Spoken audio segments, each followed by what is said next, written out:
Okay? With histrionic personality disorder, what you're going to see is extreme discomfort with not being the center of attention, extreme efforts to be the center of attention, and when they feel that they're not the center of attention, you will see some strange things, making up stories to try to get attention, often taking on a victim or princess role. Those two roles in particular are pretty consistent. Let me just say this.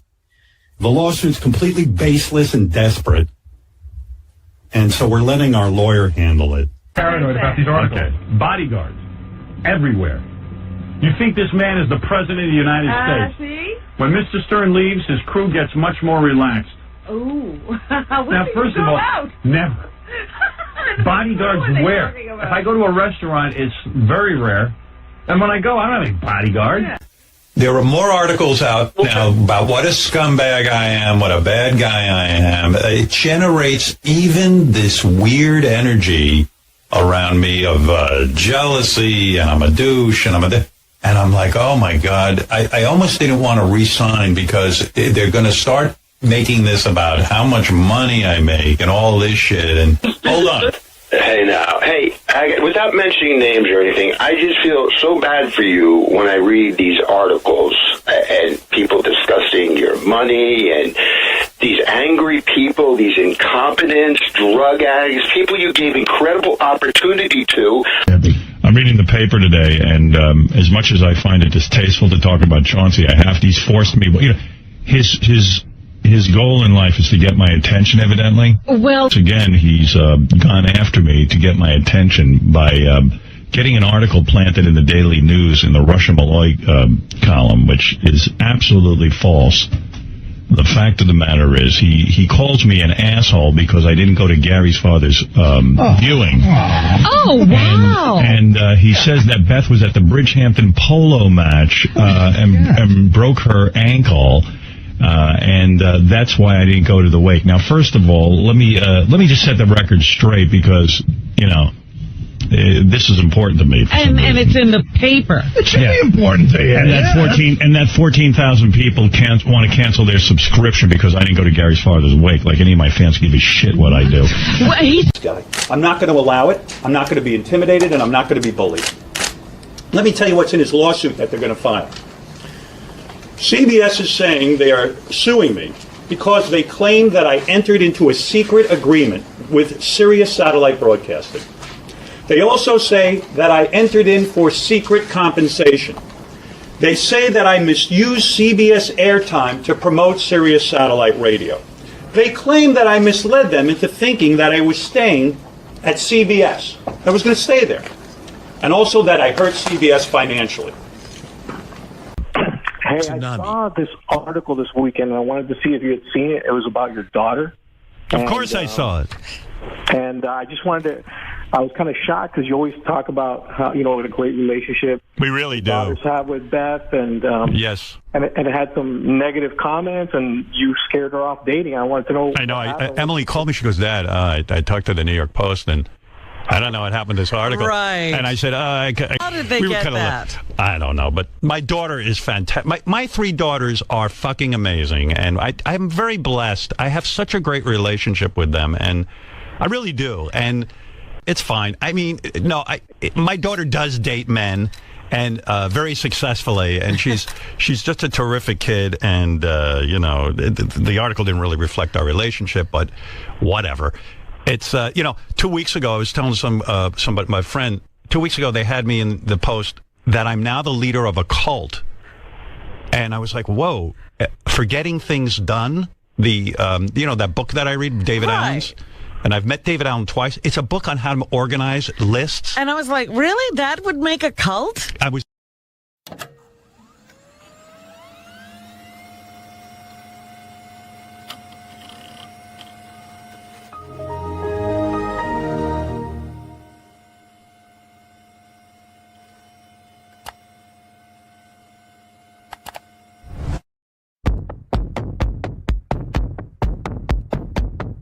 I could sit here and read live commercials and just make tons of money for the company. I could tell you the same thing over and over again. I can't be tagged as the guy who's a dick. They must be so jealous of me. I'm so successful, and they're just kind of not. You know what I mean? I mean, I feel the jealousy. That's why I don't leave my house. Don't you also sort of harbor some resentment, even though it's not logical, but you resent your baby for being in the way of your career? Because we don't want the Japs anymore. Because I want respect. Some people say our show was the first reality show. I don't think there's one thing I've ever said on the radio that would have been found indecent or obscene. The secret to my show is honesty, reality. That I will say the truth.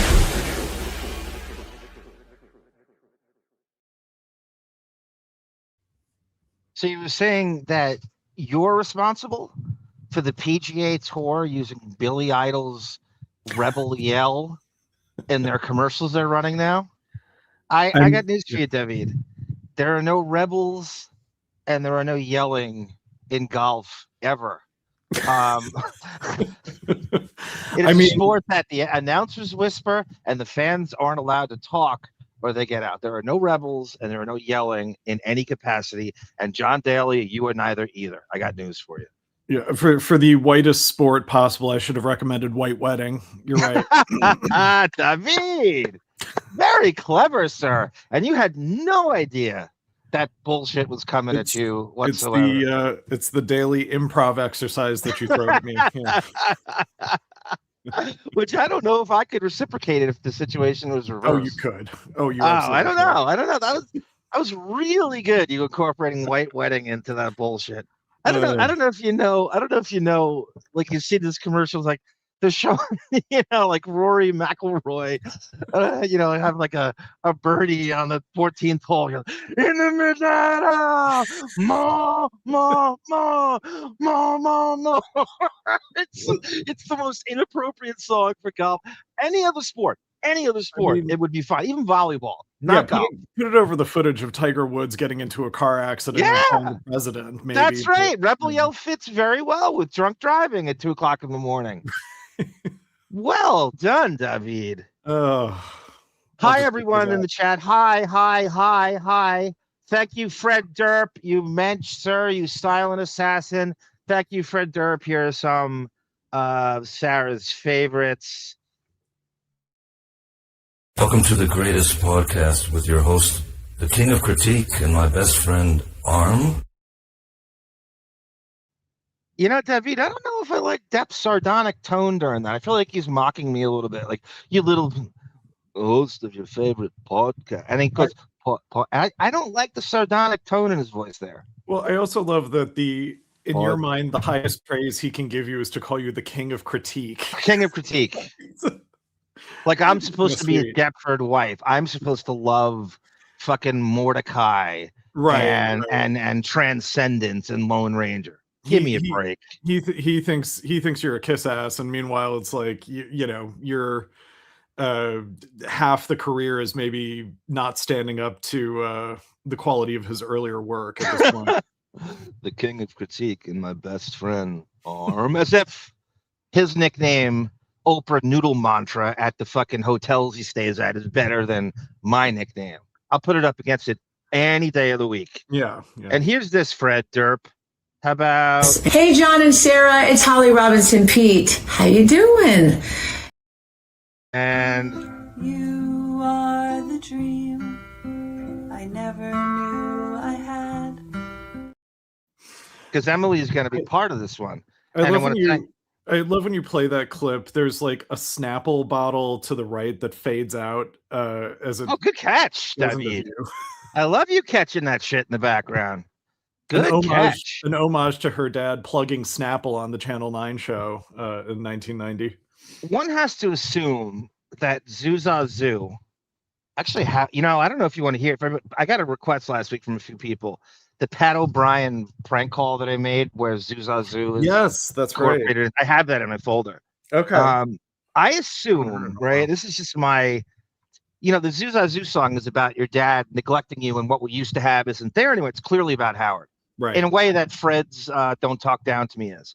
Yes. And I believe Zooza Zoo, this is my educated hypothesis, and is a little cute name they had for each other when she was growing up. And then she threw it in the song is like, remember this? You remember Zuzazu? Yeah, that's not a bad theory. Yeah, that's How like parents and kids have little stupid names for each. Yeah, the baby talk evolves Yep. into like a object permanent series of nonsense words that you just throw at each other. And I believe that's one of them. And I believe that was her nickname growing up. I like it. I like that. Yeah.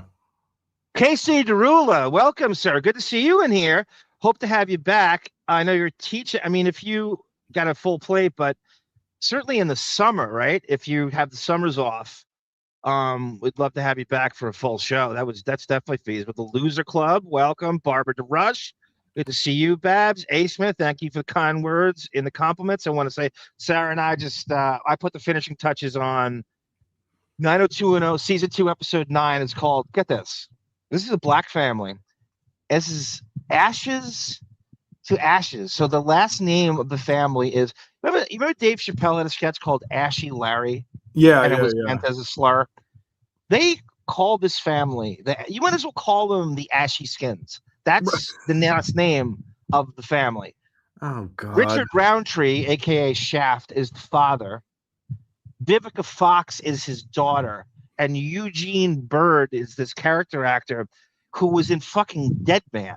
And I didn't realize that until I started going through all of the stuff. And I did that in the pre-segment. He was in Johnny Depp's Jim Jarmusch's Dead Man, black and white movie. Of course, he's black in the black and white.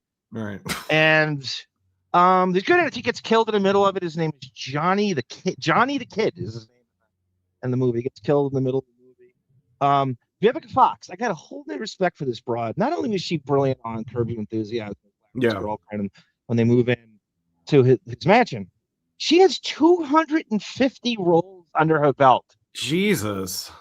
David, 250 acting roles under her belt. When did she start? Like what year? I think she was like, in her early 20s. She wasn't a kid actor or anything. Yeah, right. Wow. I couldn't believe it. Just kept going and going and going. Insane. I forgot she was in Batman and Robin. She played Mr. Freeze's like one of his harem, one of his icy harem that's with him. Right. Couldn't believe it. She's in Kill Bill. Remember that? She fought Uma Thurman in Kill Bill. Yeah. It's funny. She and there was a very short-lived like America's Next Top Model type show, but for actresses, for acting, and Faye Dunaway and Vivica Fox were on the panel of judges. And her career is way better than people realize. Right. She's done everything. Definitely, yeah. Howsy Football, welcome. I mean, if anybody gets a chance, look up Vivica Fox's IMDb. It just goes and I had no idea. 200. I knew she was in a lot of shit, but 250 things. That's a lot, yeah. And it's not like they're bit parts. She stars in most of the stuff. Yeah, I'm looking it up right now. Just like everything, like Lifetime movies, Hallmark movies, and then major motion pictures with, like Kill Bill, all TV series. I forgot she was in Independence Day. I forgot she was in that. Yeah, that's right. I forgot about that too. I haven't seen that in a while. Tone Cott, welcome. Sky Spectre, welcome. Yeah, we just started I listened to the Keith Richards book, and Johnny Depp is the one doing the audio. Oh shit! Oh god! How long is the book, Barbara? I forgot about. He narrated the whole thing. Oh god, I'd like to get clips of that. I gotta get that. I gotta get that. Forgot he does that a lot. He did the Doors documentary. He narrates the whole entire Doors documentary. Okay. I think it's When You're Strange. Is the title of it? I'm looking at Life. It's Keith Richards. It's the Keith Richards book, as narrated by Johnny Depp, is 23 hours and 5 minutes long, according to Amazon. That's better than the Amber Heard tapes. Yeah, he did it in. It was published October 26, 2010. I guess is when he recorded it. So 16 years ago. Yeah. Emily had a lot of electric shock therapy. My little Zoo, like Zoom Pal. There's Drink Savant, Ed Rush, welcome. Thank you for your top 10 songs, by the way. I wonder if any, very similar to Sarah's too. I wonder if any of the grandchildren have tugged at Howard's hair yet. Only two.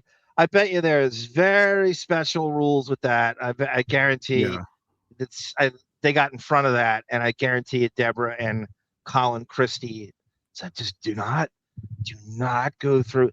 What kind of name you think he had? What kind of?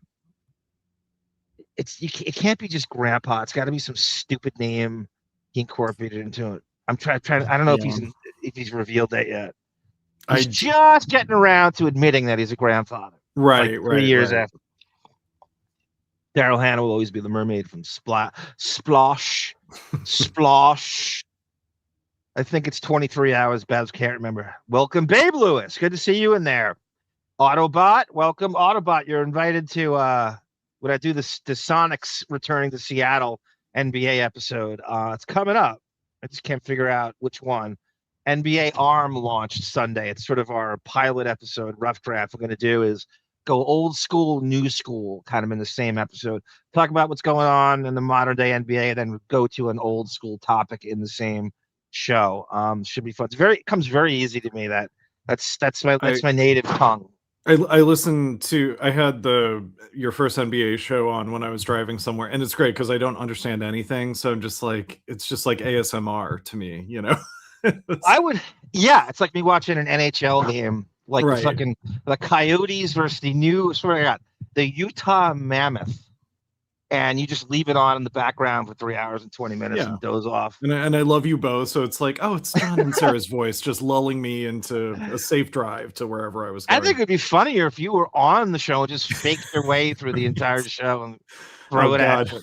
That's the funniest fucking thing when you fake talk sports. That's a sketch comedy improv decathlon for me. Yeah, I would drop dead at the end of it.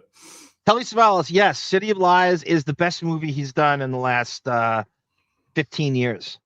It's really ambitious. It's about the Notorious B.I.G. Tupac murders, and it's the director Brad Furman was like, we need to get him back to. This is an interview, and he's very honest. He goes like, we need to get him away from Tim Burton, like what I've always said for years. He goes, we need to get him into crime drama biopic mode again. And he referenced exactly what I said, Donnie Brasco, Blow, etc. At Public Enemies, and that's what that is. It's set like all through the 90s, but then goes back to modern day. About Russell Poole is the detective who was like out to prove the LAPD is responsible for the Biggie and Tupac murders and stuff, and it's just it's really good. It's underrated as hell. His production company was part of that. Yeah, Infinitum Nile. It's all over you could see his agent's brother is an actor named Shea Wiggum, and he's one of the co-stars in it. Jack Wiggum is Depp's new agent. And so I don't know if you can remember this. Move my mic. How do I sound to you, David? It sounds fine. Yeah, it's not going in and out. Is there like wind blowing into it? Is there it sounds like you're maybe touching near where the mic is. There's like maybe a little. Yeah, I don't know if anything is besides. I don't know if anything is hitting the mic. How about now? Oh, Sarah thinks there's like wind hitting and everything. So I have a fan kind of hitting me, but it's soft. That might be it. Give me 1 second. I'm just gonna twist. Take your time.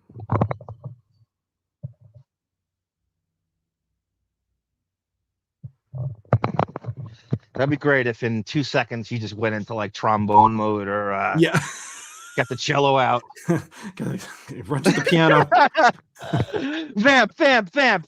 Fred and Robin couldn't do any better. Here's the Taxi theme song, everybody. Enjoy. Right. Can you play that? I can, yeah. That puts you in like melancholy suicide mode. Those 70s, 80s drama TV theme songs are the most depressing fucking things. They do not set you up for a good time with Andy Kaufman. Well, the theme of Taxi is like, this is going to be your entire life. Right. Is driving these shitty cabs all the time. And it's never going to get any better than this.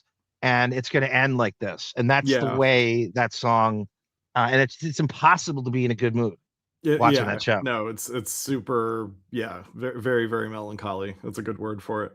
Tone Cock goes, Utah named the hockey team after Eddie Van Halen's son's shitty band.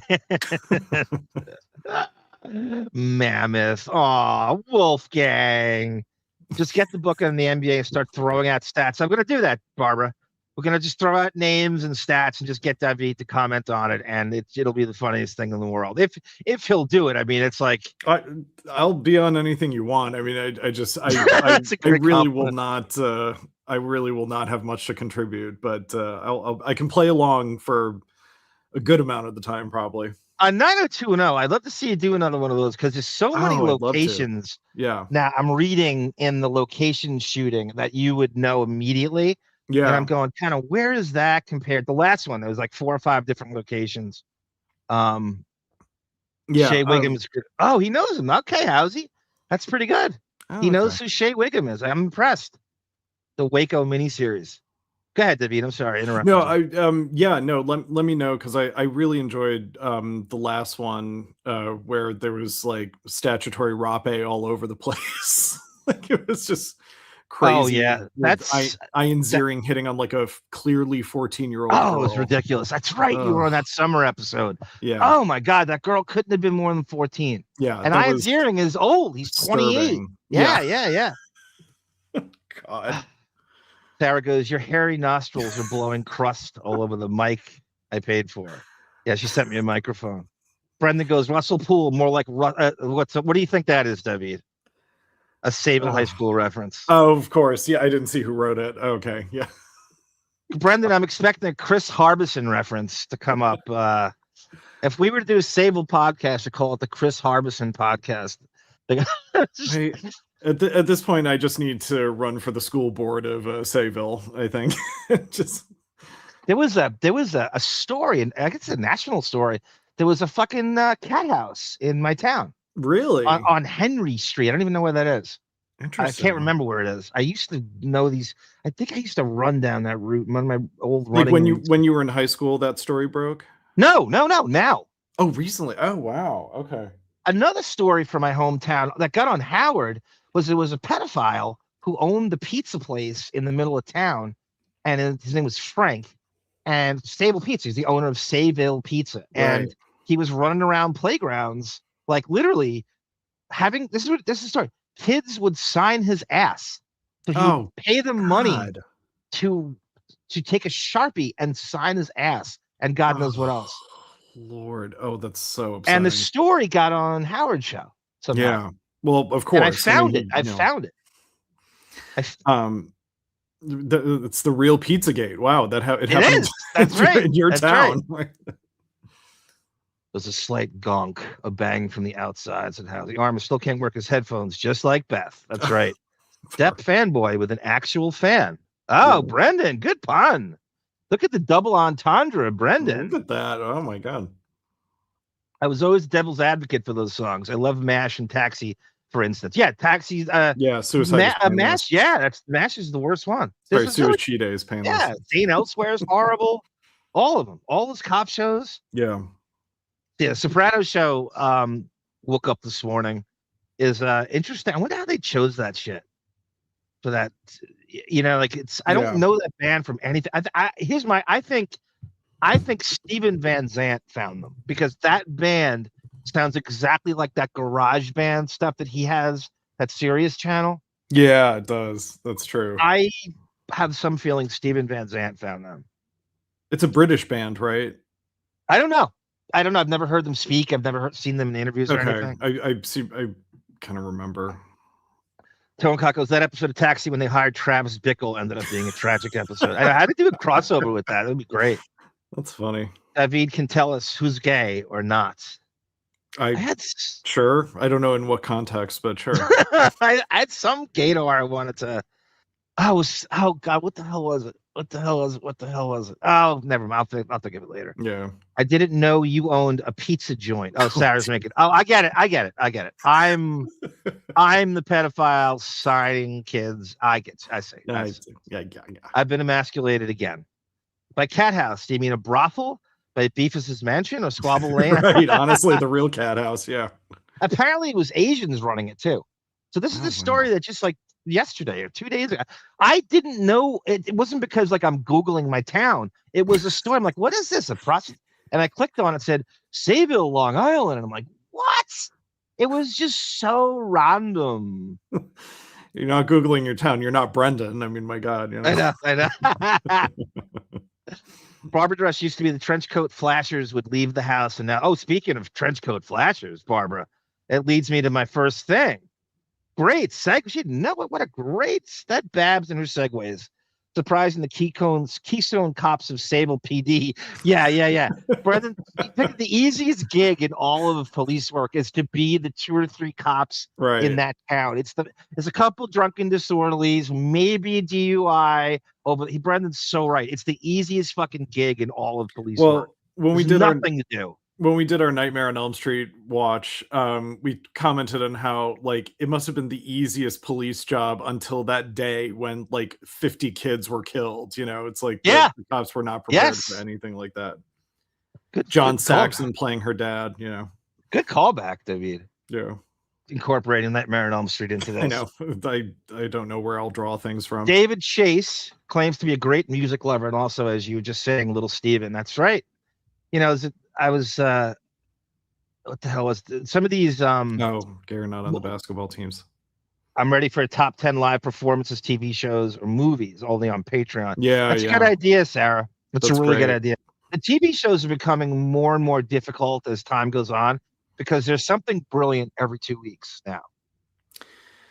Yeah, and that kind of devalues brilliance as a concept, you know. It's how the overusing brilliant, but I will say shows like The Americans, a lot of FX has great shows.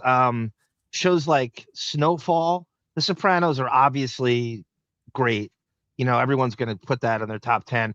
Larry Sanders, Curb Your Enthusiasm. I mean, I can go on and on, but it's almost way too difficult. It's almost more difficult than music, in my opinion, to get your top. I'm going to put 21 Jump Street in there. Not that it's better than these shows, but it's my favorite. It's just completely biased. I know that, but yeah, I mean, the motivation for our songs came from completely different reasoning, you know, for each song. So it's going to be the same for TV shows and movies. Gay or not on the basketball team. Yeah, she wants me to. That could be my contribution to the NBA show. Is like, you know, making, you know, being Mr. Blackwell and, you know, outing who I think might be gay, rating them on the Kinsey scale. Well, there were 2 gay basketball players. One of them did Howard Show. They both did Howard Show. And oddly enough, if you don't think he's gay, I know. How could? Okay, John Amici, who's British. He was a center for the Orlando Magic in the 90s. And Jason Collins is a backup center for the Nets. Both gay, both did Howard Show. Okay, interesting. And we should actually get those interviews for you to listen to. Yeah. That could be my crossover with the sports content. Tone Cott hates Long Island. More like, say what, Long Island? I know. We expect everyone to use you know, Long Island, like everybody in Long Island thinks you'll know the references to the my Lance Rensel over here. I really hope Diane Chan avoided the arrest. So she's an Asian in a town of all white people, and so Brendan's saying that the only Asian person in the whole town clearly is running this brothel. Right. So she's on Henry Street, the Aoki of to Evergreen, as this woman is to Sayville, serving chicken and broccoli and pork lo mein while you get porked on the massage table. Right, yeah. It's the Fred Norris of police work. That's a brilliant comparison. That's Kelly great. Sayville Wallace. The Fred Norris of police work is a Sayville police officer. The Americans is one of my same here, Housie. My sister recommended it. Kerry Russell is so brilliant on that show. I did not have any idea how good an actress she was until the kids are good on that show too. Everybody's good on that show. Noah Emmerich plays the sort of like James Comey next door neighbor FBI agent who has no idea they're Russian spies.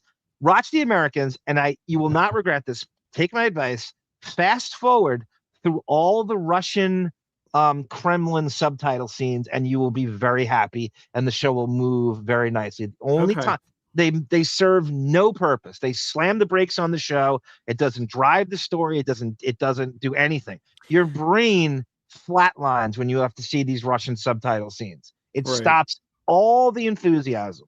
Are they pretty Fast frequent? forward through that.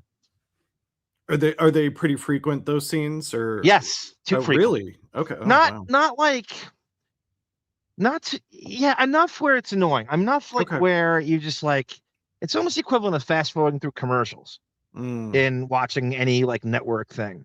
And it was on network. It's also too like the show had an indeterminate amount of like one episode might be 40 minutes, the next episode's an hour and 15 minutes. Right. So you're sort of like it's kind of cool. Like, you don't know when it's gonna end. I like that. I watched the Bates Motel years ago. I think it was on E. It's That's a great show. So many good shows. That might be on my list. I always thought John Stockton was gay because of his shorts, Autobots. So those because he's stuck with those like Richard Simmons shorts. Yeah. Yes, Richard Simmons shorts. I just watched the NFL draft. I didn't watch it because so much NBA on. I was getting ready for this show. And I have it recorded. The NFL draft is a great thing to watch on tape because you could skim through the bullshit. And it's 4 days. It's they're saying that the NBA should be extended like that. They should add 2 more rounds to the NBA draft and give the teams more time between picks to initiate activity and trades. And then why not just extend it over a few days? I think the NCAA tournament should be double elimination.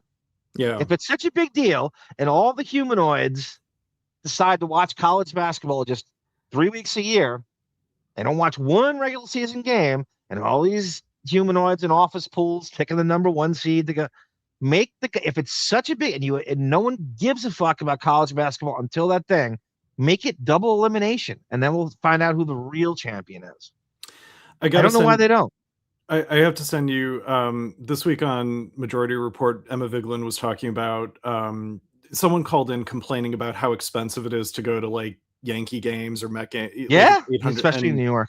And also, I didn't realize this, but a lot of sporting events are on streamers. Like is it true that you can only watch them on streamers? Like you have to have we had Amazon this. Prime? We talked about this on our show. Okay. Amazon and it's not streaming right. It fucks up. It slows. It buffers, and we're just not ready for it. We're just not ready for it. It's not that the technology has not been perfected. You can't expect people who are novices or a little apathetic about it to go looking for these games on Amazon. And it jumps around from night to night. You don't know if it's on Peacock or ESPN or back to fucking the NBA was having a lot of negativity as they signed this new TV deal. And it's the audacity of going to fucking Amazon when your approval rating is at an all-time low. Like no one's going to be looking for you. I would love to know what those streaming ratings are for these games. They're on tonight. There is a doubleheader on Amazon tonight, and I guarantee you they're going to lose 75% of their audience. They just assume everybody just has Amazon ready to go on every fucking thing. It's not happening. I'm telling you, people have this ability these days to switch from one form of entertainment to the next. And if you piss them off, and I guarantee you they're pissing everybody off with that streaming shit. Yeah. No, I believe it. Yeah. My first exposure to Long Island was like known for like Joey Buttafuoco and Amy Fisher, but not realizing there are a zillion celebrities from Long Island, like from Mariah Carey to Eddie Murphy to Billy Crystal it's just endless. Jim Brown, the greatest football player of all time from Manhasset. I mean, I don't even want to start because I won't stop naming the Long Island celebrities. Billy Joel, on and on and on and on. Seinfeld. Amy Fisher touched off a Staten Island trash fire that still burns. That is so poetic, Johnny Rando. So poetic. And I need that Keith Richards depth tape from you. Thank you, Johnny. I love that line. There's Tam Fran. There she is, everyone. There's Tam Fran. Greatest TV show, Give Me a Break with Nell Cole. I'll fight any of you over that. Underrated. Yeah. Underrated. I would just you love that Thelma Hopkins, David. Love me some Thelma Hopkins. No, Carter. I always felt bad. I think she was a very unhappy woman. Why do you say that? I read some interviews with people who worked with her, and just I think she had a very difficult life. So I think she was kind of unpleasant on set. But very possible. Did you read this? A fact? Did you read? I think it's just it's not an opinion. It's sort of the opinions of people who worked with her. I'd have to look into it more again, but that was my memory of reading about it. You got to have Tam Fran back on here. She works a pretty busy schedule. I don't think I wonder how she's certainly on a weekend. I don't know how on Fridays if she could make this time. Tamfram, are you going to be in LA in June? Tendrils texted me that you might be, so we should try to get together. The group of us.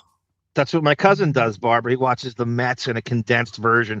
Well, that just shows you how much baseball wastes time, right? You can watch a full baseball game and fast forward in like 20 minutes, and the entire thing's usually 3 hours and whatever, three and a half hours. If you and I mean the full game, like get everything in, like every single pitch to out to inning and cut through the bullshit. It's not. I think it's less than 20 minutes. Wow, that's how much time they waste in between. Like dicking around. They do. NCAA basketball Survivor Series culminating some sort of battle royal or steel cage game. Brendan, well said. Way to incorporate wrestling into it, Brendan. No one does it better than him. Incorporating wrestling into every or Sable High School. Bringing us back to the real point of the show, wrestling. And Sable High School. Sable High School. How's he goes? Yeah, they had all 3 fucking games on Prime last night. I caught the end of Hawks Knicks, but I watched the end. Yeah, they must have gotten destroyed last night because the NFL draft is going against games on fucking Prime on Amazon. Yeah. They must have gotten destroyed. I would love to know how few people tuned into that last night. Yeah. Cavs, Raptors, Knicks, Hawks, and Timberwolves, Nuggets. And Timberwolves won. Yeah, JJ Thrash. I saw that game. It's crazy. And I picked the Nuggets to beat the Cavaliers in the finals. I don't know where it's going to go. They look so horrible. I love Minnesota, though. I want Minnesota to win. I just thought Denver was going to beat them in 6. That could still happen, but I doubt it. Yes, I will be there. Okay, all right. We'll coordinate. Says Tam Fran. I don't have a Keith Richards tape, but now I want one. It's just Depp narrating his book, Johnny Rando. It's just of course. He must have the Euro accent in full effect narrating that. Oh yeah. Holy shit. It's basically like Jack Sparrow narrating Keith Richards' book. It's not even Johnny Depp, right? Are you excited for Masters of the Universe movie? Yeah, Autobot, I am. I got to see how everything's casted. I'm not sure if the full trailer's out yet. I am excited about it. I got the Keith Richards audiobook from my library, so I'm not able to send it to you. That's okay, Barbara. I'll figure it out. It's on Amazon. I'll figure it out, Boff. We'll figure it out, right? I love me some Anna on the Americans. Yes, she's very good. Yes, Housie. I don't want to give 2 shits about it. Then it's a wonderful pause. New Eternia merchandise, so I was able to get caught up. Yeah, Sarah collects New Eternia action figures, which are like they're like the greatest. I don't even know, super articulated He-Man figures that are like 10 times better than the original ones. Wow. Like with today's technology, it's like great craftsmanship, and Johnny Depp actually sounds like Arm's impression of him. I gotta pull out some of those old ones. The Jackie Martling one on that one's crazy. I think one of my opinion, the most accurate Depp impression you did was calling into Sandra Bernhard's show. Oh yeah, and she's gonna be on this one. Right, that's right. She's gonna be on this one too, Sandra. All right. The Lego movie. The Knicks have the Dolans as an owner. The Hawks have the hot chick from Lost. Oh yeah, fucking Jamie Gertz is one of the owners of. She's not. Her husband is. I'm rooting for the Hawks too, obviously. Isn't Grant Hill a minority owner too? Tonecott, like he's got a piece of the Hawks in some fucking way. It's so bizarre. It's so bizarre. I love that less than zero money didn't last for Jamie Gertz. Yes. Let's see Jamie Gertz name the 1989 starting lineup for the Atlanta Hawks? Right. Can she name Reggie Theus, Doc Rivers, Kevin Willis, Dominic Wilkins, and Moses Malone? I doubt it. Right. She can only spare a square or not spare a square.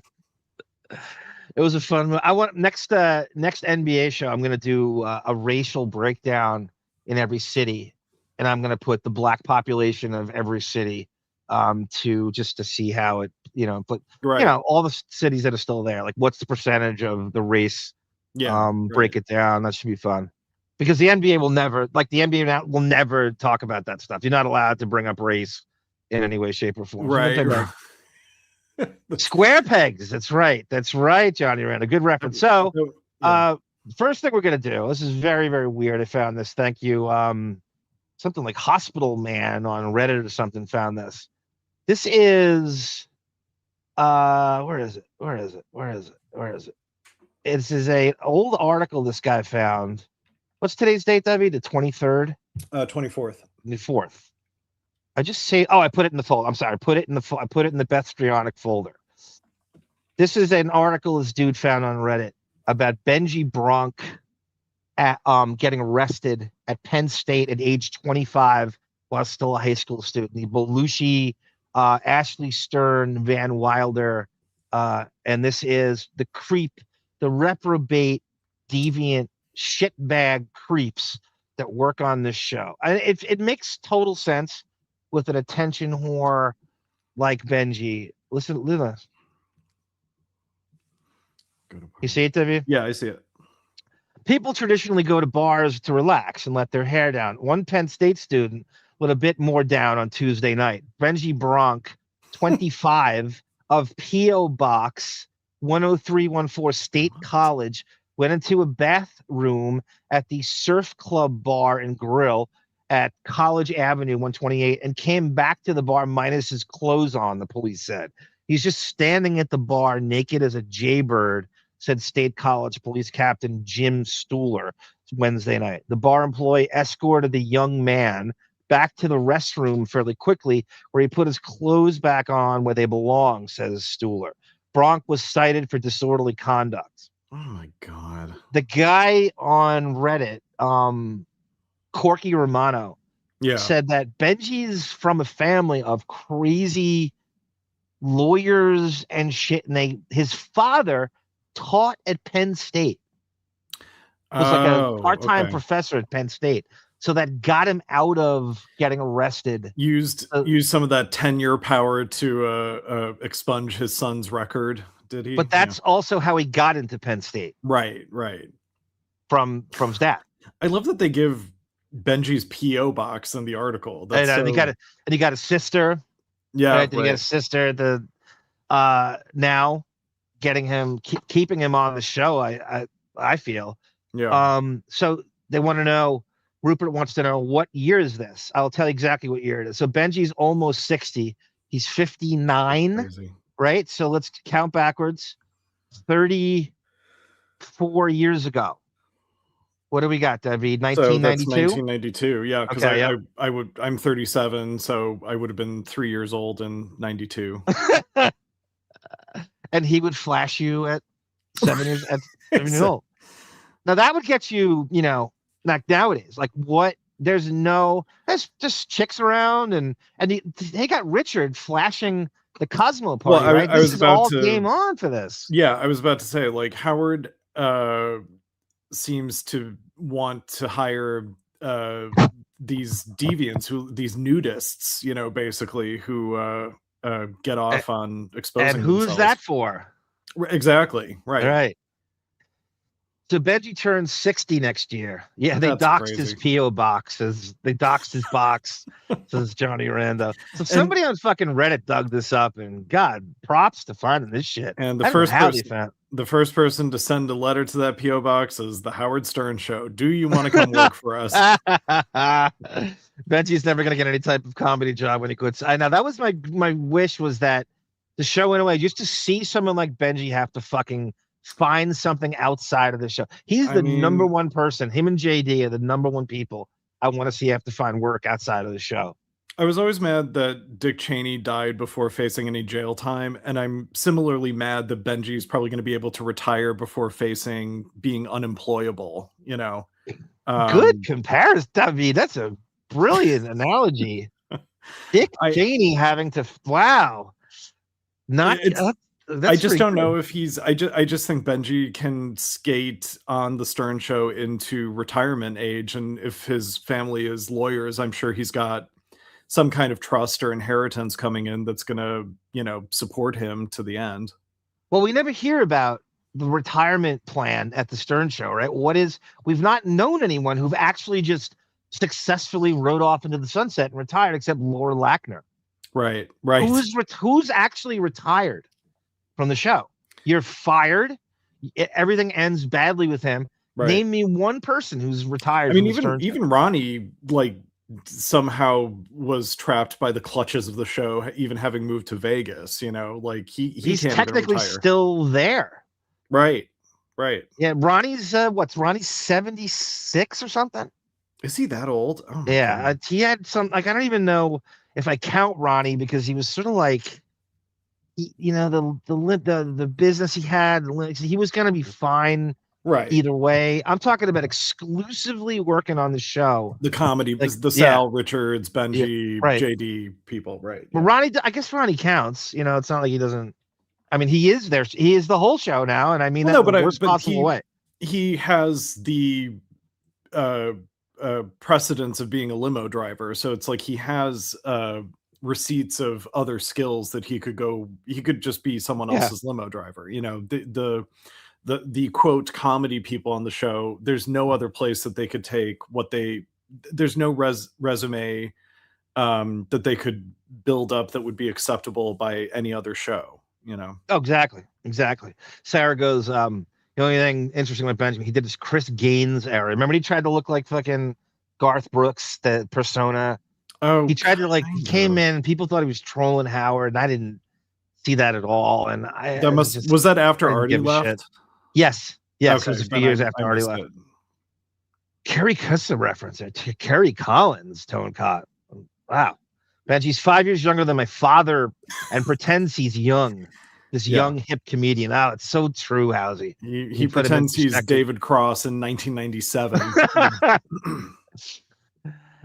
Robin hired that sicko from Penn State. Exactly. Right. Robin hired that sicko from Penn State. Ronnie may be the only one. The deputing on a Friday. Tata Toothy, good to see you in there. Is there a retirement plan? I think you have to be from 112 or a Buckwalt client to have anything considering that. But again, I have not seen anyone just exclusively with the show just retire. It's always a bad ending. Always. Yeah. And Ronnie's still on the show. Definitely. Do you think Howard's matching his 401k contributions? Yeah, right. That's just part of this assistant, Leslie's papers. I tried to do a Photoshop and I wrote Leslie. Let's see it here. See it straight up. Let me see if I can. Why do I always have a hard time maneuvering the avatars? There you go. Straight ahead. I took Dan's papers and I made that picture black and white to match Dan's papers. And then I took out the Dan's, and somehow I was able to, with no Photoshop, I use this on Canva. And then I wrote in script Leslie to match. Oh, that's so the font. We should change the name of the show from Lotus Notes to Leslie's Papers. Just make sure this thing never dies. It can't die. There hasn't been any new news on it though. We're gonna keep it. We're gonna keep the legend alive. It's pending. Yep. Ronnie had a 401k through his limo company, probably. Yeah. It's the Ronnie J.D. and Wilding show while Howard naps. Tata Toothy. So true. 112 was a reverse 401k. The employees contribute to Howard's pension. That's a great line, Rupert. That's what it feels like, right? That's so true. Yeah. It really does. The money that I'm withholding from you to be a decent human being is going to me. It's going directly to me. I think Tracy Millman just quit Rooster. She just was like, I can't take. She had a lot of options too. She'd worked in many places before. I wasn't like, she said that on the show. She's like, I could do a lot of things. Yeah, I mean, the few competent people like Lewis the board op or Jared, Tim's assistant, like they were able to be, they could actually perform a function at another company because it wasn't so I don't know what the word I'm looking for. It's specific to the Stern show. Yep. Specific skill set, which doesn't translate to anything else, and they all know that nothing translates. Well, and I think the difference is the people we've mentioned have a specific lack of skill set, and that's why they're there. They'll never try to rally to be treated like human beings, and that's why Howard hired them. I was reading something the other day, and I forget who it was. And it's so what we all say that the guy hired people strictly to be uglier than him. To feel good about himself. So let me hire the biggest Morlock mutants. So I feel like I'm good looking. And that's clearly what Howard does with looks and talent. So you're of no threat. I am not going. People hire people that. This guy is of no, he will not plot to take my job. He is of no threat to me talent-wise, and is really like, I need to feel confident and I need to feel secure that nothing is going to change with me at the top of this food chain. And I'm only going to hire the most talentless, reprobate twats that I can think of that are completely show total fealty to me as well. Well, and I think that, he made the money on the backs of the comedy chops of people like Jackie, Billy West, and Artie. So they were more talented than them, but they got him into a situation where he could do the bait and switch to get to Sirius and all of that. And then it's like, I got to get rid of Artie. I got to get rid of anyone being funnier than me. I really do think this is his favorite era of the show for. So think about how insecure he is. Yeah. Just, exactly, right? If anyone's going to behave that way, it's him. Yes, absolutely. And as you said last week, COVID was a blessing for him. I think it set him, it was truly the pre-retirement. I keep seeing ads for planning your retirement and they call it pre-retirement. Yeah. That's kind of what COVID was for him. He's been, it's almost one step away from just not working at all. And he knew it was coming, and he set up these, these panic rooms and ridiculous carbon footprints for just, you have two skeletwats, right? With all that square footage and nobody else. And you could, like, how many people you could have, the whole thing with a sister and the fucking Belmore Library, just ridiculous. Just ridiculous. That Ray and Ben did, like, he didn't set up like a home care hospice wing for them to be near them at the end, or at least for Ben. It's the size of a hospital. Right. Their houses, seriously. He easily could have taken, I'm sure they had lovely accommodations wherever they were/are, but I don't know if I feel like if I was that wealthy and my parents were near the end. Now, granted, I don't have, a fake complicated relationship with my parents like Howard does, but if I was that wealthy and had that much square space and my parents were sort of toward the end and needed that care, I would be like, well, come live at the mansion. Like, you can have your own wing, I'll get someone in to take care of you. He looks for anything to avoid that. That's the right. He's going, what money can I throw at this? Foisting his youngest daughter as a nurse onto his mother. Like, you take care of her. Howard's in his Willie Mays playing center field for the Mets phase. I don't know if it's that good, Tata Toothy. I think it's worse than that. I think it's worse than, I can't think of a sports analogy that's as bad as this. I can. O'Neal on the Celtics or the Cavaliers? He's in his David playing center field for the Mets phase. Let's go with that. Garth Brooks playing for the Mets. Right. Radio isn't exactly physical. I know. It's like, what do they retire from? What, right? This show is so. What do they do exactly? No, you're retiring from nothing. I guess my you're complaint, right, my complaint is that Yes, it is that is absolutely correct. It is nothing, but then the pay that Howard gets for doing nothing, um, it's true. It's like, why would you walk away from it? It's like, I mean, I'm basically putting in the effort of a retired person, and they're paying me all this money. Why would I walk away from that? You know, I know retired people who, relatives and whatnot, and neighbors that do so much more than he does in full-blown retirement before 8 a.m. Yeah. This guy's gotten bagels. He's hosed down his driveway. He's cut his on grass. mall walking. He's taken Right. yeah. That's more than Howard does in a month of radio. Yeah. And definitely. more steps. Eric the Midget has more steps in a day than Howard does. Absolutely. There's nothing. There's nothing to this. Eric, as inflicted with, physical maladies as he was, had way more interest than Howard does. Yep. He was a fan of stuff. He would go to A's games. He would go to American Idol concerts. I mean, he actually, despite a lust for life, and a lust for life that yeah. Howard, what you have fallen arches from being so tall, and it's tricky to walk. Get over yourself. I'm telling you, if you put a step counter on both Howard and Eric the Midget might beat him over the course of a month. Right. Sarah goes, I'm glad you're not giving me credit for that horrible Photoshop. Jesus Christ. What a B. Arthur wise ass.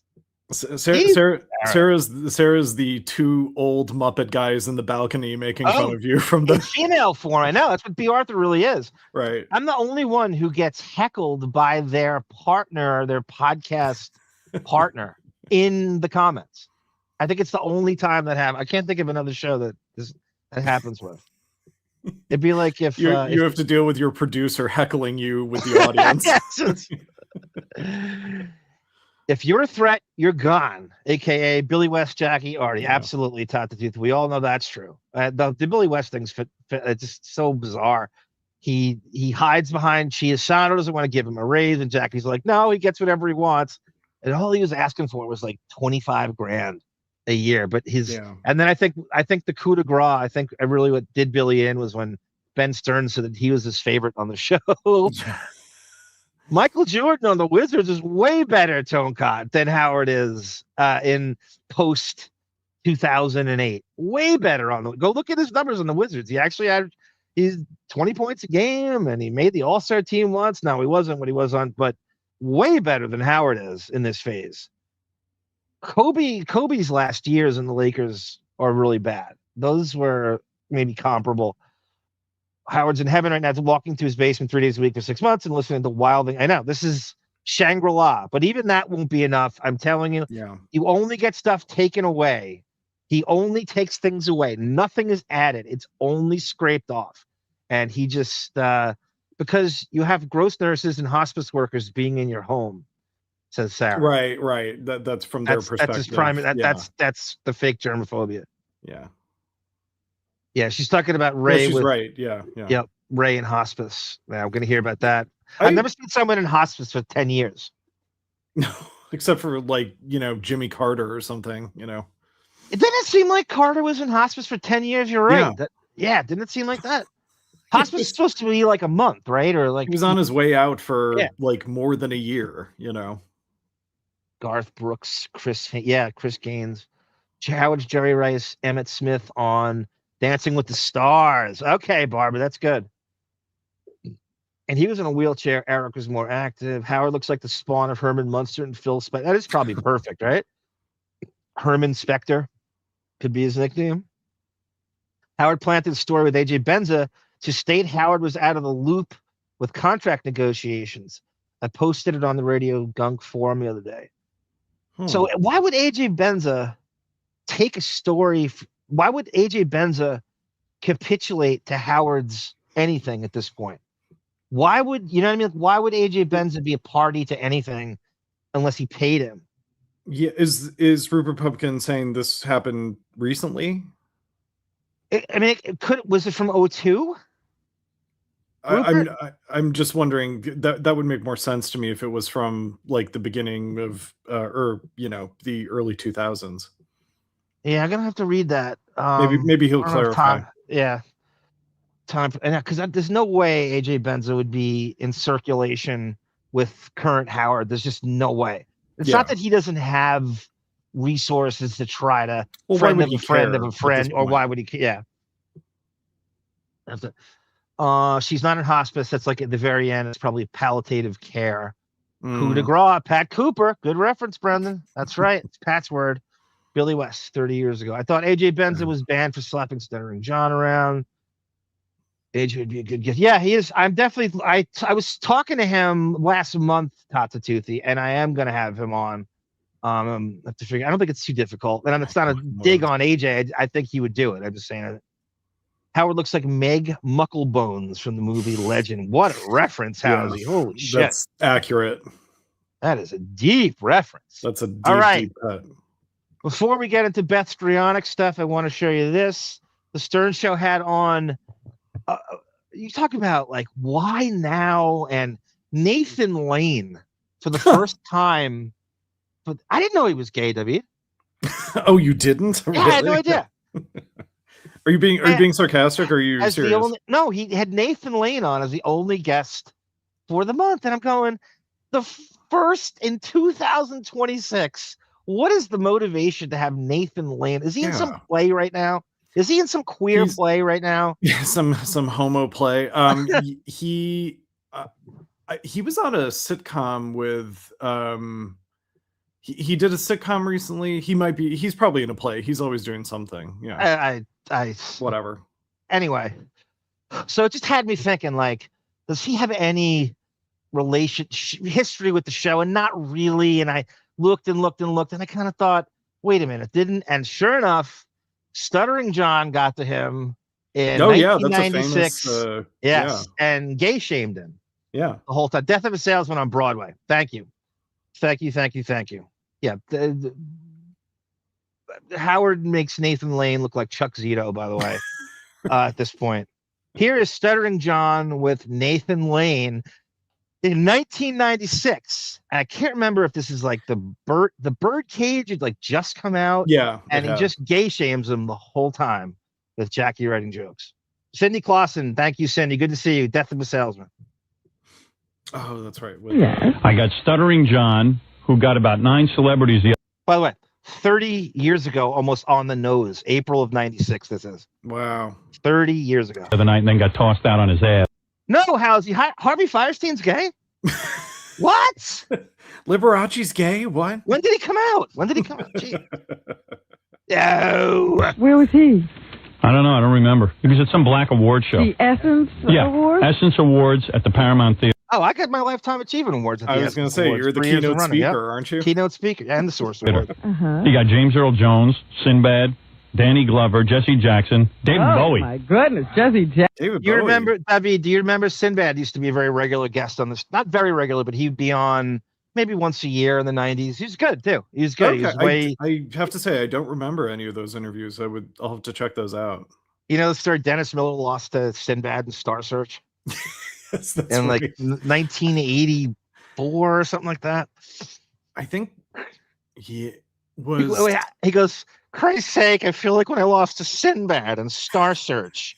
And I'm like, is that true? And it really happened. He really lost to him in Star Search. Crazy. Wow. Jackson. Yeah. David Bowie. Yeah. Jesse Jackson for a rather long sit down. Oh. Iman.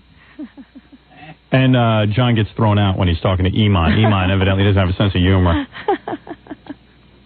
Then Doug went back in. Oh, you're kidding. He got Rodney Hampton boys.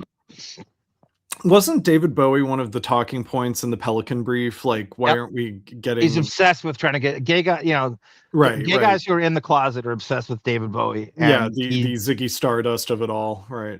The only time he ever had him on was he did one of his birthday shows, and I think it was 98, 97. Yeah, that's right. One of the 3 years, somewhere between 96 and 99. I can't remember the exact year anymore.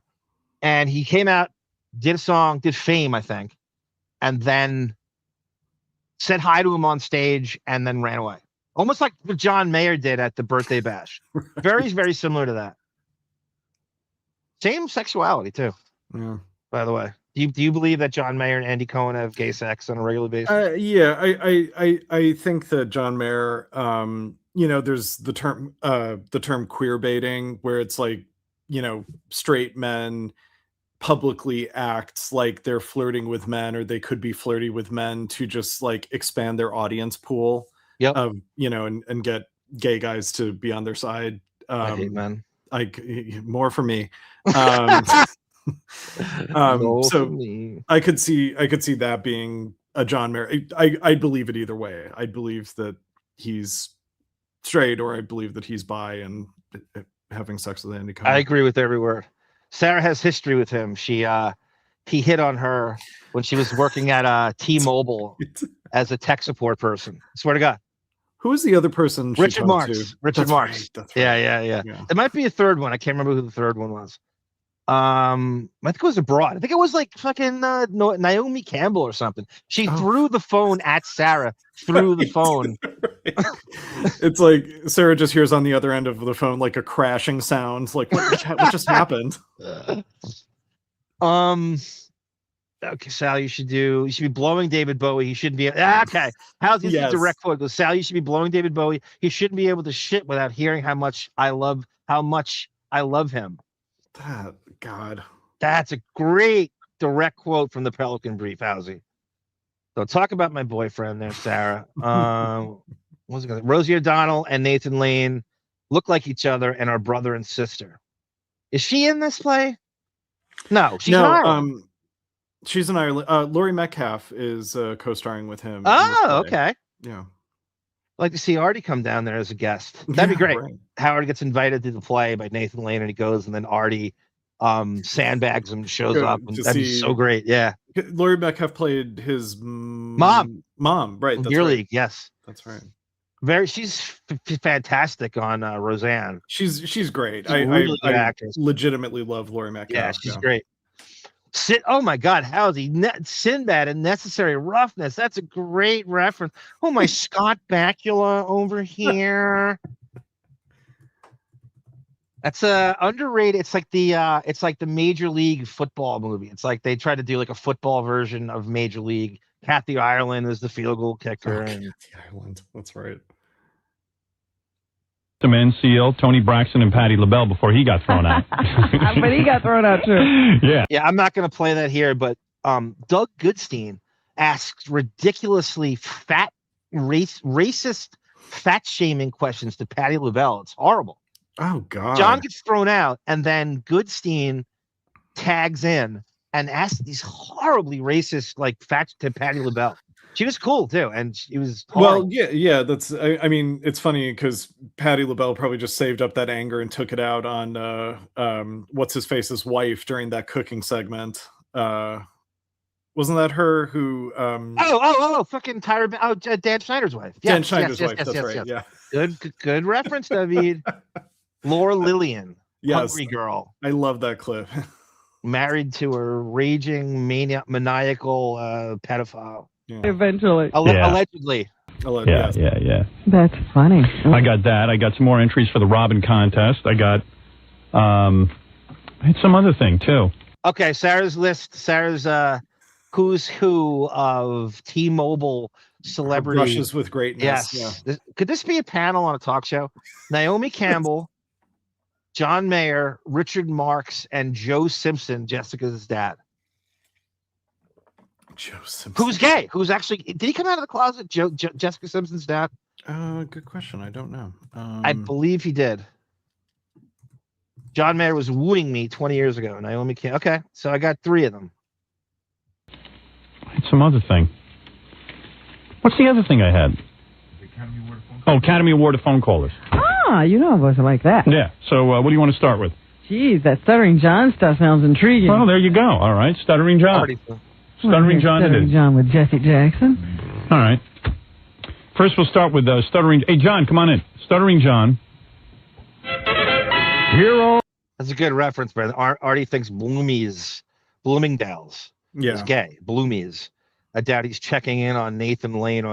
I said that just because he would see Laurie Metcalf, Brandon. Yeah. He might go to that. Honestly, she did him a solid by doing that movie. Yeah, she didn't Tina need to Fey do it. too. Yep, Tina Fey did it too. What'd she play? A receptionist or something? I think so. Yeah. And she didn't get paid because she was in the wrong union or something, and so Artie had to pay her on the air or something. You know why she did that? Not Artie. Frank Sebastiano was a long time writer and producer on Saturday Night Live.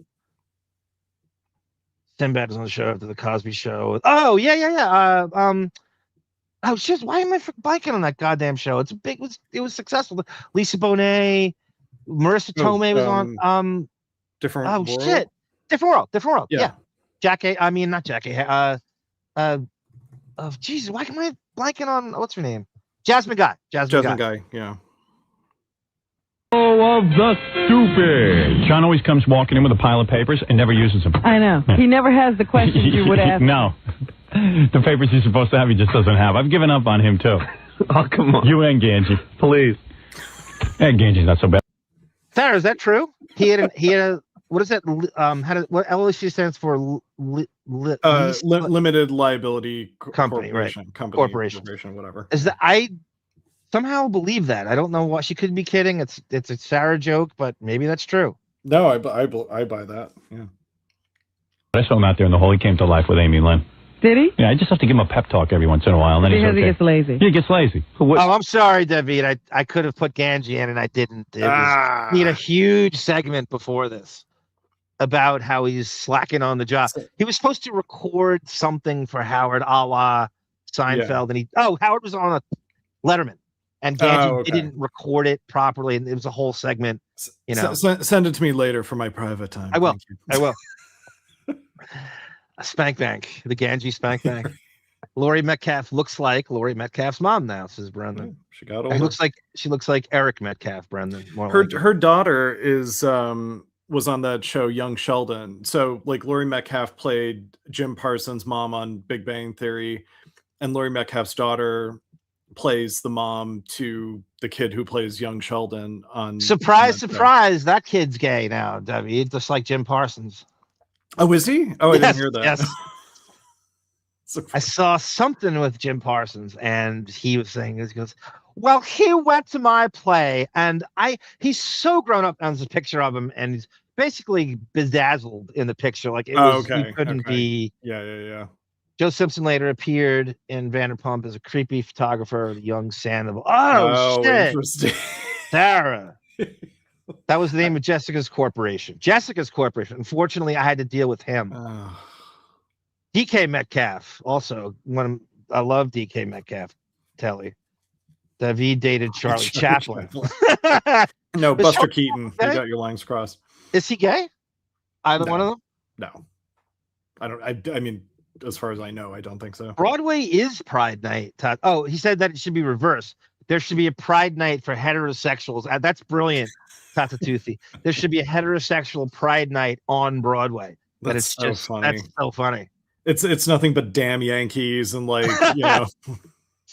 It's hard to find a testosterone driven play. Come to life with Amy Lynn. That's true. Let's see him come to life with a guy. All right. You ready? Yeah. Okay. James Earl Jones was the first one. No, right? actually, I think on my list, the first one is Nathan Lane because we did see him first. James Earl Jones was the first one. Okay. I have this list. See? Yeah, look at the top, Howard. What's the top? Nathan Lane. Yeah. Who cares about him? Okay. Nathan Lane almost looks like a jubilant Pat Cooper in that picture. Does, yeah. I kept looking at it and like, Pat Cooper. And I'm like, no, it's Nathan Lane. I have to keep snapping myself at him. Expressive eyebrows and yeah. That's Who is Nathan Lane? He's the guy in the birdcage with Robin Williams. The movie about the two homos?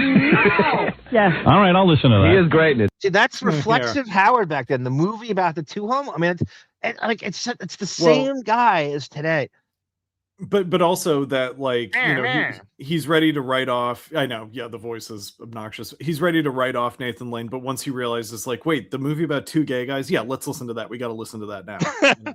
Rambo the musical. That's fucking hilarious. I saw Glenn Ross when I came to New York. So it was a play with Bill Burr, Kieran Culkin, Bob Odenkirk, and Michael McKean. So that's a great. I saw that too. If I was going to go to a play, that would be what it would be. Yeah, that's exactly right. It's super like aggro real estate, David Mamet dialogue. Yeah. Boiler room, totally. Bros. Yeah, totally. Need full testosterone to be hoisted up in the air. This is Rooster Sideburns. My favorite John question was when he asked somebody, did you ever fart in the kitchen? People love that Ted Williams thing. I love that Ted Williams thing gets brought up all the time. Yes, sir. Is he? He's great in Birdcage, yes. Yeah, I saw him in something in a play. Yeah, the Laughter on the 23rd Floor. Yeah, I saw that he was good in it. Except he talks very loud. Howard went to a play in the 90s with Allison. He must have gotten tickets. I can't imagine. I mean, even then, it's nothing for him. Like a limo's driving you from Nassau there and picking you up. It's not like he has to go through what normal people have to go through. I found this obscure clip from the early 90s where Howard was talking about going to see with his kids. They show some of the Bugs Bunny cartoons with like a live orchestra playing the music with the film. And I know the guy who started that concert, like he produced it. So it was just weird hearing him talk about something where it's like, oh, I know the guy who started that, but other than that, I never hear, I hear about Robin going to plays, but not Howard. Oh, she go there in the week. Yeah. Well, the show is on. Yeah. It's like, like she had like season tickets. Like it was like, that was a constant, you're absolutely right. That was a constant thing with Robin going to plays. Yeah. You could every week, twice a week. Like Lion King. My brother-in-law and sisters saw Robin sitting That's so great. behind them or in front of them. This is like at least 20 years ago. Okay. Probably 20 odd years ago. Well, I mean, she's the highest paid newswoman in the world who has no responsibility or homework. No responsibility to do anything. So it's like, prep what else work. is she going to do? Yeah. Ask any interns how little she did for that shit. She should have just left the show and become a theater critic. It's like, what are you doing there? I bet it was Cats. Dr. Sarah, my God. Sarah goes, my favorite question is, he asked like Neil Armstrong or something, did you ever run off a batch in the space capsule? I forgot about that one. Leave it to Sarah to go right to the most like dirty. Didn't you? Did you see that? Is he in that? He plays one of the characters. Does he? Yeah. No, I don't like that. Hi, Nathan. How are you? Good. How are you? Correct. Okay. Why are you constantly cast as a homosexual in movies? Did you hear that question? Yeah, it's kind of I like, did. why are you constantly cast as a homosexual in movies? So I don't believe, has Nathan Lane come out of the closet at this point in 96? Like, are we just kind of assuming? I think it's an assumed, I think I don't remember any sort of public coming out because it was probably just so obvious, So Nathan Lane kind of knows who he is. Yeah. And he's playing along, but the publicists won't let him take off. Hi, Nathan. How are you? Good. How are you? Correct. Okay. Why are you constantly cast as a homosexual in movies? That's enough. Oh, this is, what's his name? Yeah, how you doing, Nathan? Good, how are you? Good. I loved you in the Birdcage. You know what? That's enough. That's enough. But some guys.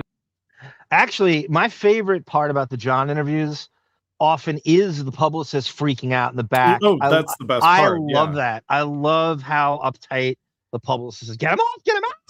Because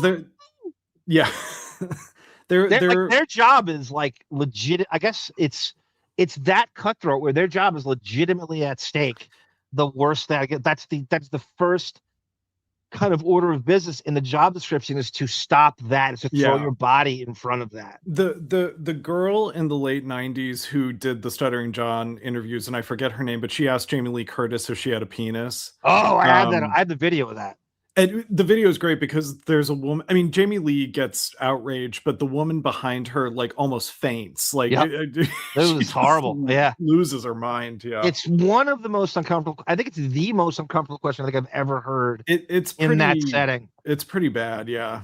In the John style, And who is that girl? Like, I feel like I never saw her again. That he was like an intern or somebody who worked, and she's just like, "I'll do whatever you want, whatever." Right. And they all knew who they were. So if you have like a cute chick in her 20s, you're not going it's unassuming, to throw not her, this schlubby guy from NYU, right? You could ambush him much easier. Taylor. Remember they had an older woman do it in the 90s, like a sweet older like grandma looking woman ask very like She asked them very straight. Spicy it was questions. very funny. Okay, I don't She remember that. filled in. I forget when this was. I gotta find it. It was all over. It was. I forget how they found her. I forget who she was, but it was like a woman like in her mid-60s, really sweet older woman, and she just asked the most raunchy, ridiculous John-style questions in a straight voice. And Interesting. Okay. God, I don't remember that. That's really sweet of you, Howard, to put that woman on the line like that. I know. She could get it's a potentially violent situation. Yeah, Morton Downey Jr. could punch you out, you know? That is not cool. I could see if she had a barrier, if she was like calling in somewhere, it was like she's in press row, but she's like face to face with these people. Right. God. Let me see. Rip Taylor was gay? Damn, my gator is broken. All Hello, Frisco. Yeah, at some point, Stonecot's right. They'd have to go through like Stuttering John awareness training. That's so funny. Right? Really, he was the thing you fear the most in any situation like that. Tom Landry with the hat questions. I remember that. Tom Landry was the Cowboys' famous coach, and all he did is wear a hat all the time. And that was wore like a Dick Tracy hat, right? Yeah, like yeah, right. On the sideline, didn't matter where. Always wore it. Rip Taylor found the right. Rip Taylor hasn't found the right woman. Rip Taylor and Lindsey Graham hasn't found the right woman yet. Interesting fact. Damn the Edna, 100% womanizer. Yeah, the old Barry Humphries. Yeah. Okay, thank you, PC, coming to the table. So she was the mom of one of the staff members, and I just can't remember who. It wasn't like a big name. It was just someone who had the balls to do it.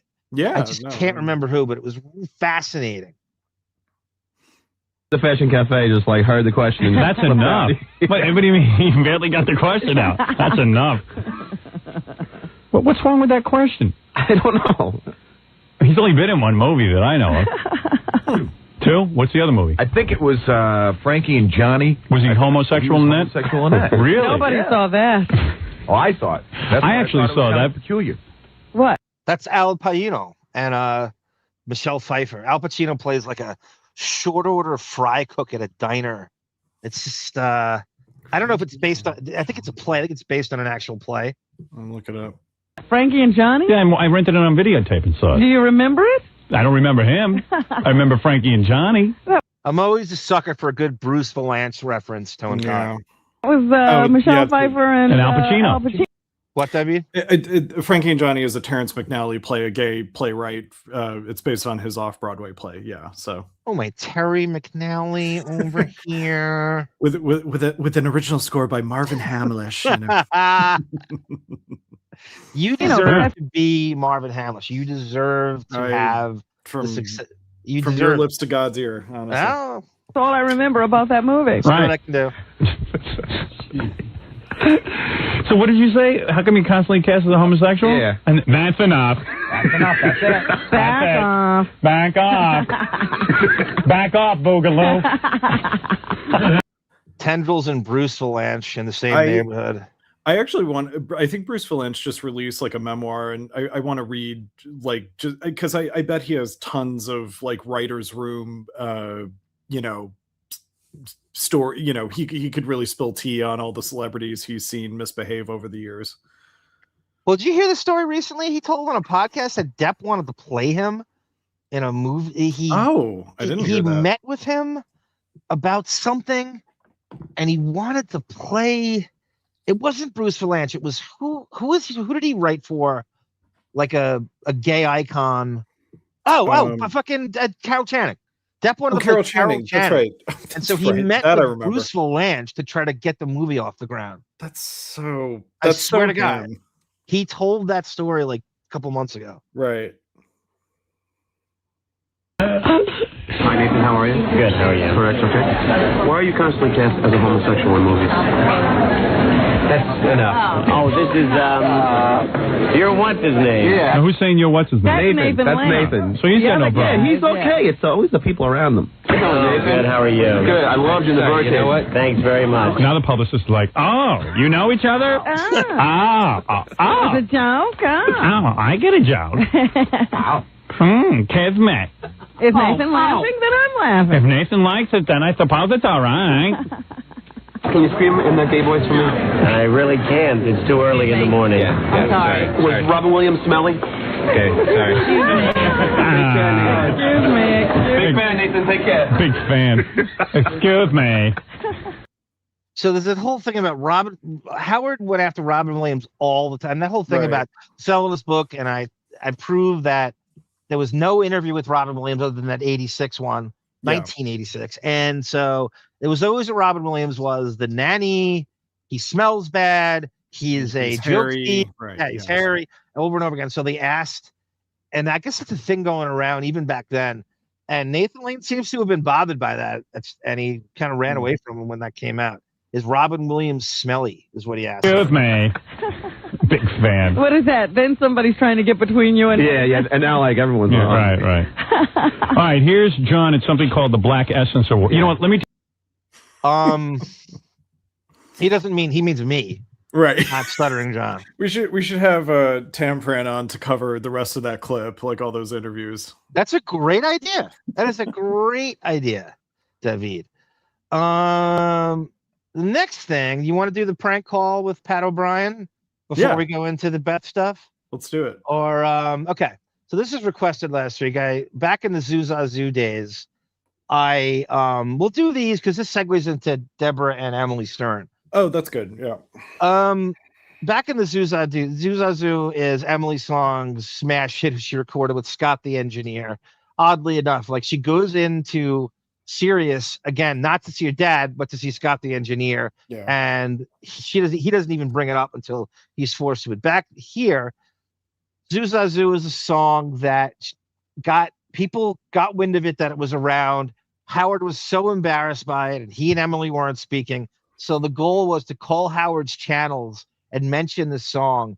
And it was this thing going around, it was this real thing. The staff got the word to dump anybody who says Zoo. It was like a really big embarrassing. It's like bringing up Marcy Turk on the air, or bringing up the Pelican Brief in some way. So we would eventually and I saw this, and I took the reins, and I successfully called this channel a few times doing it. But then I thought, let's hit other shows that have nothing to do with the Stern universe, and who better than Pat O'Brien of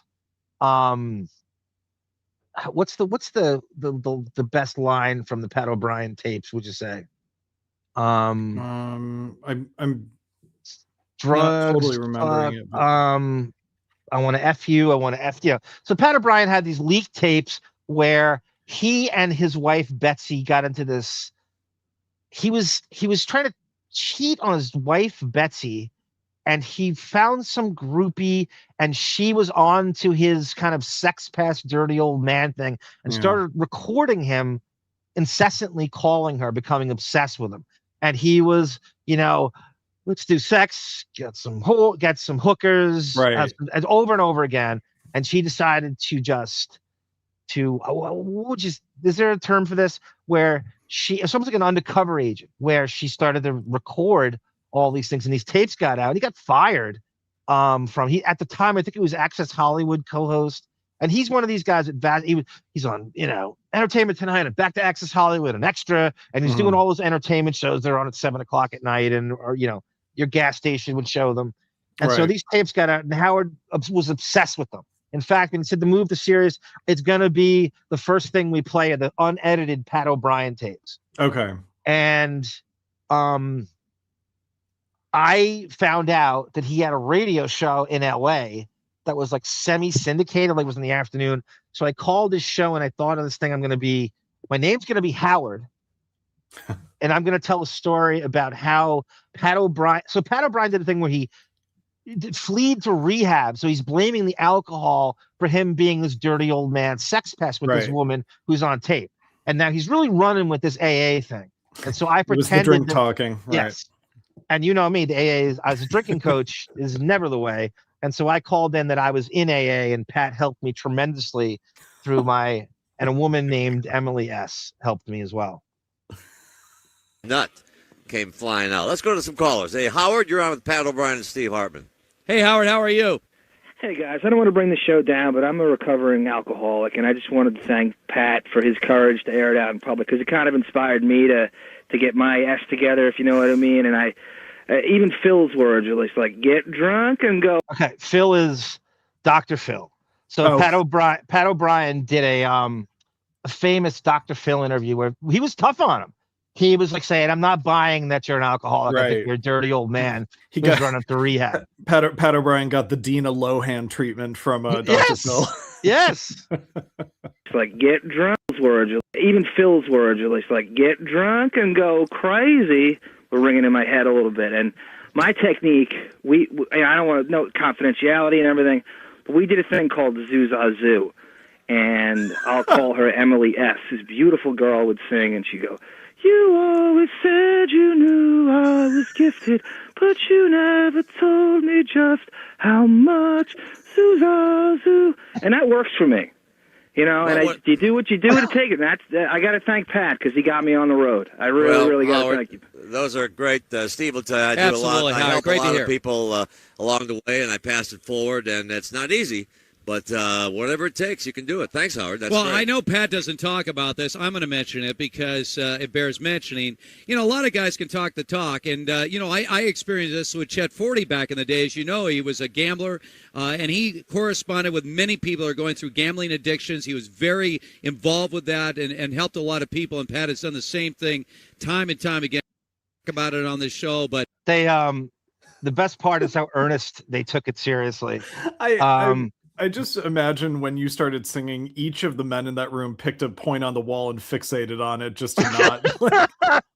I think they generally like, what the fuck is he? I guess this is some lunatic, but I really believe that he's an alcoholic. And this must be his mantra. Right? Yeah, if we can, they do crazy shit in AA. I thought that would fit in with there's some chant, like in the middle of an AA meeting. You took it up into that Christopher Cross register, and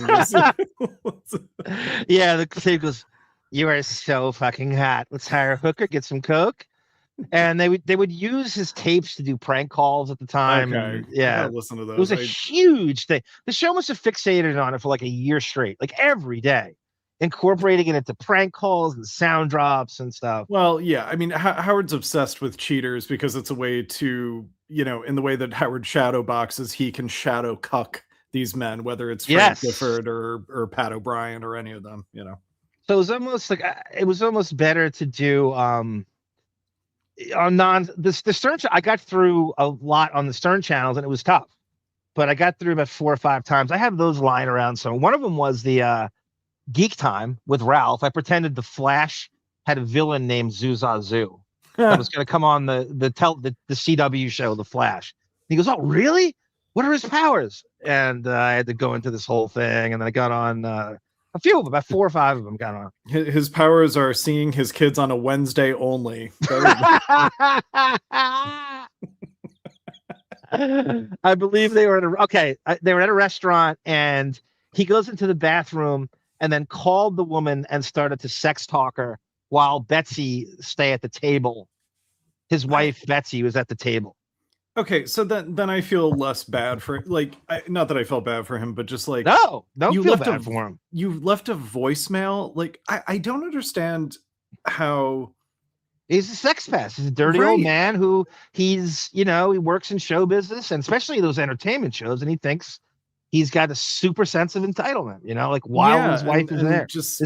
But also that you wouldn't take the extra caution to make sure that it's not a voicemail that's out of your hands, I don't know. Just people being stupid.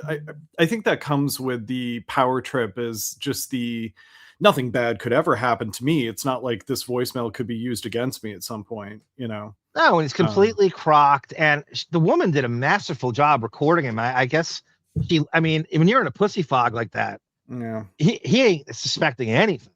That's true. Yeah.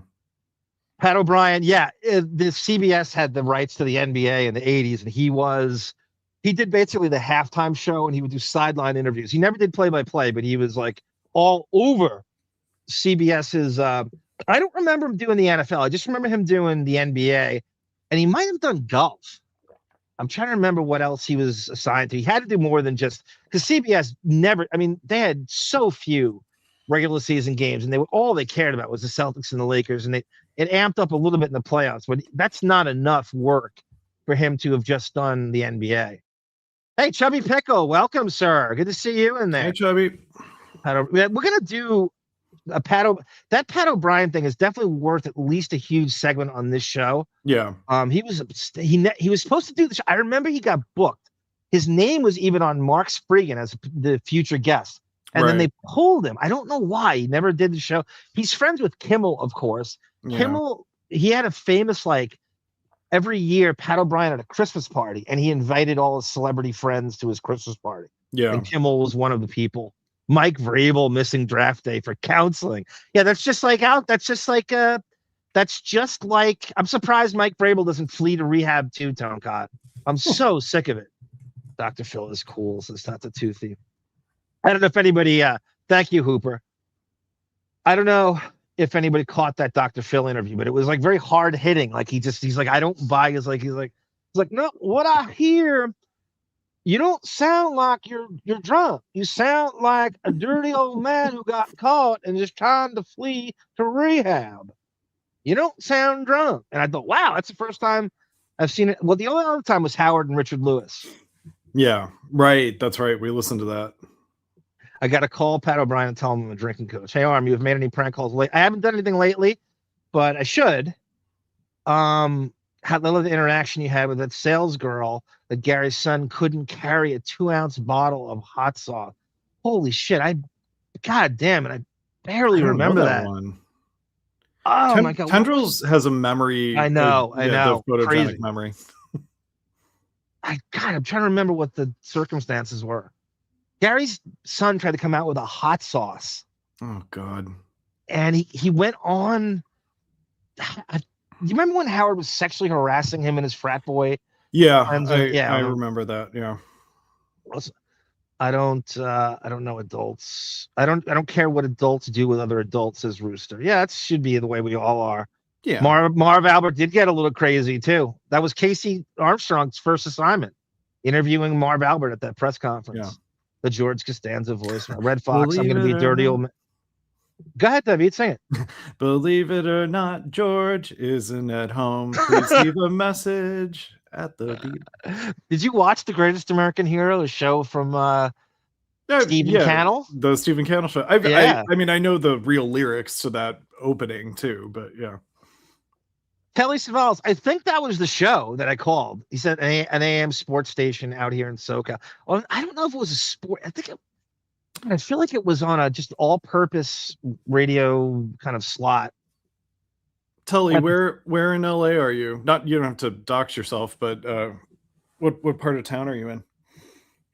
At the time, Housey says, Pat O'Brien tape talked, hearing from several different women that Pat would offer them jobs in show business for sex. I wonder if that sounds feasible. And that's in one of the tapes. That was that tape released? That sounds. I don't remember specifically. NBN Marv Albert. That's true. Marv Albert was on the NBC. Started to buy Silver Oak wine. The next thing I want to show you is something I found, which is super interesting. I couldn't not show it, even though it's got nothing to do with Beth, really, but it is the Stern girls, and I promised. So Emily and Deborah Stern went to take your daughter to work day in 1996. And when I found the Nathan Lane thing, I found this. You always find something on the way. And Deborah and Emily go to but Howard forgets them at home and goes in. He's interviewing Sandra Bernhard and has his limo go back to Old Westbury, pick his daughters up and bring them back to the studio where Sandra Bernhard is. That's my alarm. Oh, how far a drive is that from that studio? It's no traffic. It's probably half hour. Oh, that's not okay. 40 minutes maybe. Back. So the limo goes back, picks up Deborah and Emily, brings them to the studio while Sandra Bernhard's on the air, and she briefly talks to them. After she leaves, these bratty little fucking mean girl Japs talk shit about Sandra and call her ugly. Now, they may or may not be true and blah, blah, blah, but Emily's in middle school and Deborah's in elementary school, and it's amazing just to hear them on the air. And this is just a super interesting, weird old clip I found, and I really streamlined it. I wanted to give you like the best parts of it, and I'm not obviously going to play the whole Sandra interview, but she kind of goes, "Where are your daughters? I want to meet them." And that's how this starts. Emily, where is it? I have it queued up for us. Rappaport. Give me a second here. Yeah, take it down. Here it is. Emily and Deborah Stern diss Sandra Bernhard. For me. Yeah, hold on, I do have it. I want to meet your daughters, too. They're coming in. When are they going to get here? Did somebody go to get them? I'm having them driven around the block. No. They took the train in. They're circling the building. You're not going to teach my kids to go both ways, are you? Yeah, he's already doing this, like lecherous, fucking deviant in front of this. No, this is what Allison's talking about. Yeah. Father of the Year. Also, perfect picture. Before you even put the clip up, I was thinking of that moment where Howard sticks his hand down her jeans. Look at Howard's hand, everybody, and what Allison has to prove to show to her lawyers. Yeah. This was in, I don't think he realized, back then there was no, or maybe he wanted you to see it. Yeah, and that's not even as far in as his hand went, if I recall. I think he kind of. I think it went further. Yeah. Sandra would go along with this. Right. At the same time. The better she is, the more amenable and the more game available she is as a guest, the worse he treats her, the worse he would treat her. Yeah. Like she's beneath him and she's no longer, ironically, just hasn't been on the show in years. You heard the call when I made I think I have it somewhere. I should play it right if I could find it after this. You wanted them to. You were the one I heard about talking about your daughters, how you wanted them to be like not going out with guys. I don't. Right. I would love for them to behave like you. Well. Yeah, but you know what? No, they don't want to behave really? Like really nasty. Too exhausting. I don't know. All right, listen. Although, you know what you ought to do? I ought to bring my kids in. And you could act like that character when you were molesting Jerry Lewis. And then, but you could act like a wacko. And I don't want to scare you. This is Daddy's friends, and then they'll never want to go into radio because they'll be afraid. They won't want to go. They won't want to go into radio. They'll just take your money. No, because my daughter Emily writes me a note. She goes, today is bring your daughter to work day. Right, Daddy. How great was that? They don't want to go into it. They just want to take your money. That's exactly what happens, right? How pathetic is this? Again, that Maria Menounos had that question. She's like, did you give your kids stock? It was from the first day at Sirius, and nobody talks about it. And he just hominid out of it. Right. But that's so prophetic. That's a great question. It's yeah. Yeah. So I'm reading this thing, and she goes, and this could be my big break. I'm going, oh. Big break? She said the big break? Yeah. She's thinking like she's going to get a radio show out of it. Or maybe even 12. a movie. Oh, that's about the time they start thinking that way. Right. She thinks she'll be discovered. She'll be seen on E. Right. A producer will see her. Right. The rest is... So he's basically calling Emily like a fame whore already, just like trying to be like a Nepo baby in middle school. Like she had those showbiz aspirations, like in a ridiculous way. Like my daddy's gonna pull some strings for me. And, she goes on to do that fucking Madonna play. And it's just you couldn't navigate show business worse than Emily's tried to as a Nepo baby. Yeah. If I was Maria Menounos, I would ask Howard, my parents, they would sometimes treat me, they would get me like a bicycle or something. Did you buy your daughters some insider trading, Howard? I think no, that's not it. That's not it. Yeah, we could it's going to be too involved to look for it some other day. History. Here's a little bit of sweet drink. I know. Rockin'. All right, you want to meet my daughters real quick? Yeah. All right. They are here. Yeah, because it's the bringing your kid day. Yeah, but I didn't know that if they were going to arrive before we left the airwaves. Connie Selleck is married to the blonde Frankenstein, John Tesh. Did you know John Tesh dated Oprah? Really? Yeah, I saw this the other day, and I'm like, what? I was reading something about Gayle King, or I don't know how this came up, but John Tesh dated Oprah. That's so weird. We when I was a little kid, we used to go to this Greasy Spoon diner for breakfast sometimes on weekends, and every time we walked in, the waitresses would look at my dad and say, "It's John Tesh," because my dad looks like a handsomer. I can see that. Yeah, I think you've seen a picture of my father. No, I've never seen a picture of your dad, but that's what I would picture is like a John Tesh type. Like he leading an orchestra. Oh, I could totally see that. Yes. So, Concerto, make your panties wetter.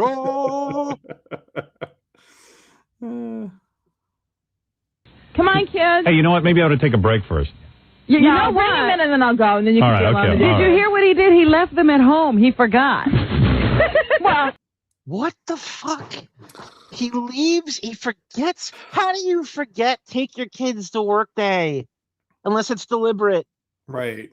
Yeah. I'm gonna pretend to forget. It's like someone standing in an elevator, like, you know, and the doors are closed, and like, oh, let me try to get to the button. Oh, sorry, it's closed. Yep. Bye. Just like hiding in the limo when his Allison and the kids got attacked by some crazy fan. Yeah, right. I think it was Randall's Island. He goes, it wasn't the tapes. Howard just talked about it on the show. He heard stuff about Pat offering showbiz jobs for sex. I could totally see that From one of Howard's 7,000 unnamed friends that he heard it from refers to It's often. Kimmel. It's obviously Kimmel. Right. If he's going to his fucking Christmas party, it's obviously Kimmel telling him that. That's true. When you hear if Howard's telling you, I guarantee you, 80% of the time when Howard says, I heard from, it's Kimmel telling him gossip, and he says, don't out me. I'm going to tell you this that I heard. I guarantee you Kimmel shovels gossip to him all the time. Yeah, that's he ain't getting it by himself. There's no way you get. That's true. It never comes up that's his gossip source. Pat O'Brien is one of the hosts on Loose Cannons for a few years. I used to listen to it on Fox Sports Channel. Brandano took Deborah into the bathroom for a quickie. Oh my God. At 8 years old, whatever the hell she is. He really touched that kitty there. This chubby pickle. Armis. Yes, I was Vanya, Tendrils. Great memory, as usual. Right. I knew she'd remember that. I knew Tendrils would remember that. Monique's play or whatever it was. Yeah. at 3 a.m, like, who wouldn't leave their kids who's at thinking home? clear at 3 a.m? Exactly. You, 'cause you left them at home. So I'm not father of the year. Bring them in, Daddy. Hey, I didn't realize. What size waist do you have? When my kids come in, I'll be cool. be cool, behave yourself. Of course I'm going to. Don't say any dirty words. And, what are you trying to say, that Sandra doesn't know how to act? Sandra, kiss my ass real good, okay? Tell my kids how talented I am. Okay. Where are they? This is Emily, and honey. that's Emily. Oh. And this is? That's Deborah. Hi, Deborah. Yeah. I cannot believe this is your kids. They're gorgeous. Yeah, well, I didn't say they were mine. You didn't actually contribute. I didn't actually contribute to making them. Does that work? Did it? Wait a second. I have no microphones. There we go. Try that. You look more like your dad. And I feel like that was a theory that Benjamin had floated on the old show, like that Howard, Allison kind of got, like a turkey baster basically to, Howard was not involved in the conception of his kid. I mean, that's a very far out theory. I was on the show and I don't even remember him saying that. Yeah. Benjamin said that? I think Tendrils let me know if I'm right about that. That's I can totally see. It's a great theory, actually. Yeah, that is a really good theory. Somehow there was like a donor, maybe. I mean, the truth is, like, or not even that Howard just gave his sperm and and Allison's in on the con, of course. Right. That payout she got, right? It ain't for nothing. Right. Look at what Leslie Kuhn's doing. She knows shit. Yeah. She knows about Kimmel staying there for weeks on end and the hair plugs and the plastic surgery stations. She knows all this shit. Yeah. Leslie Kuhn. Emily thought she was Fred or Jackie or Stuttering John's wife with the entertainment dreams. Yeah. Deborah Stern and Tony and Tina's wedding, Oh, God. Imagine like Gilbert Gottfried sitting in when the daughters came in. He would have treated them like Amy Heckerling's kids. Yeah. Good reference, David. A little Heckerling action. Opie and Anthony gave Emily. Opie and Anthony just... So Opie and Anthony's fit. This is how crazy these guys, their fans went to just a whole other level. Is they snuck into Emily's play with a video recorder and recorded the play, and then they took the footage back to Opie and Anthony, and they had all the audio. Yeah, I mean, it's from This is from Opie and Anthony's fans. Yeah. Terrorizing Howard and like in the best possible way. This is hitting him the hardest you can hit. This. Yeah, Howard. Spiritual, sexual, both ended up. Spiritual, like hell, the name of God, my breasts, my white shining legs, my vagina, my ass are all godly. Rest in Hebrew, God in Hebrew, Shaddai.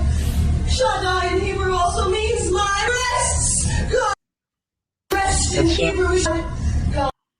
And so their fans snuck in and got that footage, and it's now we have it. Now it's the internet lives on, and that's how crazy. The other crazy thing I remember loving is Howard was going to see Letterman, and their fans surrounded his limo with Ronnie driving and slapped an Opie and Anthony bumper sticker on his limo. Oh, nice. And they had to drive to Letterman with it. I think they surrounded the limo and started chanting Opie and Anthony or whatever, and then one of them slapped. It was probably more than one bumper sticker on Howard's limo, and he had to drive with it. In his book, Pat O'Brien said John Tesh beat the tar out of him as he was totally drunk or wired. Oh, wow. Rupert Pumpkin reading Pat O'Brien's book is the real story here. Wait a minute. Let's go back to the beginning of the show and start over. That's right. Loose Cannons with Pat and Rodney Pete. What? Of course I know Rodney Pete. Of course I do. Are you? Come on. I mean, I didn't. What Rodney Pete acted? Are you familiar with this, David? Is it? No. Loose Cannons. And so that is so bizarre. Rodney Pete acted. I have no. How do I not know that? Hey, John and Sarah, it's Holly Robinson Pete. How you doing? Yeah, I know. Yeah. Hi, Dad. Hi, kids. Hi, you guys. It's Emily and Deborah. Fun to be here. Yeah, it's awesome. Have you been here before? Yeah. Yeah. What's her name? They're gonna... Sandra. Hey, Emily. Okay, they were there before when the Olsen twins came in '93. Right. Well, maybe some other time, but that was clearly the time that they were in there that people remember. What's the opposite of being turned on? Because that's what happened to me after hearing her in that play. This is Tone Cott. Freak show.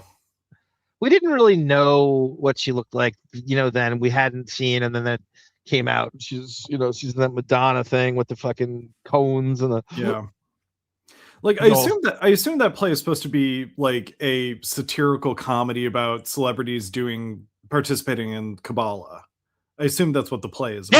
Yeah, it is. That's exactly the premise. And Howard had the director fired, and he denied it. Yeah. But here's my take. I'm putting two and two together.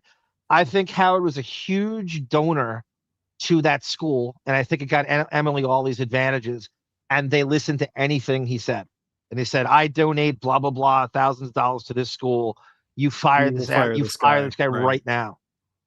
And the director of the play talks about it. And there's an article on him, and he talks about Howard got him fired. It wasn't a rumor. He got him fired. It wasn't I wonder if any of my New York actor friends know the director. I'll have to. Very Jewish last name. I can't remember what it is. You can totally. I'll look up the article. Okay. Yeah. If you get the guy's name, you could look up the article. The article's great. Okay. I don't know if we read it on Radio Gunk or not. Rodney acted like a starting QB, and Rodney acted like a starting QB when he was actually a backup. I know he's like barely a starting quarterback. Played for the Eagles, the Lions, and someone else. I'm forgetting the third team. Didn't Howard say the Olsen twins were hot when they were? Yes, of course he did, Anthony. And meanwhile, had met them in '93 when they were probably 7 or 8 years old. Yeah. Howard said that his daughter went to the New York University School of Acting. That's how he put it. Even though it was was Stuttering John. I think where the actual play the Playhouse was like right adjacent to the Millennium Towers. Like you could easily walk to it from where that was. She's a big star. I knew you should have introduced them. I like that. Yeah. Emily, Deborah. This is Sandra Bernhard. She's been in major films. My niece, Adrienne, is 12 years old, and she's rocking. She's a great kid. You guys have fun together. Great kid. Another She's a great kid. Another great kid. She's on Roseanne. You ever hear of a show called Roseanne? Oh, that's right. So yeah, she's underrated as an actor. He brought up speaking of Rupert Pumpkin, she brought up King of Comedy before. Yeah. They referenced that. Yeah, well, Sandra's on there. You? That's me. Yeah, she's Roseanne. I love Long Island. Hey, be nice to my kids. I up this morning. Right. Now, because for Daddy, I wanted to look nice. Yeah. Why? Because nice you don't guy. realize how cool. Tell them how cool I am. You know that, don't you? Tell Thank you, Ace Smith. I didn't realize he was on the Cardinals. Okay. Ace Smith's an Arizona guy, so he knows all things sports in Arizona all the time. To make points? Sandra. Doesn't school tell you, hey, your dad's really cool? Do they say anything? What do they say about your dad? What do they say about your dad? No one talks about him. They all run. They're all jealous. Let me tell you something. Of course they are. Sandra, would you explain to my kids how cool it is to be Howard Stern's kid? Like you would have got. You that I'm the greatest Maybe guy. right now you don't appreciate it, but by the time you're 15 or 20, And you're on the psychiatrist couch. You'll really appreciate it. Wow, is that prophetic or what? Honestly.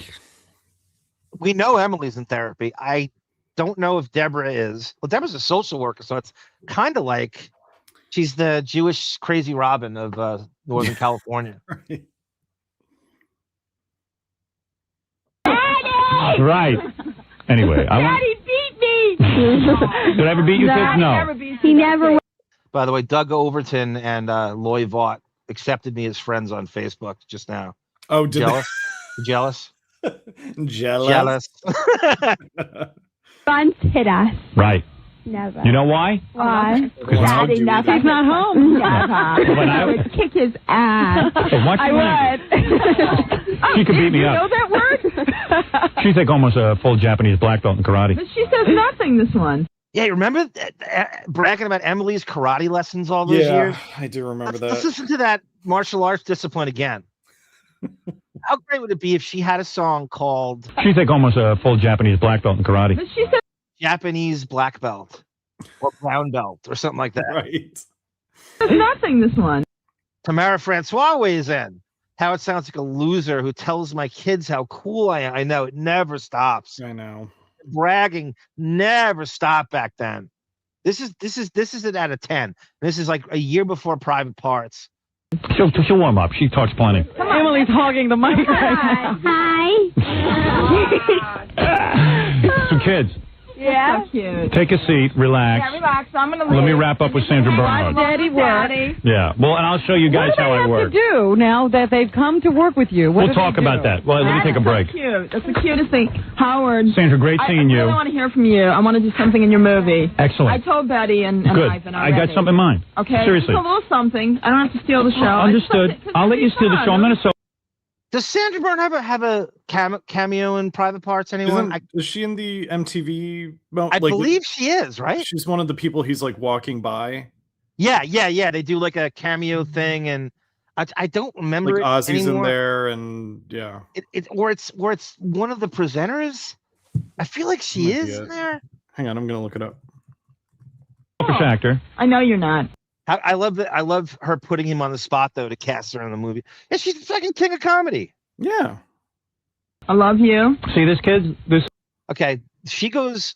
Sandra leaves, and is guess a what big happens? star asking me for work, okay? That's very impressive.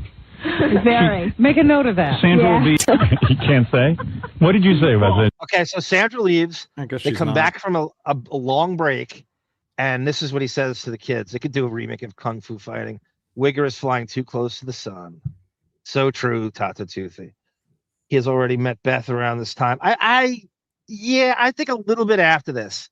I would say 97, 98, Anthony, but it's close. But by the way, she's not in Private Parts, but she is in The Late Shift, which Betty Thomas also directed. Yeah. She plays herself like going on, quote, Letterman, played by John Michael Higgins. She was a big guest in those years. That's how she referenced Betty Thomas so easily there. Okay, all right. Yeah. Thank you for that. Bernhard, I want to hear this. No, I already told you. Okay. Okay, so Sandra just left, and he's asking the kids what they think of Sandra Bernhard. Say about Sandra Bernhard. I want to hear this. No, I already told you. Okay, all right. She was bad-mouthing Sandra during the commercial. You did? I saw her on TV. You did? Yeah. And what'd you say? What? What'd you say when you saw her on TV? She's ugly. Oh, No. stop it. Oh. That's what Emily So said. you thought that she had big lips, right? Yeah. And a big nose, too. Oh, but you said she had an obnoxious nose. Yeah. An annoying nose. Annoying. You were going to bring Those little backstabbing brats, huh? I mean, to be fair, like the Howard adults, goaded her on the adults to in say the it, room yeah. goaded. They them, wanted you her know. to talk shit about it. Yeah. I give them a little bit of slack. You know, they thought they were not going to have to air that out to the audience. Yeah. I think it's devastatingly insulting for Sandra Bernhard to left that studio Yeah. and turn the show on and hear these girls say that about her. I think that's horrible to hear that. I think that hits hard. Yeah. I don't know. You can't just go, oh, the kids, they don't know. That's, you know how, oh, kids, I love kids because they're honest. And they can just, that's horrible to have to hear that. And that's your friend. That's your fucking friend who you constantly do great guest spots for. Yeah, it's like because what it reveals in that moment is like, oh, so Howard's the type of person who, if people are talking bad about me behind my back, he is going to make sure that it gets back to me. He's not even going to be polite and just keep it to himself. No, I think you're right. I think he manipulated that whole thing in between during the break. Yeah, totally. And then it's like his kids take the hit for it too. So he Yeah. has no problem. I mean, he's no problem hiding behind them. Emily, tell us about take your daughter to work day. Well, Daddy farted into the mic and threw baloney at strippers' asses, and I got that audio too. And she did that article on the Post. If it just, it might be worth going to after this. Did Sandra have some lesbian affair with? Yeah, with Madonna. That was she's famous for that. Tone Cott. They sure do sound like Long Island Japs, like Nepo baby Long Island, like the worst. Every stereotype of like a fucking is it bat mitzvah when the girl gets it or but yeah, exactly. Okay, yeah, the $200,000 bat mitzvah and not a care in the world. They were all on the track for that, right? The quintessential North Nassau County spoiled brat Japs with the $200,000 bat mitzvah. And in this case, you know, the daughter of famous, super famous at the time, Long Islander. Yeah. They learned to do that by watching their dad. Was this the last time they were on the show? No, they came in, Anthony, the last day of Sirius. Terrestrial. In the winter of 05. Yeah. I have that somewhere, but not now. Some other time we'll go to it. I don't know if all three of them came. Yeah, Ashley is definitely anorexic. Who said that? Anthony? It was no, Sky Spectre said that. Wasps, little yentas. That's right. All right. Hey, John, I'll be right back. If you want to work through some of the chat, I'll be right back. Hey, thanks, pal. I'm going to tell you how to do the show. How dare you go to the bathroom? How dare you do a 4-hour show and go to the bathroom once while I have a Riley Martin P-jar right here. Exactly. I know. I'm not prepared. I'll be right back. Okay. All right. Next thing we're going to do is, while we wait for David, maybe we'll go to that article to tie it into Scarfgate. Howard addressed it, Zoo. Okay, here it is. Howard talking about cut to years later, and Emily Stern does an article with the New York Post. You've all heard this. It's worth, you can't play this enough, quite honestly. Gabe, you're on the air in Miami. Hey, Howard, good morning. How are you? Good morning, my friend. Hey, I saw this. Good to see you, Casey DeRula. I addressed you earlier in the beginning to come back on the show at some point, maybe when you can in the summer and you have a free time, because I know that you have a lot of shit going on. We'd love to have you back, even if it was for a half hour or so. Article this weekend, and I wanted to see if you had seen it. It was about your daughter. Tone Cut, that's so funny. And let's talk shit about David while he's gone, in keeping with this is Sandra Bernhard and the Stern Japs. Of course I saw it. And I just wanted to, I was kind of shocked because you always talk about how, you know, the great relationship we really do have with Beth. And yes, I'll take that as a booking, Casey DeRula. And it had some negative comments, and you scared her off dating. I wanted to know. I know. Emily called me. She goes, Dad, I talked to the New York Post, and I don't know what happened to this article. Right. And I said, I go, it's all right. I read it. She goes, the headline was that my daughter's afraid to date. Meanwhile, she was just in a relationship. There's no way to misconstrue these quotes. There's no way to take it out of context. It is on the paper. There's no way this girl who is friends with Emily is going to paraphrase, or there's just absolutely no way. Right. And she has every right to feel that's a home, to feel that her parental unit and nuclear family was destroyed. And Howard didn't talk to her on the phone. No one believes this for a second. Hamina, fake caller personified. I don't know what I said. What's that about? She goes, I don't even know. I don't even How did they get that? I don't know, but my daughter is fantastic. Right. My three daughters are fucking amazing, and I'm very blessed. I have such a great relationship with them, and great kids, I really do. And what can I tell you? I'm very supportive of everything they're doing, and we see each other all the time, and I don't know. I didn't think that article was very reflective of my relationship with her. Neither did she. But that, I guess, wouldn't sell papers. No, but it's fine. I mean, no, my daughter does date men, and very successfully, and she's just a terrific kid. And the article didn't really reflect our relationship, but whatever. It's 2 weeks ago I was telling somebody, my friend, 2 weeks ago they had me in the post that I'm now the leader of a cult. And I was like, whoa, for getting things done, So around this time, the Marcy Turk stuff really starts to surface, and we get wind of it. This is a year after the Pelican Brief. Okay. So it's really getting culty and weird, and the show has gone into really just such a shittier phase as he eliminates Back Office Radio and the Good Wrap-Up Show and Black on Black, and all that stuff is gone. And it takes a real this year. It is when it really just goes to. There's no coming back. It's another level of shitty.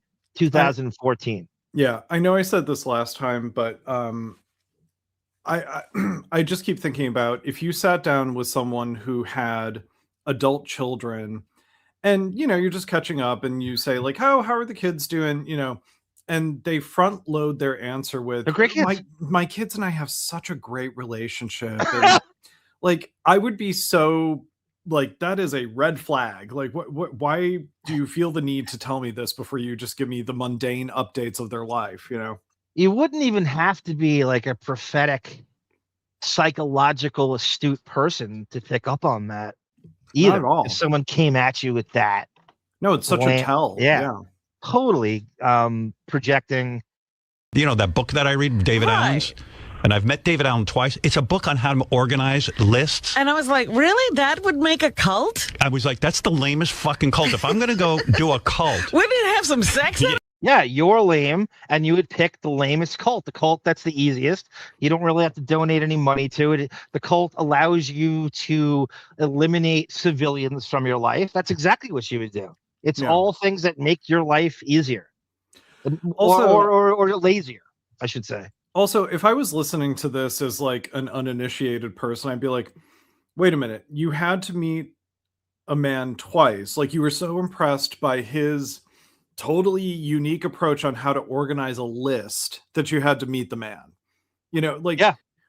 Something doesn't add up there. Like, and you're not doing the list. Your 15 assistants, like Leslie Kuhn, are doing the list for you. You're not doing anything. His game is to make it look like he's got some ambition or he's writing something. He's not doing anything. It's his assistants that are doing these lists. Right. What's the difference between Marcy or Manson? Which Marilyn Manson or which Manson? Charles Manson. My dad Howard's the kind of father-in-law that you can't talk about in normal guy. Yeah, if the conversation isn't about gay teen shows, I know it's like that thing, Housey. Imagine just walking in on your dad in his 40s and 50s watching fucking Dawson's Creek with the door shut. Wasn't Howard like what was that underwear brand that he was promoting a couple years ago? Tommy John. Like, wasn't he like buying his son-in-law Tommy John underwear and stuff? Like, but then your dad in your 60s and 70s has his sexually ambiguous assistant stylist coming over to dress on a Monday to try underwear on. Oh God. I can't fathom in any other walk of life where you, My dad's gay. Dad is a homosexual. He's gay, yeah, absolutely. I've said this before too, but picture any other straight boomer male in your life doing that with one of their friends. And I can't. I make can't. a defense that they're not any gay. age. Yeah, any age. True. Yeah. Has Howard ever gone to temple to watch Emily? Not that I know of. Tattoo. That's a good. I say no. Yeah. Gun to my head, I'm saying there's no way in hell he's going in any public space like that with a bunch of Jews who probably, he probably gets too much attention in that setting, in, wherever it is. And they know she's his daughter and they're waiting for, I say absolutely not. Yeah.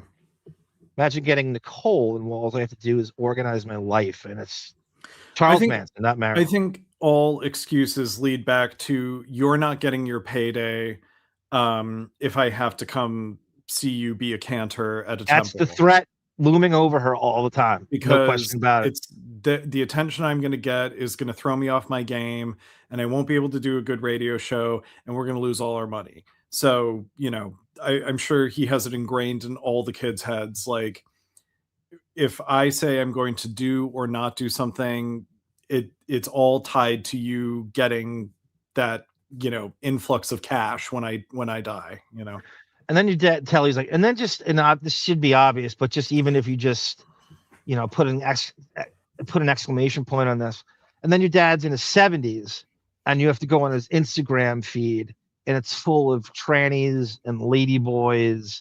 And if that's, if he does anything at all, but basically it's inert other than that. And he's got a fake Instagram too, with just his people he knows, and you find out what it is, and it's nothing but that. And that's who he's following. Yeah. Chris Wilding probably taught him, like, don't be horny on Maine, Yeah. Yeah. So. Yeah. Good question, Telly. I tried the Tommy John on underwear. I tore a ligament in my elbow and was out for a whole year. That's the real picture of the Yankees. Tommy John, the pitcher. He's get a life, Jews. Okay. Benjamin weighs in. The first thing he says, get a life, Jews. That's from Curb Your Enthusiasm. the gay kid. LD. I just watched a bunch of LD clips with Vivica Fox. Non-famous Jews. That's the line. Anna Gasteyer's son. It's the little gay boy who sews a swastika. Oh yeah. That's a good storyline. Yeah, and it's like, get a life, Jews. I got to binge that show again. I gotta start it. I gotta get going. Stop watching Seinfeld and start binging Curb Your Enthusiasm is really what I gotta do.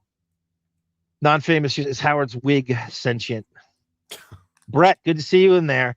Is she the daughter of chain of Popeyes franchises, says Anthony. Damn right, Telly.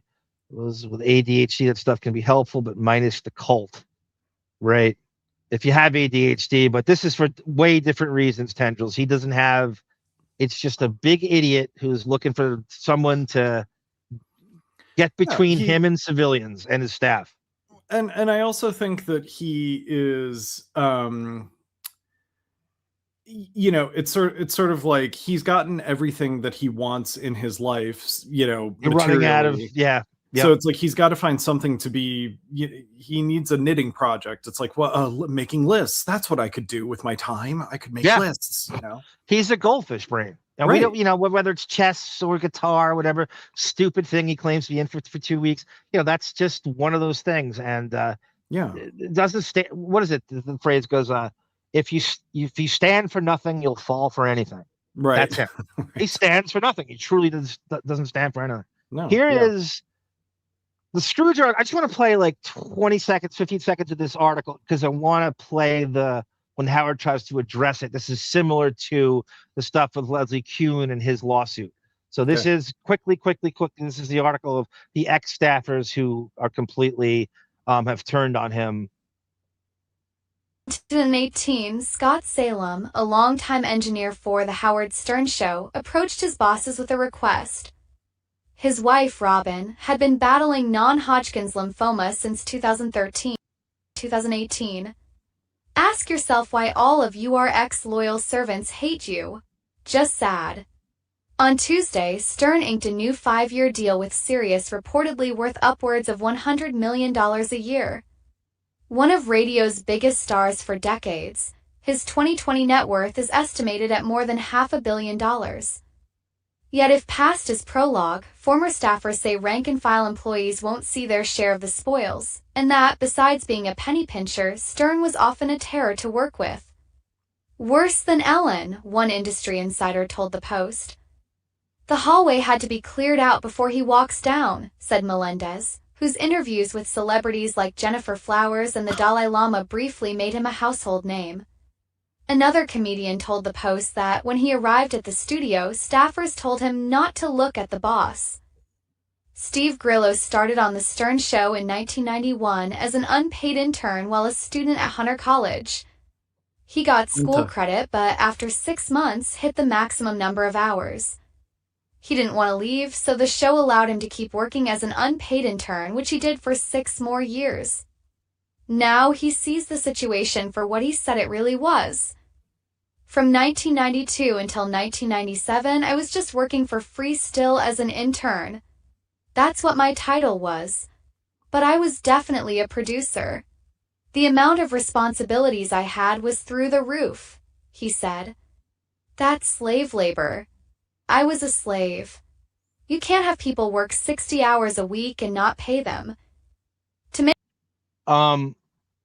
So I'll go to his response to all this. You know the rest of it and stuff. And I just wanted to play a little bulk of it to give you a flavor of the article. By the way, if I was writing a magazine article and I wanted to give examples of celebrities, I would immediately go to Jennifer Flowers. That's brilliant. So true. It's so true. Janet, why is that the first name they come up with? I don't know. There's so many more famous, people they could have mentioned as Stuttering John interview subjects. That is a great show idea, Telly Savalas. Howard's fake hobbies that have gone through. Yeah, that's a good idea. It's a very good show. Photography, He goes through fads like a teen. Just like 14-year-old teenage girl. Same thing. That's right. There are very little difference between any given fucking tween. No way Howard's getting $100 million for his third contract. He's down to 3 days a week. Well, he's a partner. Whatever it is, Rupert, it's too much. I like to go with the higher number to make me angrier. That he's in it. You get to see how, you see Sirius cutting all these things. Like, where's the money going? That's where it's going. Yeah. There's no, in order to make room for him, you would have to cut all these things. Again, $5 million a year is too much for him. $3 million is too much for him. Right. But let's believe the worst. It just makes me angrier. Yeah. Stuttering John has never been a household name. Howard looks for anything he can get to other people to do an aspect of his life for him not to do. If he could get someone to open his bag of almonds for him, he would. He probably does. Yeah. And I bet you Leslie Kuhn will tell us just that. I think Howard's just as afraid of not just the hair system, not just the plastic surgery palace and Kimmel staying there to get hair plugs for 2 weeks and what goes on, but just bringing up Marcy Turk in exactly what her role is there, exactly what she orders around is he's terrified of that. The getting things done part, he's terrified of that. In the same way that the health insurance executive that Luigi Mangione allegedly shot is responsible for the death of many people, so is Howard responsible for the death of Stacy and Dana Plato. Yeah, right. Yeah, no doubt. I remember listening. Tamara Francois says, I remember listening during the last days of Scott. They made him sound like a sad clown with thunderclouds. He went so much, and Howard treated him like such shit. Oh, so true, Tamara. And they wouldn't. I had a clip of Gary talking about Scott and not bringing him up on the wrap-up show, which is really bizarre. Like, we had a guy who used to work here in the sound, and you could see he was trying to figure out how to euphemize through it. And right. I think Rasan was there with him, and I think Rasan didn't even know who he was talking about. Like, Scott was so out of the loop that Rasan didn't even know who he was. Yeah, and by the way, I'm agreeing with the chat here. I feel not that bad for Grillo for he's a grown man who could have walked away from. If anything, I think it just shows. Like, if I was Howard, if I was running a show, I would be like, we can't have people working here for free, even if they want to, because that reflects poorly on us, we're not going to waste. We can't take advantage of that because it just makes us look bad in the end. But I guess he wasn't thinking that way. No question about it. The next, with that, commenting on that article is Howard, grudgingly, but he uses, I call this Ralph-aport, because it's Michael Rappaport and Ralph call in at the end. Is really weird at the end of the show to try to do damage control on this article. Yeah. And I kind of got the best parts of it here. And so Ralph takes a shot at Artie in this by calling him just a drug addict. He takes a shot at John. He takes a shot at, see if you can figure out who he's talking. I think Scott is throwing. I assume the incompetent is he's referring to Stuttering John. Or Scott. Oh, that's true. Yeah. Could be Grillo. Aren't they all? I mean, You, in all honesty, so this is 2020. What the media reports is a nightmare because I don't make near that. In fact, today I got to get somebody to fix my oven. And I'm like, well, they're probably going to charge me $200 million. David, have you ever seen someone have like very expensive shit break all the time as much as he? I don't believe any of this shit. The TV breaking and the TV bracket, the ovens broke. Why are all these things thousands and thousands of dollars is paying for? Have you ever seen someone's oven break? For two anorexics too, who never eat, who probably don't even use it. No, I think we mentioned this last week too, but like going back to you and Benjamin's theory that like Howard has stuff in his life to talk about, but he talks about the minutia of shit breaking because it fills the time and it guarantees that he never has to talk about the really cool parts of his 1%er life. So he just bores the audience with all the shit that's breaking, but it's kind of in the Howard Stern kvetching character, so the audience doesn't really detect that anything is wrong. Oh, he's just like you. Stuff breaks in his house, right? And it's all fake. And he's going to be kvetching, and yeah, exactly. I think how this show goes is he's walking around Castle Gayskull or Auschwitz or 17 Squabble Lane and passes the oven, or he sees one of the many 12 cars in the driveway struggling with something. He goes, you know what? I think I'll tell my audience that the oven broke. And then he writes a fake story to Jason Kaplan or Will Murray, and then they log that away and they send it to him to run with his fake story about an oven breaking in his house. It reminds me of I was going to say, like, I wonder if the skeleton twins are breaking this stuff themselves on the sly so they have something to complain about. I think they can't handle sometimes, like, when things are well, that too sounds in keeping with Beth's histrionic personality disorder, as Dr. Curry describes, that she would, in addition to creating drama on the street, which I cannot tell you how many fucking audio clips I have. It's just to listen to it in bulk is just insane. Right. Why would you not make up stories or break things yourself to continue the drama, right? Why would you not? That would be in keeping with what that histrionic personality disorder is. There's a Simpsons episode where, like, Bart is on a vacation, Lisa's spending the day at work with her dad at the nuclear power plant, and Marge is there at the house all day with Maggie, and she's bored. You know, she's feeling isolated and left alone, and Maggie's taking a nap and behaving. She's not making a noise, but Marge, like, pokes her enough to wake her up to get her to cry, so she has something to do. Like, she can take care of the baby. That's what this kind of reminds me of, is like, everything's too perfect in the house. Let's fuck some shit up so we have some stuff to talk about in the air. And, you know, because they're looking for misery. They're just looking for things to be miserable about, you know? There are several ovens in this house as well. So it's in addition to, if one broke, it wouldn't mean a goddamn thing. Right. Exactly. There's we've heard from Stuttering John that there's also, how Beth would has they her own kitchen. How would they know if the oven is broken? They're not cooking ever. How would they know that? This day doesn't cook and he doesn't eat.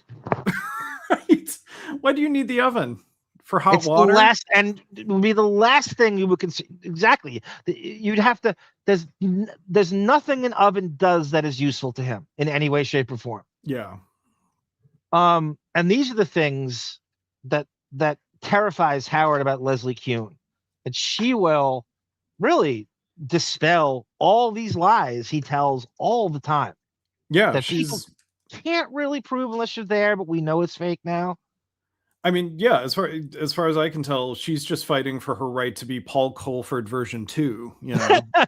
It is. It's like Paul Colford meets the Pelican Brief. Right. Is what she could potentially do. And Yeah. if she holds her ground and doesn't take some payout, and it's so unbelievable that will just go on. The Pelican Brief is still circulates all the time. Now imagine something that's 5 times as lethal or revealing, which is what she has the ability to do. Right? Pelican Brief was revealing, but nothing like she could do being in that house all the time. Yeah, because I mean, the Pelican Brief is something Howard felt comfortable showing to even a limited amount of people in his staff, you know. And then he takes no accountability for any. The show has always been what he wanted all the time. Like there was nothing ever that the staff had autonomy on. It's all him. It's all his decisions, and he's blaming the staff for his decisions. Right. Why did you let me? That was Jason. Why did you let me hang up that picture of Jeff the drunk in the green room? It's scaring the celebrities. That's exactly what he's doing. Seriously. Brendan goes, remember when Howard was into Pilates and collected bone records? That's one of those fly-by-nights. I barely remember the Pilates. Unless he's making that up. I barely remember that. Drug addict, Berry Boy. I think Howard's a fruity nut cake. Benjamin, that's a good reference. Fruity nut cake. That she was on some of the kind of a obscure whack packer in a way. Yeah. I don't remember how I assume she died of old age, but maybe she didn't. I don't know. How's he goes, I've had the same oven for 20 years and I've never even had close to a problem. Howard's got one of those good Moen ovens. 79 IQ. He's an F up. Here we go. That's right. Yeah. There are more articles out now about what a scumbag I am, what a bad guy I am. It generates even this weird energy around me of jealousy, and I'm a douche, and and I'm like, oh my God, I almost didn't want to re-sign because they're going to start making this about. It's so true, Tonecott. How would you possibly bring up the oven thing, right? And not bring up the personal chef? Like at this point in his life, this is like, he's way out. I mean, he's been out of touch since the 80s. Now, this is 2020.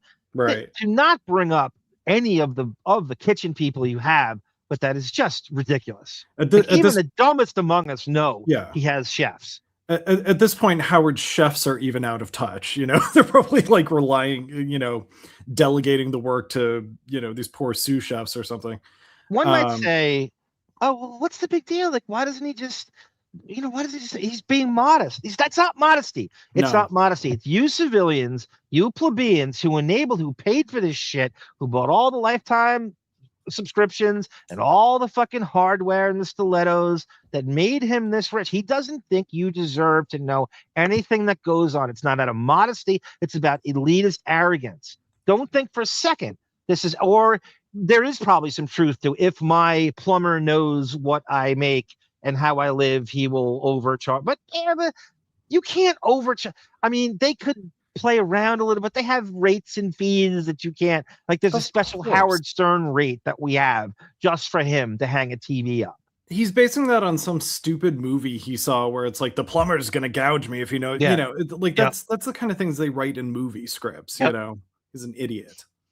How much money I make and all this shit. And well, let me I'm uptight. I'm uptight talking about money. Money is in this world is the only thing. I said this at that Benjamin. If he talked about his 1%er life, it'd be the only way to make this show entertaining. But that is the only thing that drives him all the time, is the marbles. There's no other. This isn't about art. This isn't about the love of anything. He has no passion. There is no art. The show is about nothing.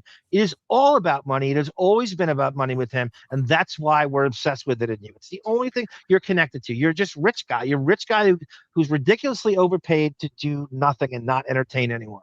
Well, also, I'm sorry. Also, the incongruity of Howard wants us to believe that his Sirius and his channel have millions of subscribers, so many subscribers, but at the same time, he wants us to believe that, like, I'm just working class. I'm not making that much money. I can't have a plumber know what I make. I mean, the two are not comparable. They're but he thinks the audience is that stupid. Right. I mean, that's how little respect he has, not just for you as a person or he thinks that he's playing chess and we're playing checkers and we can't see through all this stuff. Yeah. And we've been able to see through it.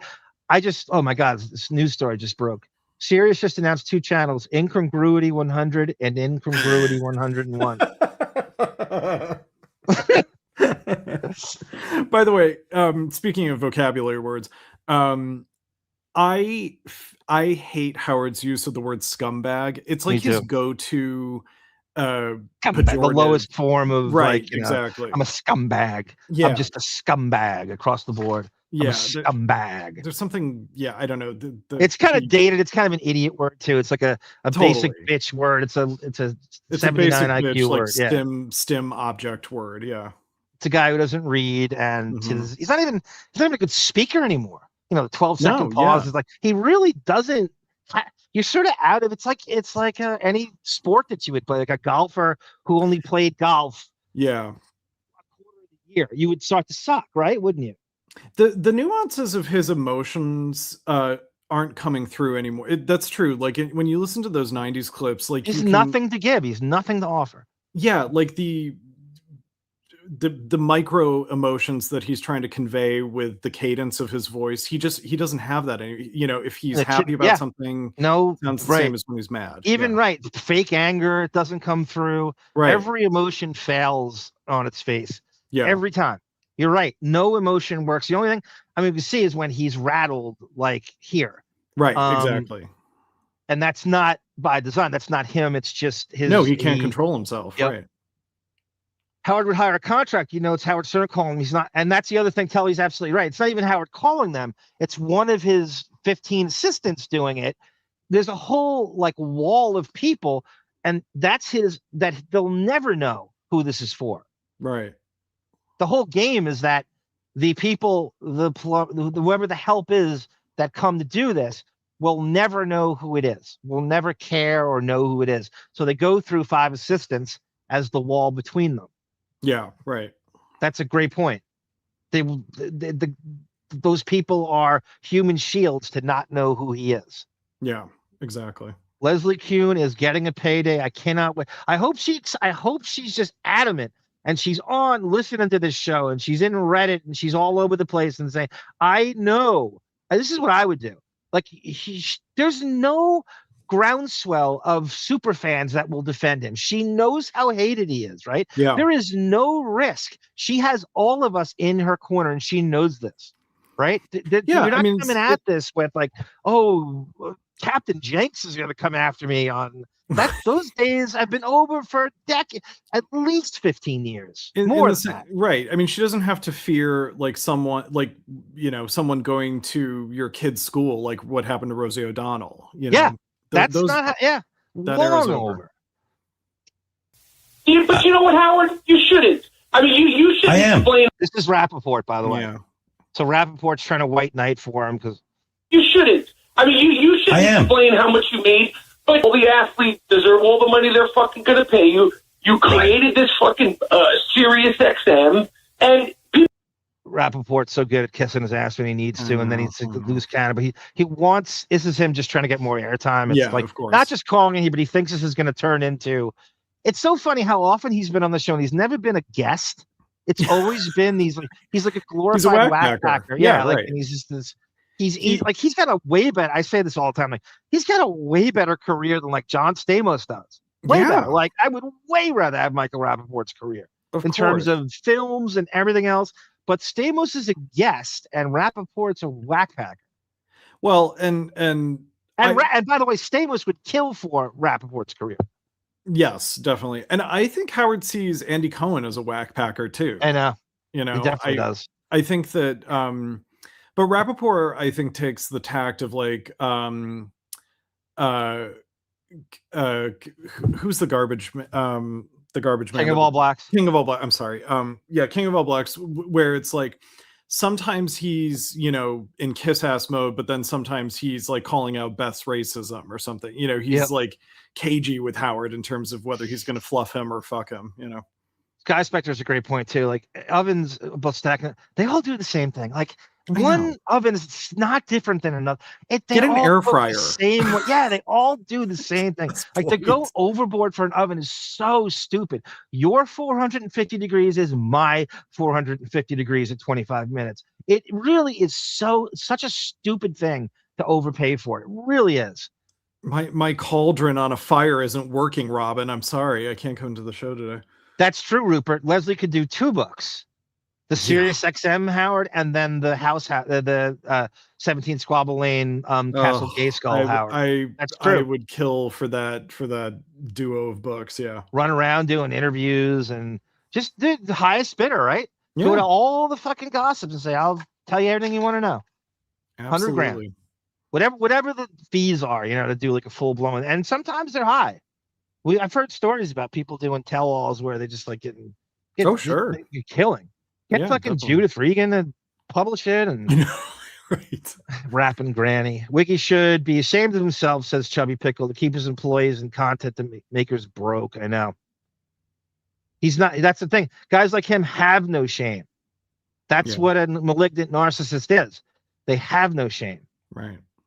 By the way, just really quick, hit like and subscribe right now, everybody, please. We have temporary lost monetization on our channel.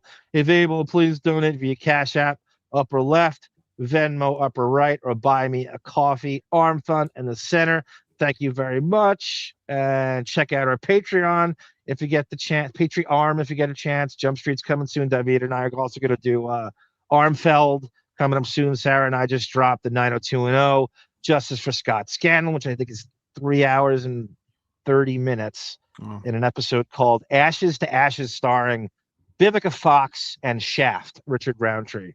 People that worry or question or why should you make the money and what you do with the money, whether you give enough to check, tell them to suck your fucking your Hanukkah dick. That's not what nobody's business. Hold on. He's a super Jew too, Rappaport and fucking Israel and stuff. Yeah. He thought he was going to win points by making a Jewish joke. Hey, now. Hey, without... So Ralph tag teams with Rappaport. Both calculated callers, probably. Yeah. I mean, Ralph knows the routine. Oh, no, John. They were both in the queue by coincidence. What are you talking about? Yes, very coincidence. But it's funny because this is the end of that show, I remember. Brett223 says, Howard has hobbies just for clout. And no interest. Yeah, everything is for clout. That's great. That's true. Well said. Shame is for us and the unwashed mashes, said Housey.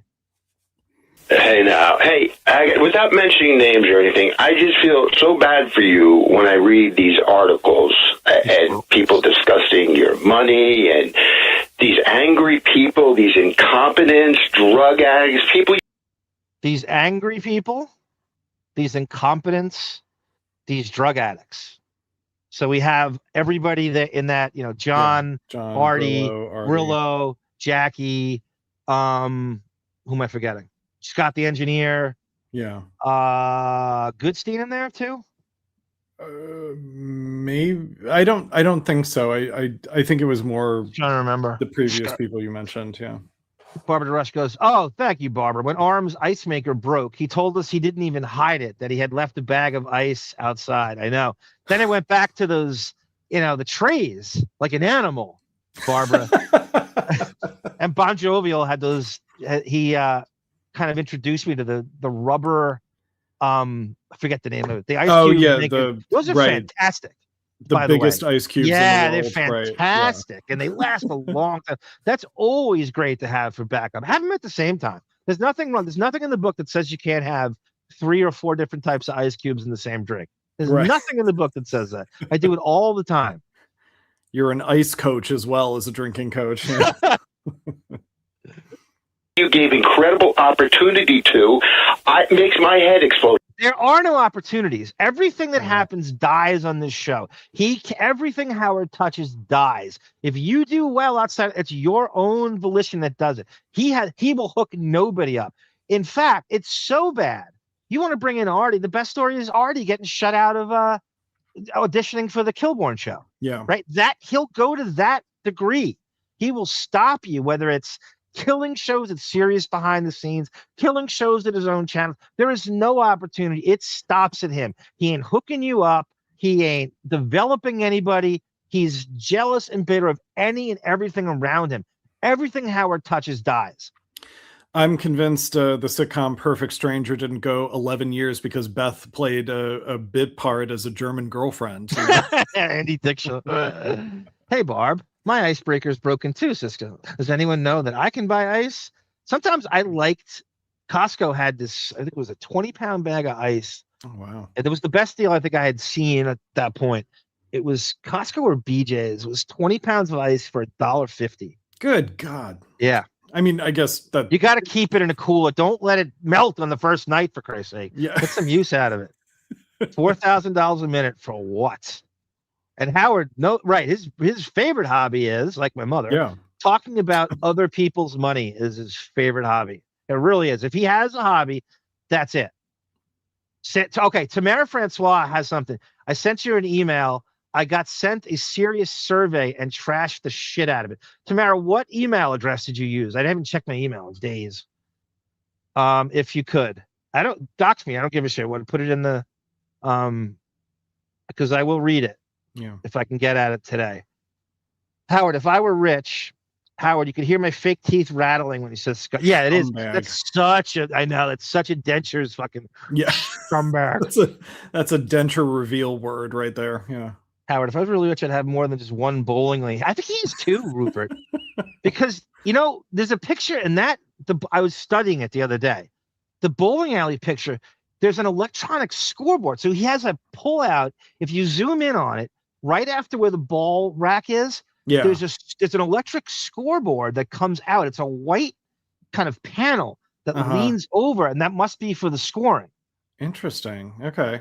It's the only thing that could be. Right. It doesn't make sense. It looks like that it comes out of the ground. Look at the I wish we could see this. Tamara says, yeah. Canadian Goose says, hey guys, I love the show. It's worth pointing out the Roganverse podcasters have the opposite problem, alienating their audience with nonstop I know that's true. That's Canadian Goose. Yeah, that's true. Their entire fucking Roganverse has been alienated utterly, and that is so true. Who relates to any of it? That's their goal, is to alienate their audience. Remember on the last Armfeld, we watched that kind of video essay on Brian Callen. And there's a part of his stand-up special that he filmed at that cigars and steakhouses. Yeah. Brian Callen's telling the audience, like, you all need to be friends with billionaires. It's awesome. That's right. That's right. Jesus Christ. Dan Soder, a comedian I really love, was shitting on them and that exact thing. And he goes, all the suck-ups go on Rogan's Instagram and like his Instagram of him eating venison, deer meat all the time, like that's their favorite thing in the whole world. And half of them are vegetarians, and they'll hit and like on the right. That's how much they kiss his ass. They're trying to have like svelte bodies, but they're like, oh, I love venison and mead. Good job, Joe. Howard buys the stuff from Temu. I like when Chubby Pickle puts an LOL at the end. I don't know why. That's very charming. Squabalina's dynamic pricing for home contractors, says Rupert Pumpkin. Howard looks like a Batman villain in the photo. I know this gotta be. We could have like Sarah. She'd be good at this, like creating a Batman villain using Howard's likeness. We all heard he claims he was offered the Scarecrow role, but there's something else. We got to do. The Pelican is a great, because there's a penguin and he really is a Batman villain, top to toothy, and I think Sarah would be the one to sketch it up. Leslie needs to get in touch with Maureen Callan. That's it, Barbara. Yeah. That's it.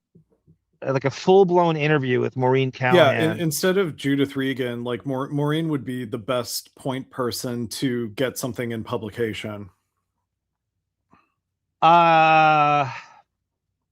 I'm trying to think of someone else that would hit him harder. She I don't know. She does pretty well. She gets like 200,000 views and shit. Yeah. So I'm trying to think if there's somebody else that would be out to get him. That. Yeah, like it's someone in publishing. Like I'm trying to think. Nah, she might be the best one because she would, ask the right shit. Right. I have to think about it. Nothing's going to come out of his lawsuit. Howard's going to open up that purse and drop. Apparently, Chubby, she knows this. And it sounds like she literally said like 5 times with her lawyer, I'm not interested in money. I'm interested in my ability to speak. You're not telling me what I cannot say with your fucking like the Mr. fucking freedom of speech, First Amendment is telling me that I can't talk about my own life. Fuck you. And that's what she's saying so far. Maybe she'll cave in. Maybe she'll capitulate to it. But right now she's saying, no, I know the game. You're not throwing your fucking retainer lawyers at me and shutting me up. Yeah. How do you just not want to? I mean, I'm sure you do. Oh, please. Okay, listen, in any organization, there are people who are disgruntled, and that's their problem. They have to live with it. I'm just like this. You don't relate to anybody. You don't know anybody. You have only worked on the radio. You've only been the big wig. You have only been the boss. You don't know what a disgruntled employee is and what Leslie Kuhn is saying. You don't know what is it called again? Hostile work. You don't know what a hostile work environment is because you've never worked. You and Beth have never had a real job. You don't relate to that. You've only done this. You can't comment on that. There's none of that. You cannot speak on any of this shit. You've only been the head honcho in radio and worked in radio. Yeah, and he's those opinions about his knowledge, his quote knowledgeability about hostile work environments and disgruntled workers. That's coming from like Tom Chiasano. Those are his opinions, not Howard's. He's probably just parroting what someone like Tom or Mel Karmazin said to him about that's kind of office politicking. He is stealing talking points from listening to executives like them complain. Right. I think you're absolutely right. That's well said. Sarah goes, you can hear the wad stuck in Ralph's throat. I know. Yeah, I hear Ralph that too. Sounds very jizzed in at the moment. Yeah. What was the word he said there? He goes, I forget. There was one keyword in the. I wonder if Leslie Kuhn has any. Oh yeah, she absolutely does tendrils. Ralph's all over that. Like, why do you think he sent Beth to fucking Jersey City? I was going to say, Leslie was probably like, with her foot on the gas pedal the minute Beth got out of Ralph's apartment. She has dirt on every.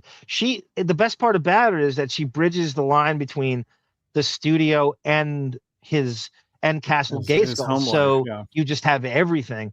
And maybe she's one of these, maybe she's like super observant. Like maybe she's like someone who really, really, I think she's got to be the office manager. So I think she's picking up on things that like mere civilians like wouldn't. I'm assuming this. And she has to know by this point, he's accrued such a bad reputation when she took the job in 2024 that she has to know what she's up against with him. And she covered her own ass in ways and wrote everything down and kept receipts and has a paper trail for everything. How would you not? How stupid could you be to not do that? You're not happy to be there in 2024 because the show is awful and it is. And like we said last week, there's 20 years of Howard and Beth antics broadcast on the air for her to reference, before she even takes the job. And I'm sure she's in the pool of executive assistants who work for these rich Hamptonites, and they all talk, they all gossip about absolutely. Who sucks and who doesn't. There's Reddit threads. There's Reddit threads of that where it's just anonymous assistants and people who work in show business talking shit about celebrities they work for, and it's these nightmare stories, and I can read them all day long, and I believe every word of it. And that's who she is. And she has a mountain range of these. And it's not just Howard. It's him trying to fulfill a fake career through Beth, who is also a fame whore, attention whore nightmare. And then she has to make it look like she's the one. All right, Tamara, there's 2 squabble lanes I'm going to get at right now.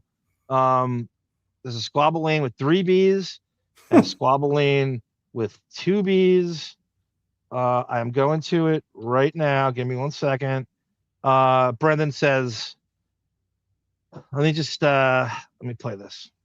I'm not going to sit and discuss people who used to work here. That's not my role, and it's not fair because they're not here to defend themselves and all that kind of thing. So, No, now you don't want to get sued because you would readily do that in any other era all the time. Now you don't want to get sued. Now you're worried about, now you have a retainer lawyers advising you not to say this and not to say that. Back in the day, it wouldn't have mattered at all. Meanwhile, you spent how many years bashing John and Jackie all day, every day. Now you don't want to do it. He also knows that no one's in his corner. Now he knows everybody hates him. So bashing people isn't a good idea when your audience is turned on you. At least he knows the audience has turned on him. Well, yeah, and he knows doesn't that want much. And whoever is discovering him in a post-Artie landscape, let's say, if they don't know the history of the show and he thinks that they're not resourceful enough to go to YouTube and figure it out, he thinks that if he doesn't mention Jackie or Billy West or Artie or Stuttering John, that the new audience won't go. He's afraid that they're going to look up those names and then slowly put together like, oh, wait a minute, they were the injured parties. Howard's the asshole in this situation. I mean, that's true. What little he has of a newly developed audience is so unaware of those people. I remember even like Natalie Maines from the Dixie Chicks. She said she became a fan in 2006. Oh, God. So she has no baseline for all those classic names. So I think whatever audience is listening, Howard is, I mean, it's the damage control, like, let me have a laugh at this article. It's so baseless. And all right, let's move on. I addressed it, nothing to see here. Let's move along, folks. What were the words, David? Baseless, categorically deny. Oh, yeah. Effectively was one of the words. Effectively. What are some of the other ones here? Oh, God. I think, hang on. I'm going to look at our text because we came up with. Yeah, we wrote a few in the text. Effectively, categorically, demonstrably, patently, base categorically. Yeah, effectively, categorically, patently, demonstrably, false. So you have to say that. You can't just say false. Unequivocally. Unequivocally, right. Yeah. Tamara, why can't I find her? Demonstrably was another one too. Tamara, if I can't find it in my goddamn email box, could you send it to the deepening at Gmail so I can get it easily? I have all these. Come on. Tam Fringe, her email should be like prioritized over everything else. Absolutely. In this I need Marcy Turk to delete emails for me. I'm telling you.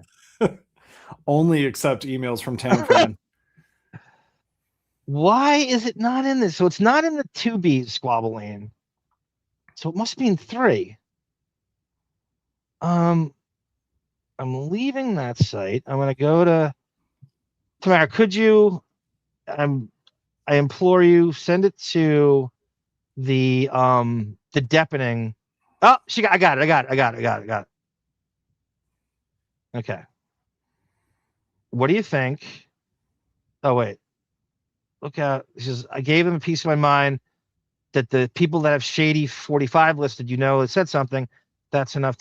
She sends me the survey, but I don't have your email. I think it takes me to a generic survey. It takes me to the survey, but not your survey. You know what I mean? Could you copy and paste? Could you like do a screenshot of it? Yeah, I was going to say, like, if you can screenshot the survey. Okay, back to this, right? So Ralph is on here, and it's not fair because they're not here to defend themselves and all that kind of thing. So neither are you. Who gives? And by the way, articles by these people who don't, who just are completely blind to everything that they've done and the opportunity they've gotten. Well, and listen, the money. Ralph. Fuck. I don't. Yeah. Rogan's got to be 5'6", Barbara. I saw Red Bar goofing on Rogan, and nobody does it better than he does. And he showed him a picture doing something, and the Joe Rogan finds out or something where he tries to be a cynic about some conspiracy theory, and they show him walking in the woods, and he looks like I don't even. Who's the guy in Game of Thrones again? Oh, oh God. Peter. What the fuck is his last name? I know. Dinklage. He looks like Peter Dinklage.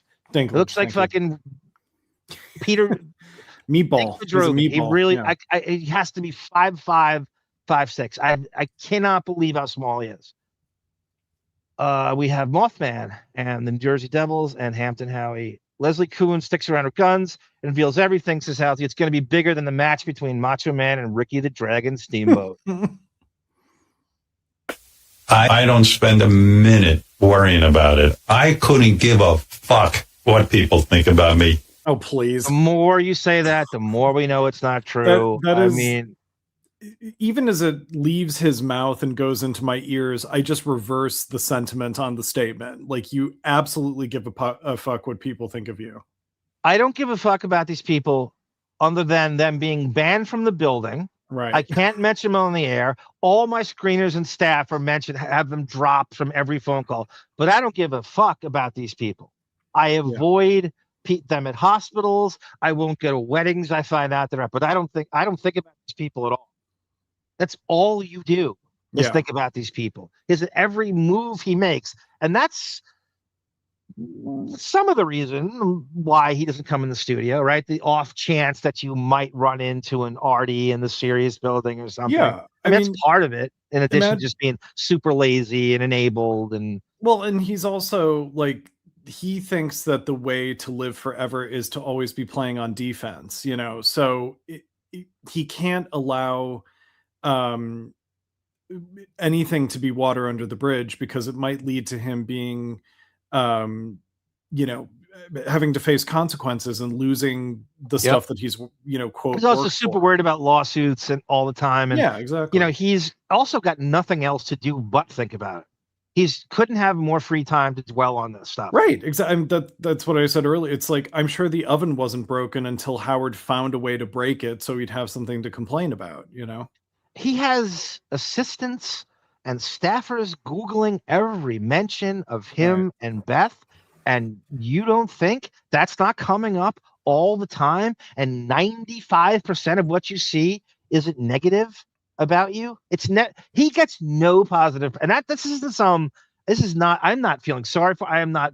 He doesn't deserve even. He gets zero positive press now. Everything about him is super negative and totally embarrassing.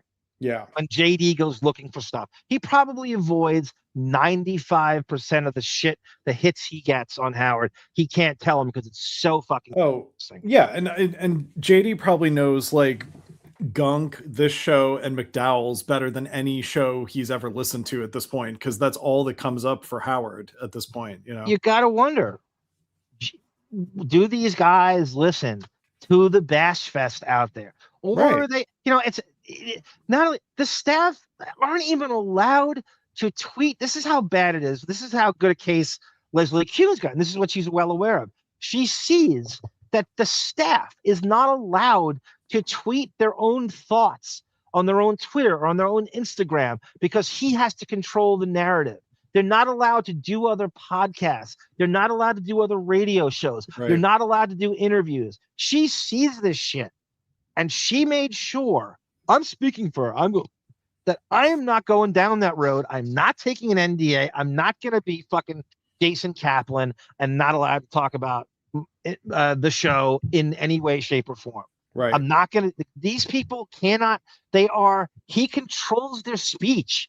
Mr. First Amendment right controls the staff on social media.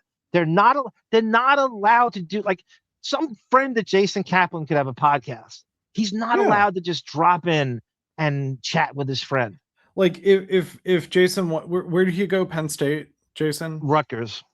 Yeah. So if Rutgers called him and said, like, hey, do you want to come back as like an alumni who actually made it, being a producer on the Howard Stern show, I bet he wouldn't be allowed to do that. But meanwhile, John Hine can go back to Michigan and do that because he's a Buckwald client.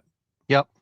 There's all sorts of different. I remember all the way back, I don't know, when Artie had the DirecTV show. You know, like right. nobody did that. Yeah. Shuli, he's such a attention fame whore that I don't know if he was just so annoying that just do it, shut up, just do it, all right, just do it, don't talk about it. Shuli somehow, I think he just did it. I think he couldn't take not having the window, and Artie's like, I don't know, fucking come on, I don't give a fuck.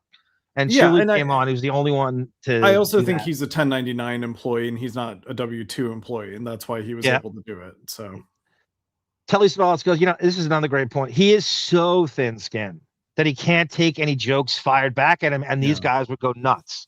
Yeah, so that's true. He's afraid. Yeah, any retaliation he can't deal with on any level because that staff's not going to fight for him. Right. And he also can't bring them up. So if they start a feud, he's not going to come back at him. He's just not going to bring him up. So between him not being able to take it and not having to bring them up, it's a disaster. Yeah, and that was if he in the old days, if he had like Mancow on the phone, it would be Howard, Robin, Gary, Fred. It would be all of them kind of ganging up on Mancow. But now it's like Howard would have to do this alone. He would have to fight these people alone, and he's not capable of doing that. I said Tamara's survey is here. I'm thinking about taking it, and I'm just like looking at it. I'm like, I'm so tempted to take it. Let me see. But everybody should, what? I should put the survey. I'm going to do that. I'm going to put this link to the survey, and everybody should take it and shit on him. Yeah. I'm going to put it in our chat right now. Everybody please hit like and subscribe. And if you can, please donate via Cash App or Venmo upper right or Arm Fund in the middle. Here's the link. I don't know if it comes out for you guys. Sometimes they don't let you post links in the fucking chat. Yeah, you'll have to copy paste it into a window, but there it is. Oh, you can copy. Yeah, you see that? You can copy the serious quote. It elapsed 3 different comments. Good Lord. Come on, go back to the thing. Go back to the fucking. What's going on here? All right, let me. You don't like me. You don't want to work for me. Go fuck yourself. I don't care. You haven't. That's what pisses me off. That's not the person you are. And people read that and they think that. And that just pisses me off. People, who cares? It's really weird. The other day, the New York Post wrote an article about I'm a scumbag, because I'm... there's a toxic environment here. I'm really listening from it. Horrible. And then it's so terrible. Everyone who works for me is terrible time here every day. By the way, I can't get rid of anybody. Everybody's been here like 40 years. That's how toxic it is. But I laugh because... Come on. Then I laugh because on the next page, it was Howard Stern could be making millions of dollars with his paintings. I was like... Thank you, Housie. So yeah, the link does work. I put another shorter version of it here. So right here, this is the link. It looks like a big fucking mangled, Tony Stark, I don't know, hydro armor equation, but it's apparently it works. So thank you, Housie. Fuck Twitter. Fuck Twitter's bullshit. It's interesting too because you don't need an agent to steal jump the shark. Yeah, right, exactly.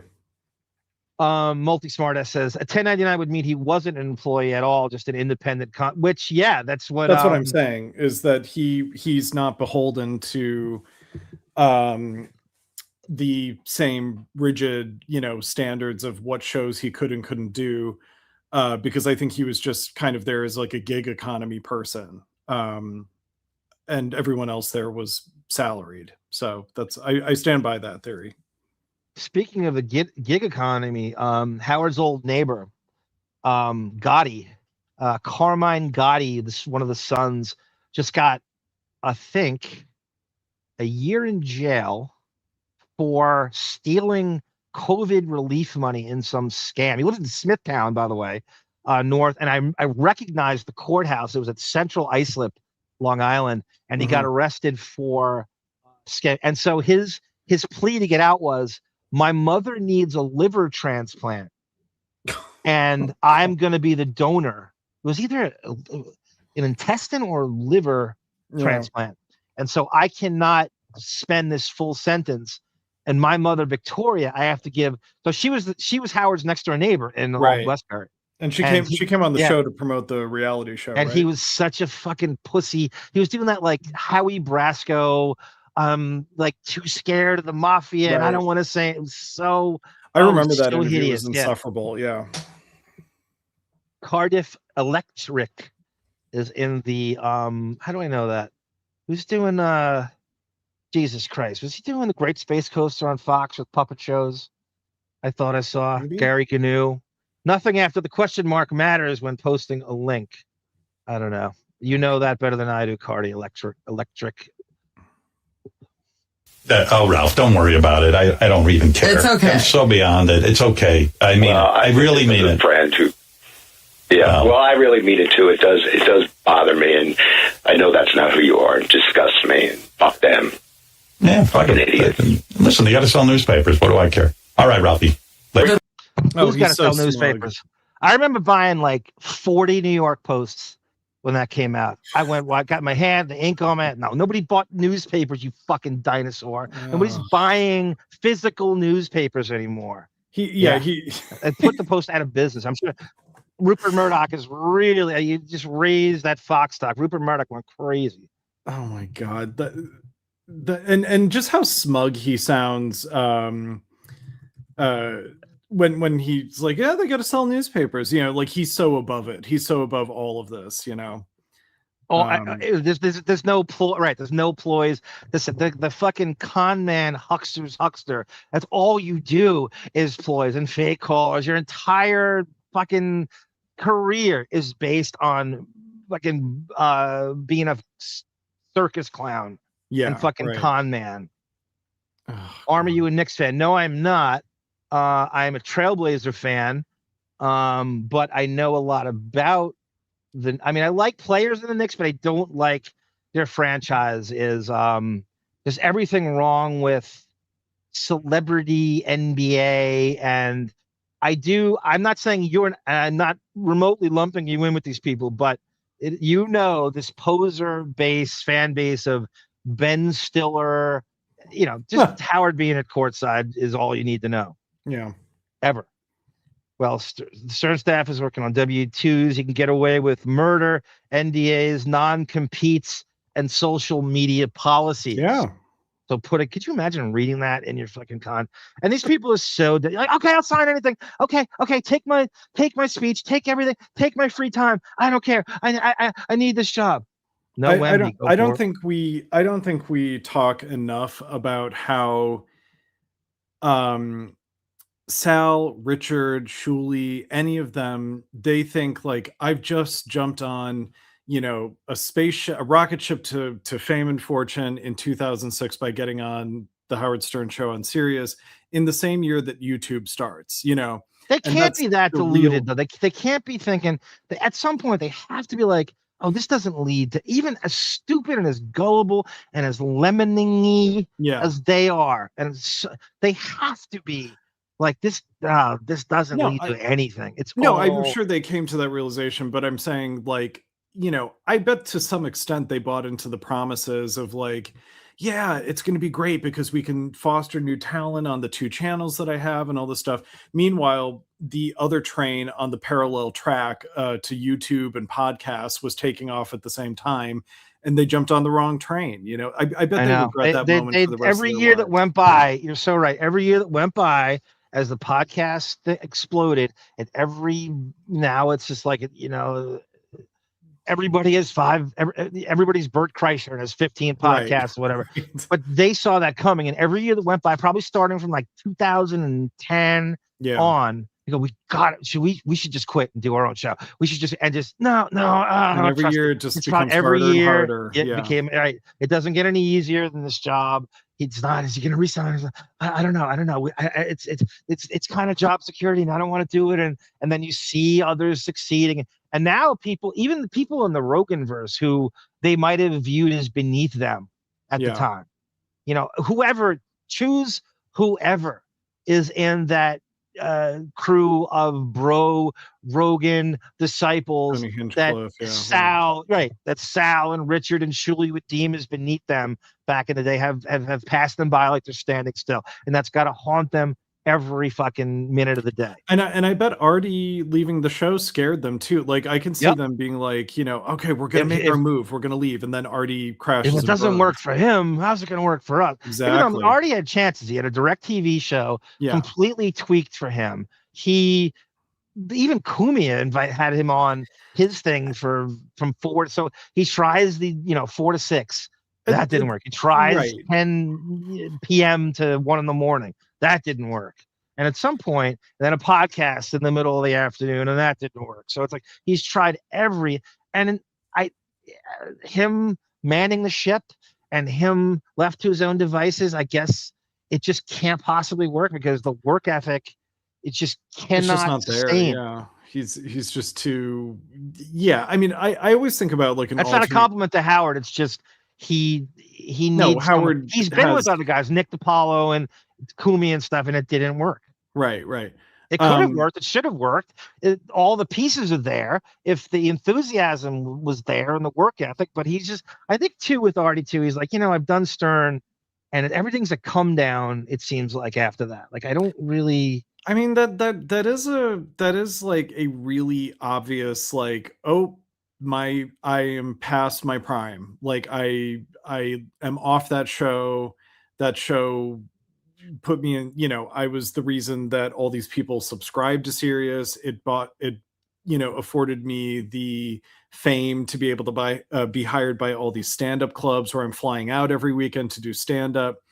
And, it's a pretty obvious demarcation, even in the moment. I'm sure he realized like, yeah, I everything after this point is only going to go downhill from here, Although sometimes I think Artie has buyer's remorse with the show, that he was like, I was happy being a character actor. I was on sitcoms. I did Mad TV. I had enough friends. People like having me around. I could have just been that, dumpy, overweight friend, cracking wise in sitcoms, and have dropped in on this. And I sometimes think that he kind of wish he never met him. Yeah, I think it's the ultimate in don't meet your heroes. And I also think that he realized very quickly, like, oh, Howard's not the comedic component that I respected when I was a fan of the show. Yeah, it was definitely lost. It Don't was Meet Billy Your Brett, Heroes. That's the very personification of Don't Meet Your Heroes, without question. Big time. I don't know if there's a better example of that. No, I don't think there is. Just asking for great to meet a Pacers fan.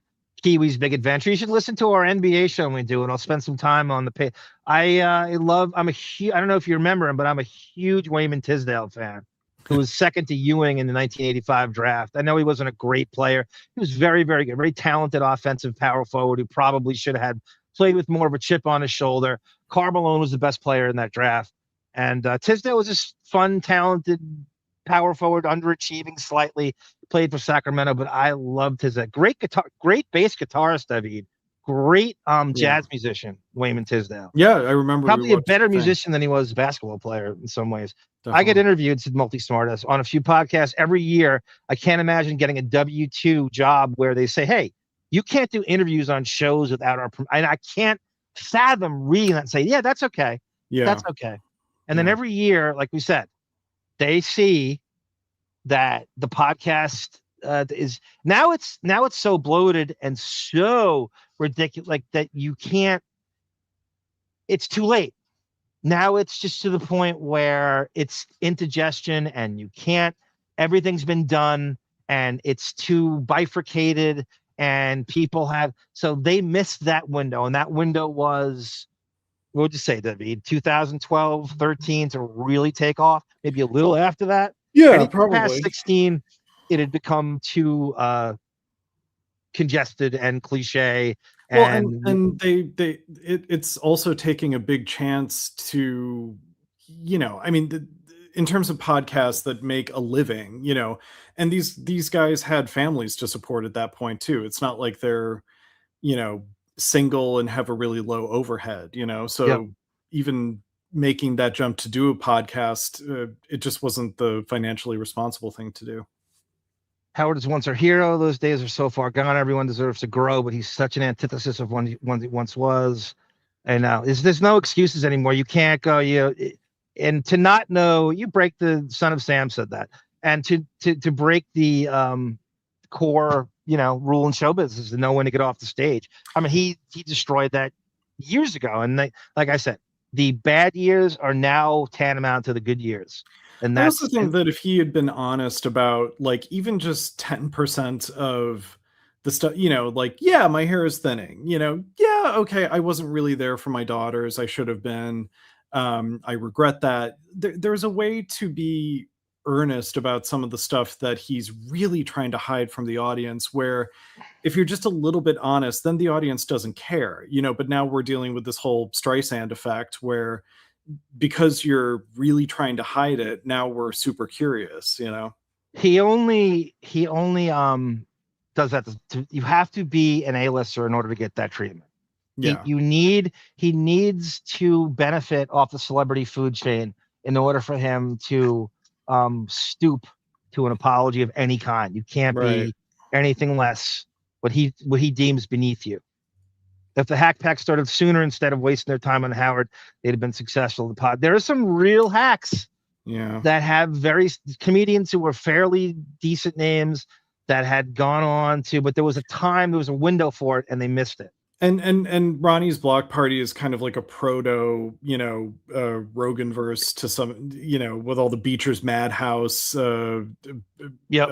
shit and everything. But yeah, I don't know. Every celebrity that something goes wrong in some facet of walk of life and show business, they go to the podcast now. It is a guarantee when you see them and something got canceled, they walked away. They go to the. It is so rampant. You can't even possibly. I don't even know how you look it all up. Right. Any celebrity where something goes wrong, doesn't even have to go wrong. They're all going to it, and it's so congested. There's just no room for that anymore. There's just no room. The Sal and Richards of the world have missed the window mightily. Yes, definitely.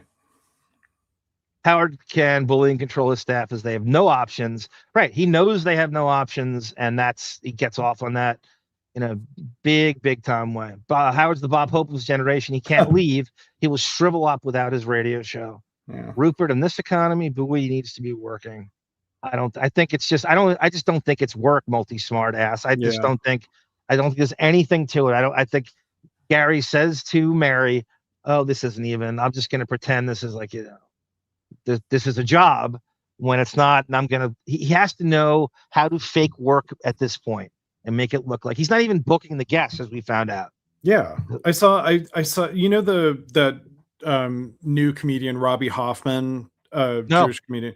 So she's my age, and she's kind of like a new thing in stand-up comedy. And I saw a clip of her come up in my feed, and it just looked like a normal show where a comedian would be interviewed.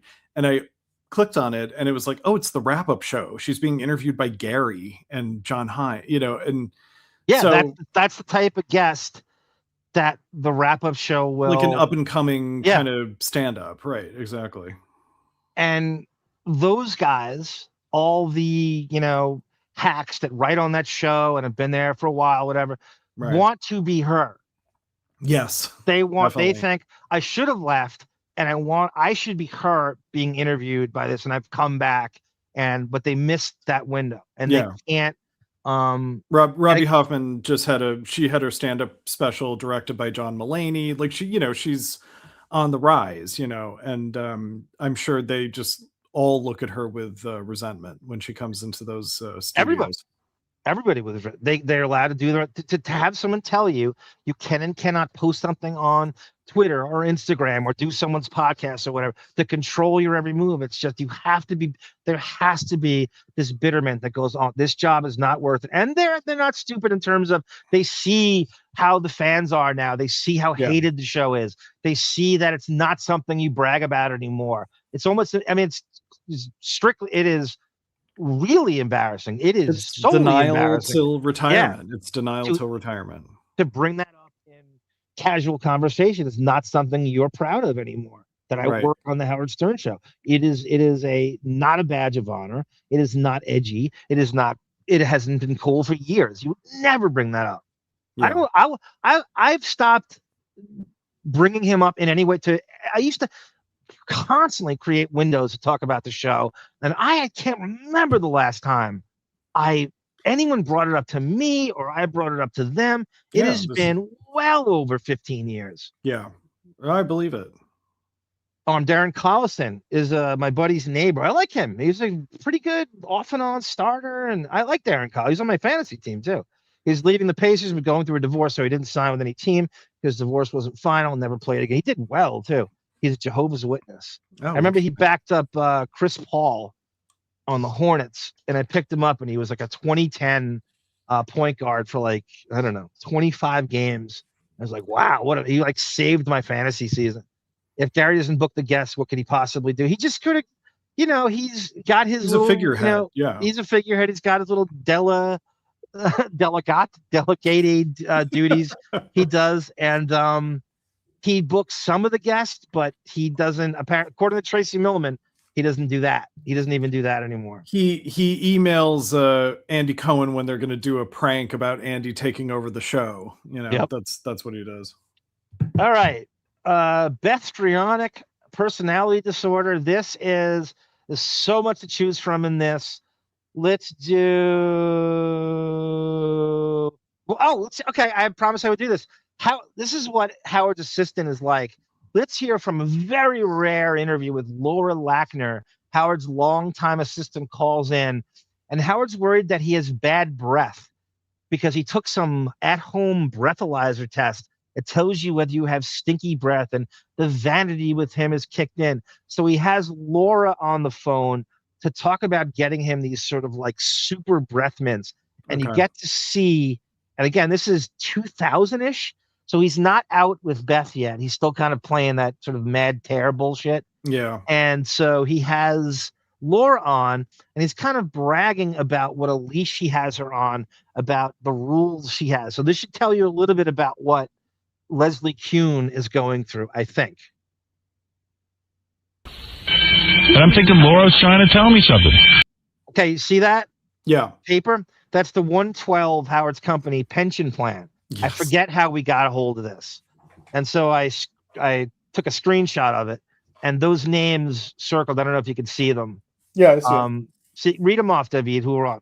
So we got, notwithstanding the above, all employees other than Ellen Dunn, Michael Fox, Matthew Hansen, Laura Lackner, Beth Ann Ostrowski, Richard Routh, Eric Sanders, and Christopher J. Ventura shall not be eligible to participate in the plan. We have to look some of these names. Some of them are lawyers, I think, and some of them are. Hey, Gary, call Laura and ask her if she'll come on with me. Yeah, find out why this is. Come here. Do you know the number? Does she often give you gifts? She's in the city number. Yeah. The city number. So you hear that? The city number. So we had on Radio Gunk, it's probably 2019-ish. Yeah. An assistant to Laura Lackner. I forget his first name. He was a pretty cool guy, big wrestling fan. And he said that they have in Howard's building, which he is in at this point, the Millennium Towers, they had one of the floors. They had Laura's office was in, and he worked in the Millennium Towers with Laura at an office beneath Howard's penthouse, and they weren't allowed to talk to him. Oh my God. He wasn't allowed to speak to him. He wasn't allowed to communicate with him, despite needing all this green lights and information for stuff. But they worked in Howard's Millennium Towers in an office that Howard, bogarted one of the floors, or just some apartment that they worked in for him. Just like he did at Sirius, he gets the whole 36th floor to himself. I think he ended up having 3 floors in the top. Okay. And then this thing. Well, she'll buy stuff from, but when she bought this, I went, oh, that's so nice. And then I thought about it, I went, uh-oh, she's trying to tell me something. Well, that's a good way to tell a person, because you weren't insulted right away. No, at first I was like, hey, that's cool. She sees stuff and she picks it up for me, and I went, uh-oh, why add all the things in the world you can get for somebody? It's so rude. What's up with this? Yeah. Damn. The breath alert, it's called. Oh, now, wait, here's Laura. And Hey, Laura. Hi. How are you? It had nothing to do with your Classic Long Island accent. Yeah. Right? It could be Scott the engineer. Yep, Ronnie's wife, Scott the engineer's breath. wife. Classic Long Island yent. Hey, Laura. Hi. How are you? It had nothing to do with your breath. Be honest. Almost sounds like Hate Woman a little bit in the voicemail. Seriously, be honest. Listen. Don't hold back. No, I was in Gracious Homes one day. Go ahead. And the guy... What's Gracious Homes? Gracious Homes. Is it like a home and garden store? Or I thought I knew all that. Is that a chain store on Long Island? Gracious Home. Gracious Home permanently closed. It was a home goods store in New York. It was at It was at 1210 3rd Avenue, New York, New York. So it was Home Goods before Home Goods. Okay, that makes sense. All right. Day. Go ahead. And the guy in front of me happened to have in his hand, and he was kidding to the person behind the counter that he was going to be dating soon. And so I just said, gee, maybe that's good to get for Howard. Oh, so it had nothing to do with you? Just because of that suggestion. Because if I'm a bad breath guy, I want to know. I want someone to tell me. You're not. It had nothing to do with that. I just thought in the future, if you ever decide to date, that Right. might want it. You might want to check. Yeah, imagine me checking on before a date, but this is saying I have a 4. I don't. Maybe the battery's low. So this is Mad Tear Phase. This is after Allison and between Beth. This is this is Angie Everhart. This is Robin Givens, possibly Gina Gershon, whatever, and all that. So I believe he's still with Beth during this whole time. In fact, without question. Yeah. Laura got the mints for Angie Everhart after eating Doritos all day. No doubt, no doubt. And she's not revealing that. She knows exactly what he's up to. Yeah. Dorito breath. That's great, W. He's fine. Yeah. You swear to God, you could tell me if I had bad breath. I know. I would want to know. I tell you other things. Right. So I'm not sure. I tell you other things. Now you gotta listen to this with a dog whistle because you'll hear how the assistant works. And this is your netting is showing. I tell you things like that. No doubt. So I'm not shy with you. All right. Okay. Just wanted to know. All right. Got me paranoid. That's all. Don't That's worry Laura Lackner, everybody. Okay. Bye-bye. Checking in. Thank you, Laura. The breathometer. If you're famous, you have to have an assistant. What's a prerequisite? I think she calls back. It's just longer than your fame comes with. What? If you're famous, you have you're not famous until you have an assistant. That's right.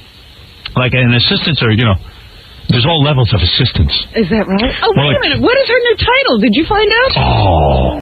Okay, so she demands a new title. She said, so this is what so these are layers of, so what Leslie Kuhn is going through that is explained in the article, which he doesn't talk about anymore. Right. So she's an executive assistant and she has people beneath her. Now, Gary, get her back on the phone. This is when he was fairly transparent about things in his personal life. By the way, he hired his mother in Laura Lackner. My God. Right? And sounds like Hate Woman who leaves the voicemails on. I used to call her my assistant, and then she got mad at me because she gave herself a new title. And I don't care what title she has. I'll go with it. She's important. Your Majesty. She told somebody the other night we were at the Son of the Beach party, and I said, "Oh, this is Laura, my assistant." I go, "Oh wait, I'm not supposed to say assistant." Yeah. And she said, "Made a boo boo." She goes, "Yeah, you know what I am? I'm everything to you." I said, "Yeah, you are." Hey, Laura. Hi. So this is what Leslie Kuhn is. Yeah. Right. Even though she hadn't been doing it long enough, but she's manning the responsibility. She's Laura Lackner meets Kathy Tobin meets Tracy Millman, blah, blah, blah. Dorita Rexic. I can't believe you remember that, Tendrils. Howard the Prince parallel deep. I saw something on Prince for Tendrils the other day. I forget what it was. Something I was watching. I forget what it was. What is your title? I don't know. We've gone through this for a No, you know what your title is. Executive Administrative Assistant. Oh. Executive Administrative Assistant. Right. And what's, listen, other people use that title too, so I don't know if it means that much. And let me ask you, I know. Yeah. You earned it, though. Who uses that title, right? Well, Kathy uses that too, right? Oh, my God. So this is... wow. I didn't realize she was going to be brought into this. So this is... I'm right. So yeah, Leslie Kuhn is these two, Kathy Tobin and Laura Lackner combined. What year is this? 2000. Oh my God. Okay. So it's a weird time. I didn't realize Kathy Tobin was still around at this point. Yeah, she leaves pretty soon after this. This is between Beth and Allison. Yeah. I think so, yeah. Kathy has that title too. She gave herself that title. Mm-hmm. No one waits for me to give him a title. They just take titles. They just take titles around here, and it's very upsetting. I didn't say I was your everything. You said, what do you do for me? And I just said everything. Yeah. No, she's my everything. Oh. She's the sun, the moon, and the stars. Is this the Howard Stern show? Or is this the Robin fucking Quivers show? I want to hear Howard speak. You're not good looking. You're not. I saw you. I saw you posing. You're not attractive. You're not handsome. No matter how you shave your chest, you're fucking ugly. Administrative assistant. And my raise is due, right? Yeah, when are we doing that? I sent you a memo last night. Oh, you did? Okay. Yeah. Oh, my God. So she's like obsessing over buying him specific razors, and it's like an all-day affair to buy a pack of... And you know, it's not just like Chic Slim Twin. It's got to be some administrative assistant. And my raise is due, right? Yeah, when are we doing that? I sent you a memo last night. Oh, you did? Okay. Yeah. I'm sorry. She said, rate my raises. I thought she said, rate, I'm buying you razors. She said, my raises due. So she's asking him for a raise. For a raise in her Yeah, thing. I thought she said raise. She said, my raise is due. So she's forcing him to give her a raise. This is kind of like what Leslie Kuhn's doing. She's like, I know everything. I want a raise. It's almost a version of that now, but like she got out. Administrative assistant. And my raise is due, right? Yeah, when are we doing that? I sent you a memo last night. Oh, you did? Okay. Yeah. Oh, she even memos for raises? She memos me and goes, it's time for my raise. And I'm like, you're kidding. Already? Wow. Every minute? Oh, yeah, right. Won't there ever come a time where you're making too much money and it's not time for your raise? I'll let you know. I'll let you know when that time comes. I get these memos. Critical mass. I went, oh, no. And since she takes care of everything, I'm like, well, take care of your own raise. Right, yeah. Why don't you just... Go arrange for it. You give yourself titles? Because she's so helpless and useless and enabled, her job has a lot of dumb things attached to it that shouldn't even be something a grown man is having done for them. Like, there's probably 10 levels of things like, why am I doing this? There was a time, this had to be like 7 years ago, but I found Kathy Tobin's LinkedIn. I'm sure she's retired by now, but I was just looking for it and I couldn't find it. But she had a LinkedIn for a second too. Yeah. Brendan goes, arm dropping paid endorsement for shit. Yeah, that was a product placement, Brendan. That you caught it. Drew Barrymore and Velveeta. That's exactly what I just did. Thank you, Chic Slim Twin, for the $15. Brendan goes before he goes, oh, I'm bringing up, I drink 3 different styles of ice in my glass. Who's the elitist now? Back to me. Right. So, yeah, so she's executive, but like... I mean, wait a minute. Is it like a Tom thing where she has to come to you and say, look, I think I deserve this much money and you decide what... No, I just take care of her. Name a price and that you give it. You will never get this dialogue again on this show. This is so far away. They will not touch this shit. Not just the Leslie Kuhn drama, but we haven't heard this in years about money negotiations with anything, whether it's Ronnie or... Takes care of me just fine. I just take care of her. Well, of course you take care of her. She doesn't have to sit there and negotiate. I just wondered if it was like that. No, I give her the top raise. And how many assistants has Robin been through? Which is a saga millions, all in itself. Yeah. Believe me, I'm not going to dick around with Laura. She buys me breathometers. He goes, I'm not going to dick around with Laura, which implies he dicks around with everybody else. Well, and it also implies that Laura has secrets, you know. That's why he can't He's dick afraid around of with her. Right. Yep. But it also implies that he dicks around with everybody. His goal is to dick around with you. His goal is to play you stuff, and exploit you for nothing. Wait, but you know what I buy you today? What are you buying me? I don't know yet. I'll see what my raise is. Right. Breathometer. I got power.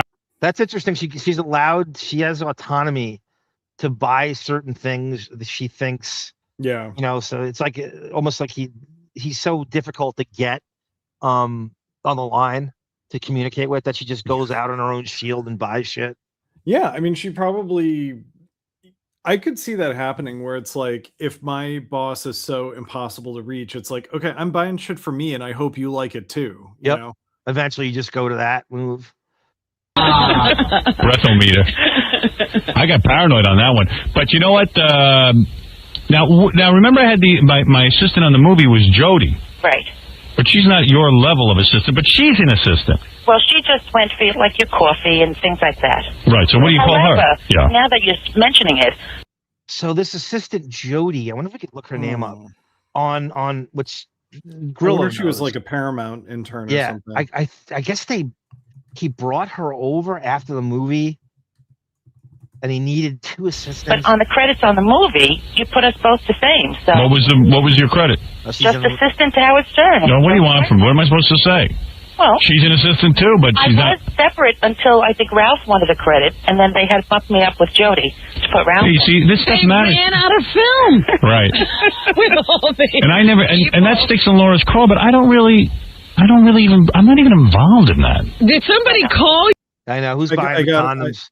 I got her name, Jody Reiner, like Rob Reiner, and no relation to Rob Reiner at all, despite having all the. Okay, well, has she gone on to do anything outside after this? So she has 6 credits. Wait a minute. Private. I want the Beer League. No, a random assortment of movies. Hang on a second. Okay, so she is credited as on Private Parts assistant Howard Stern.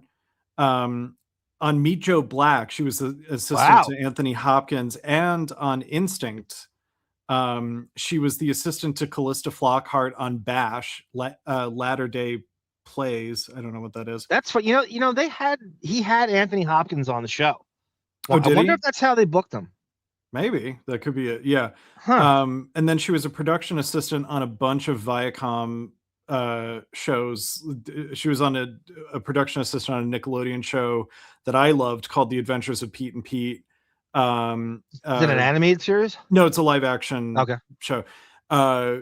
She was a production assistant on Strangers with Candy with Amy Sedaris and Stephen Colbert. Yeah. She was a production assistant on Boys on the Side with Whoopi Goldberg and Drew Barrymore. Yeah. Holy shit. So, yeah, let me see if I can find more on her. You after they saw the film and say, "Oh, I thought you were more than an assistant." No. Did they? No, but just some people mentioned that in the beginning when we viewed the movie, I was separate, and then all of a sudden I was with Jody. Yeah, well. But those things happen. That's the last thing I was really worried about. But Jody's an assistant, but Jody's like gets coffee and arranges things. She's good. She's a personal assistant. That's what she is. Then, what do you call it? Callista Flockhart stole it from me. Yes. Really? There you go. Oh, there you go, David. And for Ally McBeal, just a personal assistant to Callista Flockhart. Is it something? Is it Ally McBeal? No. It was not. No, it was. Hang on a second. That would also make her Harrison Ford's assistant. Right, that's true. I'm not an assistant that throws like Callista Flockhart. Yeah, it was on a TV movie in 2001 called Bash, and then it was on a movie in 2005 called Fragile. Wow, for Callista Flockhart. So two assistant for 2 anorexics. I know. I'm only an assistant for anorexic and executive vice. Yeah, exactly. She didn't really steal it from me. I didn't have full-time work for Jody. And she was wonderful. So Callista lucked out. So Callista has her. Howard told Jody that Callista Flockhart needs to lose 15 pounds. I'll listen to this Sable reference. The Adventures of Pete Kidd and Pete Gamble. I missed that one somehow. There's nudity in it too, Brendan, on Nickelodeon. Nickelodeon After Dark with nudity. Adult Swim. Yes. And then I used to try to ask her. I miss her too. I used to try to ask her questions about Callista Flockhart, like, does she eat? Of course you did. Of course you did, you anorexic 14-year-old girl. Yeah, you want to trade secrets about how to keep the weight off. Of course he did. Eating. And she was real professional. She'd say, I can't answer that. It's very private. Yeah, she keeps things private. Very private. Yes. What you want. Yeah, when you're famous, you got to have assistants. You hear her in the background, she goes, I keep things private. That's what you want. Yeah. That's what you want. You can't say anything. You can't go out, right? Right. You can't go do your own thing. You'd be mobbed by your fans. Spectre. Yeah. All right, Laura. Thanks for the breath alert. That's all right. Yeah. Bye-bye. I'm going to take my breath alert right now. I'm sorry. I just wanted to say, thank you, Scott. Me discovering that her name is Jodie Reiner is the detail that Sky Spectre is looking for, right? Mr. Skin will find the nude parts for you.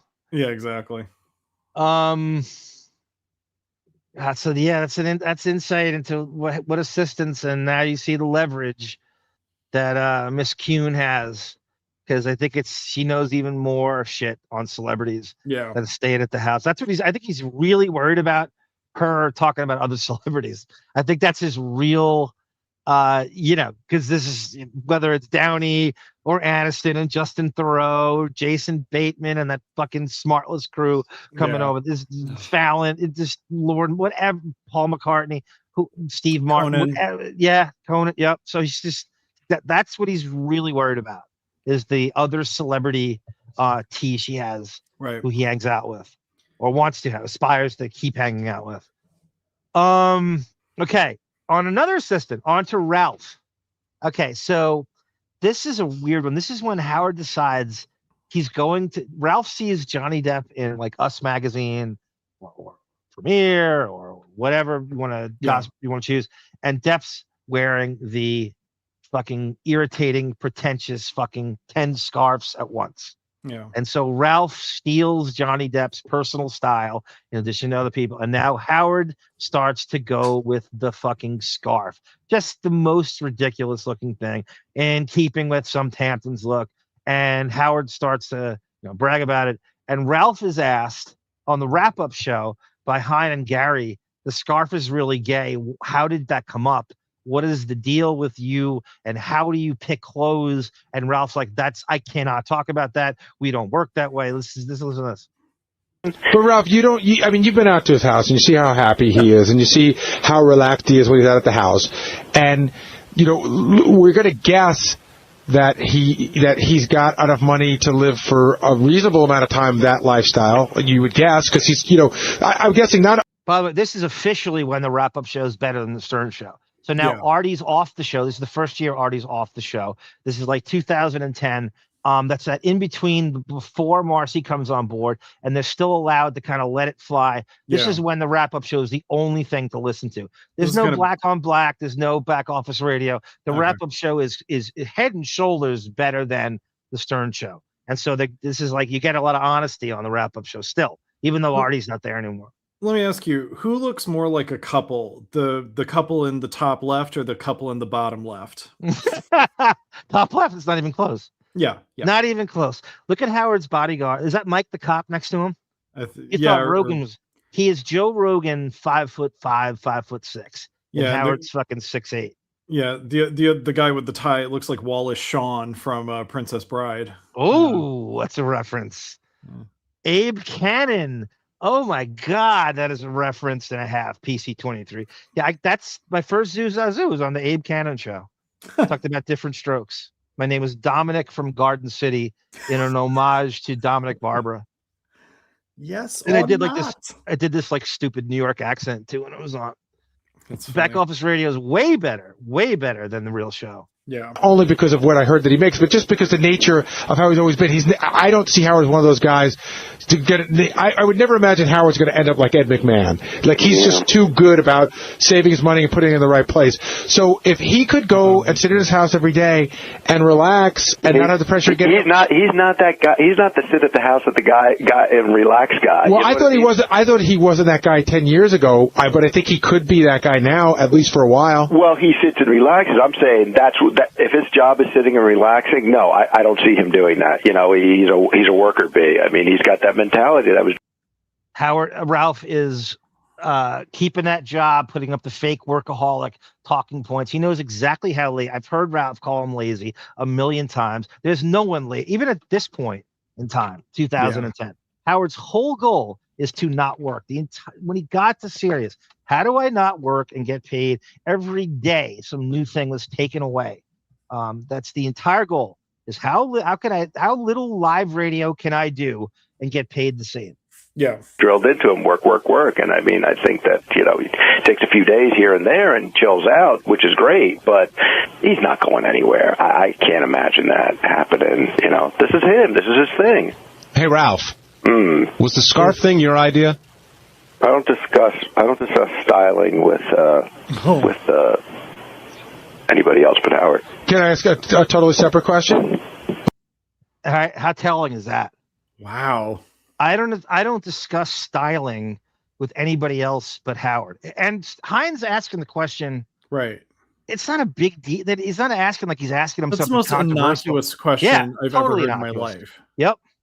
And Ralph kind of is homina. I don't discuss styling with it. Why not? You would have thought like John Hine asked him for his like ATM pin in that moment or something. Yeah. Like, that is reaction to that. Which is a direct admission that I have something to hide. And that's right there is like where all the NDAs, like someone, and this is why, you know, the whole big deal when you went to Ralph's apartment to see what the fuck, we got to destroy everything and destroy that. That's why. Listen to this. This is definitely. And again, this is an obscure wrap-up show moment. Like that. This is not like it was on the main show. Like this is not something that's like out there. There wasn't a big spotlight on this moment. No, right? no one talked. Yeah. I just kind of found this. I don't know what it was, 8 years ago. Going through, like, listening to an old, trying to connect it is when the scarf thing hit, and I was like, I wonder how they discussed this on the wrap-up show. And then this came up. Anybody else but Howard? Can I ask a totally separate question? Well, I want him to answer my question. Hold on. Do you wear a scarf? Absolutely. Often. Is that your edict or is that Howard's edict? What edict? Not to discuss. No. I don't wear a scarf with Howard's edict. No, just you know what? I'm not going to do it. Just sounds stupid. So Benjy and Gary both are going, "What's up with the scarf?" And they're not even needling him too much. Ralph is terrified to talk about this procedure and this routine they have.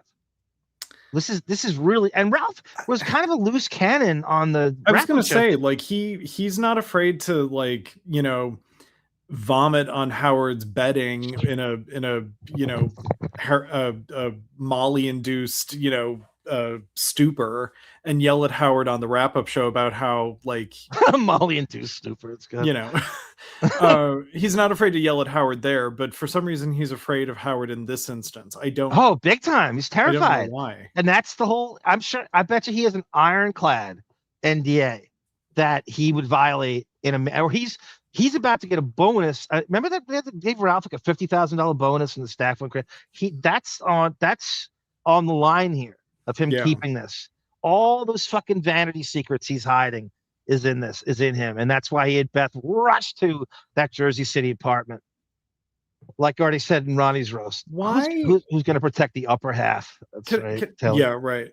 Can I make another observation? Why lift your glasses in that top left photo unless you wanted to? I don't know. It doesn't. Right. It's got no function. Are the glasses to read? And if so, who gives a shit if they're taking a picture of you wearing them? I'm going to put them on my forehead to try to look cool. I bet you Ralph choreographed that too. Yeah, I mean, there is something about, like, seeing Howard's eyes without glasses that makes it feel more vulnerable or more He's got the jetting jaw all the time. Yeah, trying to look cool. Oh, rebel. It just looks so romantic. And then meanwhile, like, you know, he's wearing the darkest, you know, Ray Charles sunglasses he can with Beth, you know. Howard is 10 years older than Ralph Telly. So Howard is in his late 20s when he met Ralph. Yeah. Pancreatic cancer in the wrap-up show. I mean, Ralph is Howard's Shoshana Lonstein in some ways, you know. It's like there's a debate about was he 17, was he 18, you know, like Seinfeld was 38 when he met, and there's no way she was even 17. I think Shoshana was 16. I think he knew. Yeah, I agree. I think he knew her parents before. We've proven that. Yeah, and we all agree. We all agree. Not to discuss. No. I don't wear a scarf with Howard's edict. No, just, you know what? I'm not going to do it. It just sounds stupid. I'm not going to sit there and discuss how we work together. It's just not. How we work? You call that work? How we work together? Wow. This is how you work together, Ralph. You go through magazines and you look at people who aren't classically handsome, who you think have some quirky look, who you think have some Tim Burton, Godzodic bullshit, and you steal their look. Whether it's Johnny Depp or Marilyn Manson or go ahead, David. Also, the way to handle this, when John Hine asks you, are you responsible for the scarf? Just say no, and they'll get off the question. They'll move on. This sounds so bad. We work together. It's just not. Well, why would that be wrong to do? I just don't. Yeah, like I talk about that. We have a way of working together, and part of it is just I just don't. I don't know what to discuss. I'm not going to sit there and break it down. Well, it was. There's certain things that I bring to him. There's certain things that he says, "Hey, look for this," and I like this kind. So now you'll talk about it. Why can't you break it down?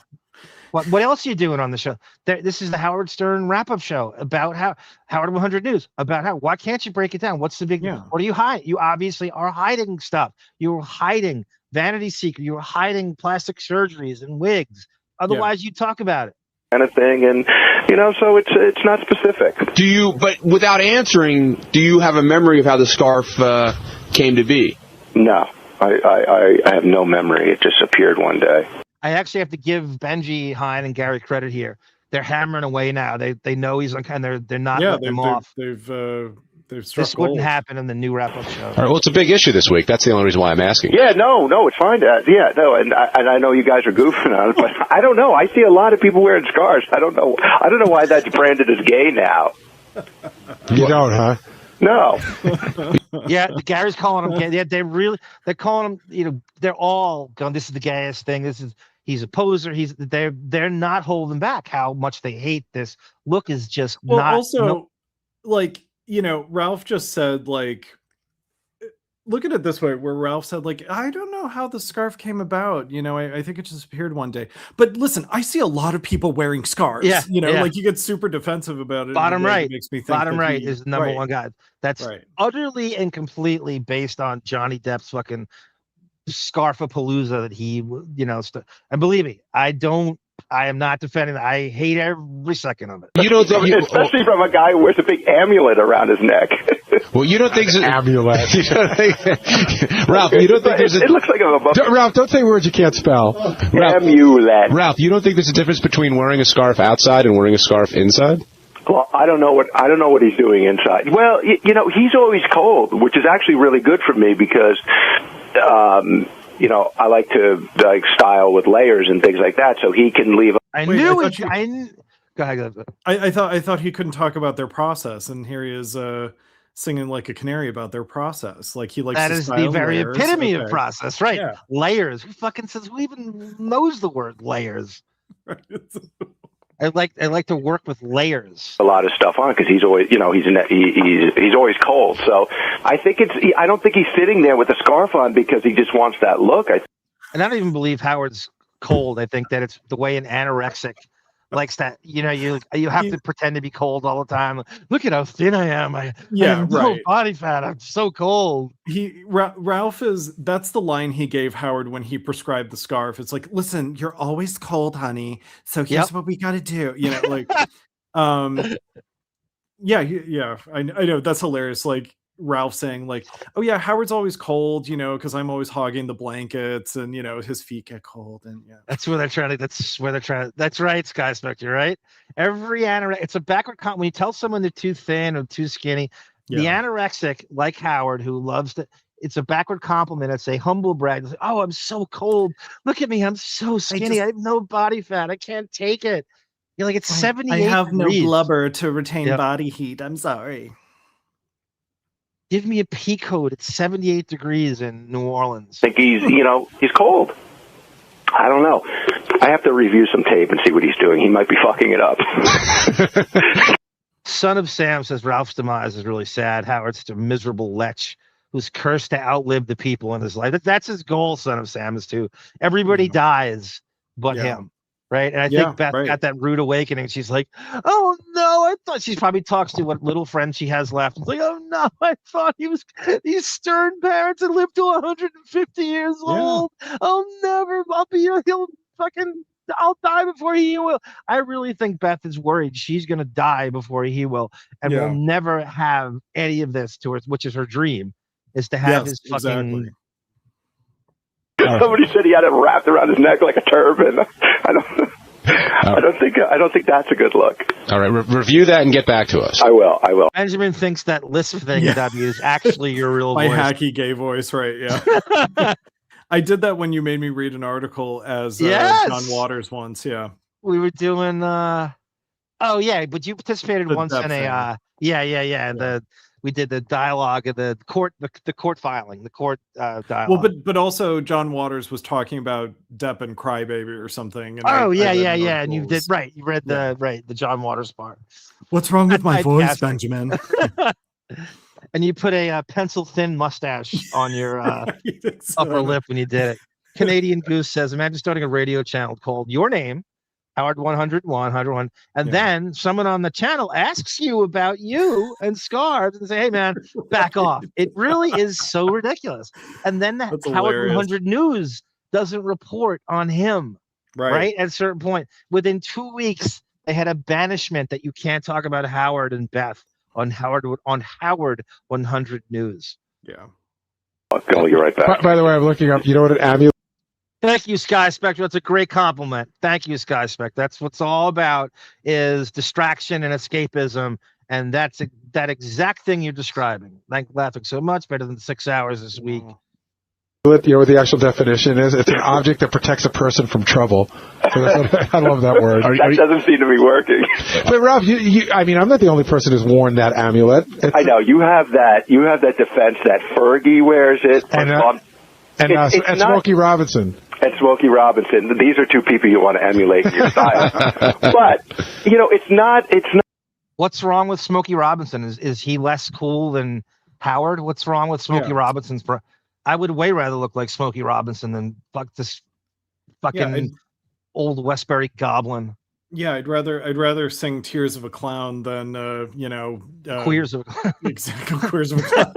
Not that thing is such a bad thing to wear. It's just where you have it. It's very prominent. It's like Jeff Probst when he wears his little neck. Oh, I was thinking about that stupid choker chain Jeff Probst wears on fucking that guy. He's a Howard superfan. They used to host the Celebrity Superfan Roundtable with fucking Natalie Maines.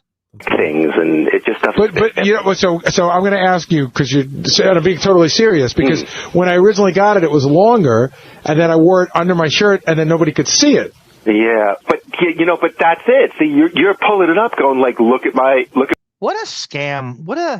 I know. What an absolute con to be. Just fashion in general is, or to act like something other people don't of what they should wear, and to convince them, to brainwash someone so gullible, so stupid, that more than they do about something so vapid and shallow and stupid and arbitrary like fashion is. What a con that is. My amulet. But why would I wear something that nobody could see? Well, because I don't know, maybe sometimes you wear a shirt where it's the shirt's open a little. Benjamin has mastered David humor, period piece humor. A bit more, and then you see it. See, because every time I've seen somebody wear it, you can see it. Otherwise, I wouldn't know. Otherwise, I wouldn't know. That wasn't a fuck you, by the way. No, I got it. In other words, whenever I've seen anybody wearing it, I can see it. Otherwise, how would I know it exists? It'd be like a nun piercing your clit. Yeah, I think the only way. Did Gary just use an appropriate, in other words? Did it actually work this time? Yeah, he rephrased the previous statement that he made. Yeah. So that's the first time, in other words, has been appropriate out of Gary's mouth, and not some gratuitous film. Something like that thing works, and I would bet Fergie doesn't wear it like right around her neck like that. It's just, that's all you see. See, I saw Smokey Robinson wearing it outside of a turtleneck, and I thought that looked. What is with the Smokey Robinson reference? Ridiculous. Tell it to his face, Gary, when you kiss his ass and you try to book him on the show. Smokey Robinson's been on the show, I think, like at least a half dozen times. Tell it to his face. Tell him the next time you try to book him and kiss his ass, or you do some fucking shit. Yeah, again, I wouldn't want to emulate Smokey Robinson's style. He would not be he's not a style icon. All right, Ralph, thank you for the scarf and amulet insight. Yeah, just wear it a little lower maybe, or just lose it. But just, and if you're going to wear something around your neck like that, keep it simple. Keep it simple. A little piece of leather, maybe a little something on it or something like that, Not a gigantic. I'll call you later. We'll go scarf shopping. Great. And now Howard's listening to this, right? And he knows they're goofing on him, and he is livid. He probably completely heads will roll. I bet plug heads will roll. I guarantee you, he shut that down. Definitely. He cannot take that, especially from his own. I mean, they're supposed to be lemmings, those two, and they're goofing on him. What do you think will end with one of these Bethstrionic situations here? I think it was Tendrils that requested Beth. I got so many of these, man. Beth, one that's kind of on the short side because I know you got to run. Yeah, it's all good. We'll have Beth getting a pitcher of beer. Now, this isn't just, according to this, I listened to a little bit of it before. The waiter took a pitcher of beer. Like I would get a ground round for $5 on Monday night, Buffalo Wing night on Monday Night Football. Pulled it over and dumped it on her football head. A pitcher of beer. This is the histrionic bullshit Howard's running with. This is May 16th, 2006. I actually made this Photoshop. This is my shitty. I wish Sarah could see this to make fun of me how bad it is. It's the only thing I can think of. So somehow I like cut her face out and I put it on like a St. Louis Cardinals World Series with. Yeah, I was talking to Beth last night. She's still in California taping that new TV show for G4. And then JD, she did an interview from the E3 convention, that gaming convention. That's such a Beth dream job, is to try to get a job on one of the like. She's completely unqualified for it too, by the way. Knows nothing about video games. Has no bits. It is that bitch who I just want to be famous. Throw me on any channel, and I'll fake it till I make it. Was that the top 10 list show she did, the G4 thing? Remember Olivia Munn used to be on that channel? Yeah, kind of. Okay. She got her start on that. Okay. How long is she away for? Till Friday. Listen to this. She tells me she's miserable without me. Which is good to tell me, even if you're not. It's great energy, this new Sirius, right? Yeah, right. He's just been there a couple months. He sounds like he's got one foot. The Fred Flintstone dinosaurs coming up. He's got great energy. Listening to that energy next to the fist icon of the new channels. You know? That's. I need to hear that. You know what I mean? I'm sure it's true. She goes, I really want to come home. I want to come home to you. Blah blah blah. And I'm like, well, then she's got to fly to Memphis. This is 20 years ago now, believe it or not. Yeah. And David Spade goes, walk down 7 stairs and mumble. This is that. I mean, this is 20 years ago. For work? Yeah. Oh. She's making some dough. This is him pretending she has her own career now too. Yeah. But she's flying and working. I'm like, what the? Why I was saying, when he was having that Dancing with the Stars conversation. What? Oh, okay. This is when Beth claims the Skeleton Twins claim that Beth was offered Dancing with the Stars, and it's beneath her. This show, Miss Mom Caves on Deep Cable, channel 650 at 3:00 in the morning. Dancing with the Stars is beneath her. It doesn't have the sparkle of casino cinema, John. We can't be doing Dancing with the Stars. 6 weeks he wouldn't have made. Yeah, she was smart to turn that down. But she tells me everyone's coming up to her and going, how could you have turned that down? And she's like, well, because it sucks. Your DVR is filled with 6,000 hours of this show. It's the only thing you talk about in your stupid ass monologue, and the show's stupid. No, it's not. It's the only. You jerk off to it. You jerk off to Alfonso Ribeiro on it. By the way, as if Beth is like, don't you know that I am the star of Mr. Saturday Night and like, or whatever that fucking movie, like rom-com she did where she. Flirting with Disaster. Oh, you're talking about Whipped. Whipped. Thank you. Yeah, yes. Not a dancer.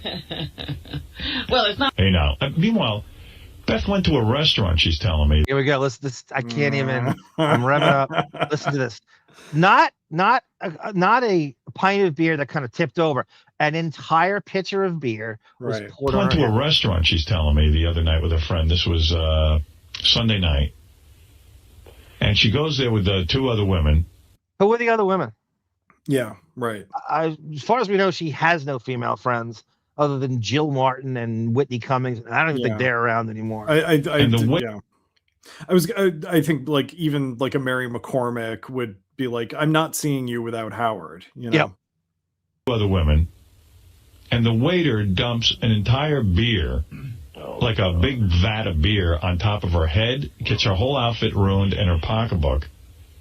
And they give her a full bill. I go, you got to be friggin' kidding me. Again? Yeah, again. What's going on? Not again, says Robin. Yeah. So now this is, I don't know, by 2006, there have been 10 of these stories, and the fans are just like, even the staff, like, what is going, who gets wine spilt on them and beer and attacked on the street and guys are jerking off on the subway tour. And Robin's like, Ian's whistling into Bianca's ear.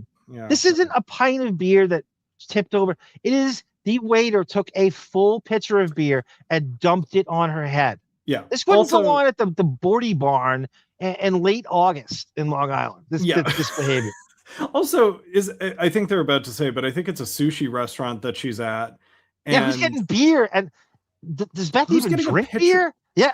Who's getting a pitcher of beer at a sushi restaurant? People are getting sake and like it's just unbelievable. Yeah.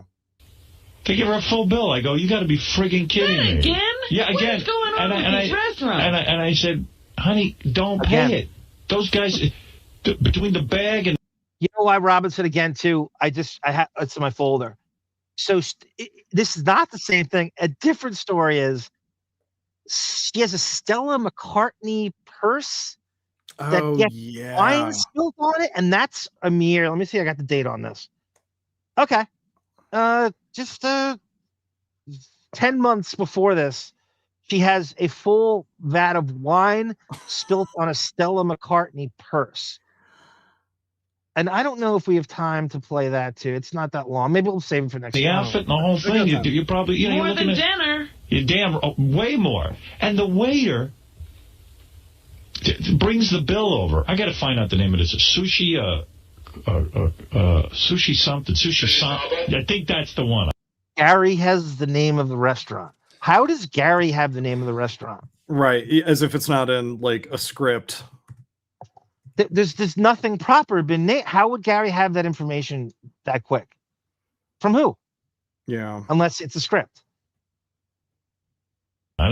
Gary sees him struggling, coming up with the name, and he fills it in. By the way, Sushi Samba is in West Hollywood, and it has a 4.7 star review on Yelp. So and the 0.3 was this pouring a full pitcher of beer on Howard Stern's wife. Sushi Samba. Sushi Roko. Either Sushi Roko or Sushi Samba. I don't know which one. In LA or here? In LA. Oh.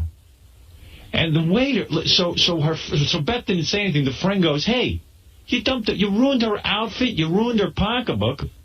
And the guy goes, oh, what's the matter? Looking for like the discount girls? Whoa. Like belligerent. And she said he never even apologized for dropping the beer on her. Every bit of that's a lie. I don't see any. Okay. Not only was it not spilled. Go ahead. I'm looking at. Let's say it was Sushi Samba because the other place they mentioned is probably just as nice. This is so not a place that would serve pitchers of beer. Pitchers of beer.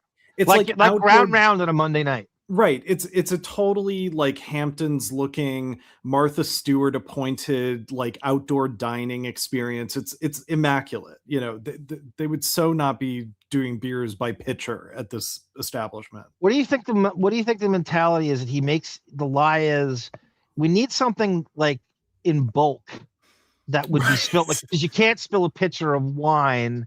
Right, you can't spill a pitcher of like anything. It would be more realistic to say like a whole like tray of 5 people's sushi orders on the same plate, and like they dropped it, and it's all this ginger and soy sauce and wasabi. Like that's what she should have said. It's like they dropped it and the wasabi got in my eyes, and I had to go to the hospital, and that would have been the more convincing thing, Wait, they're spilling alcohol on her is bread and butter scream. It really is, Brendan. That's the bread. That's the bread and butter histrionic story. Now, who do you think the lying is coming from, her and him, or is it her concocting these stories for histrionic attention to give to him, and he just believes anything she says? Is it both of them? I think it's just.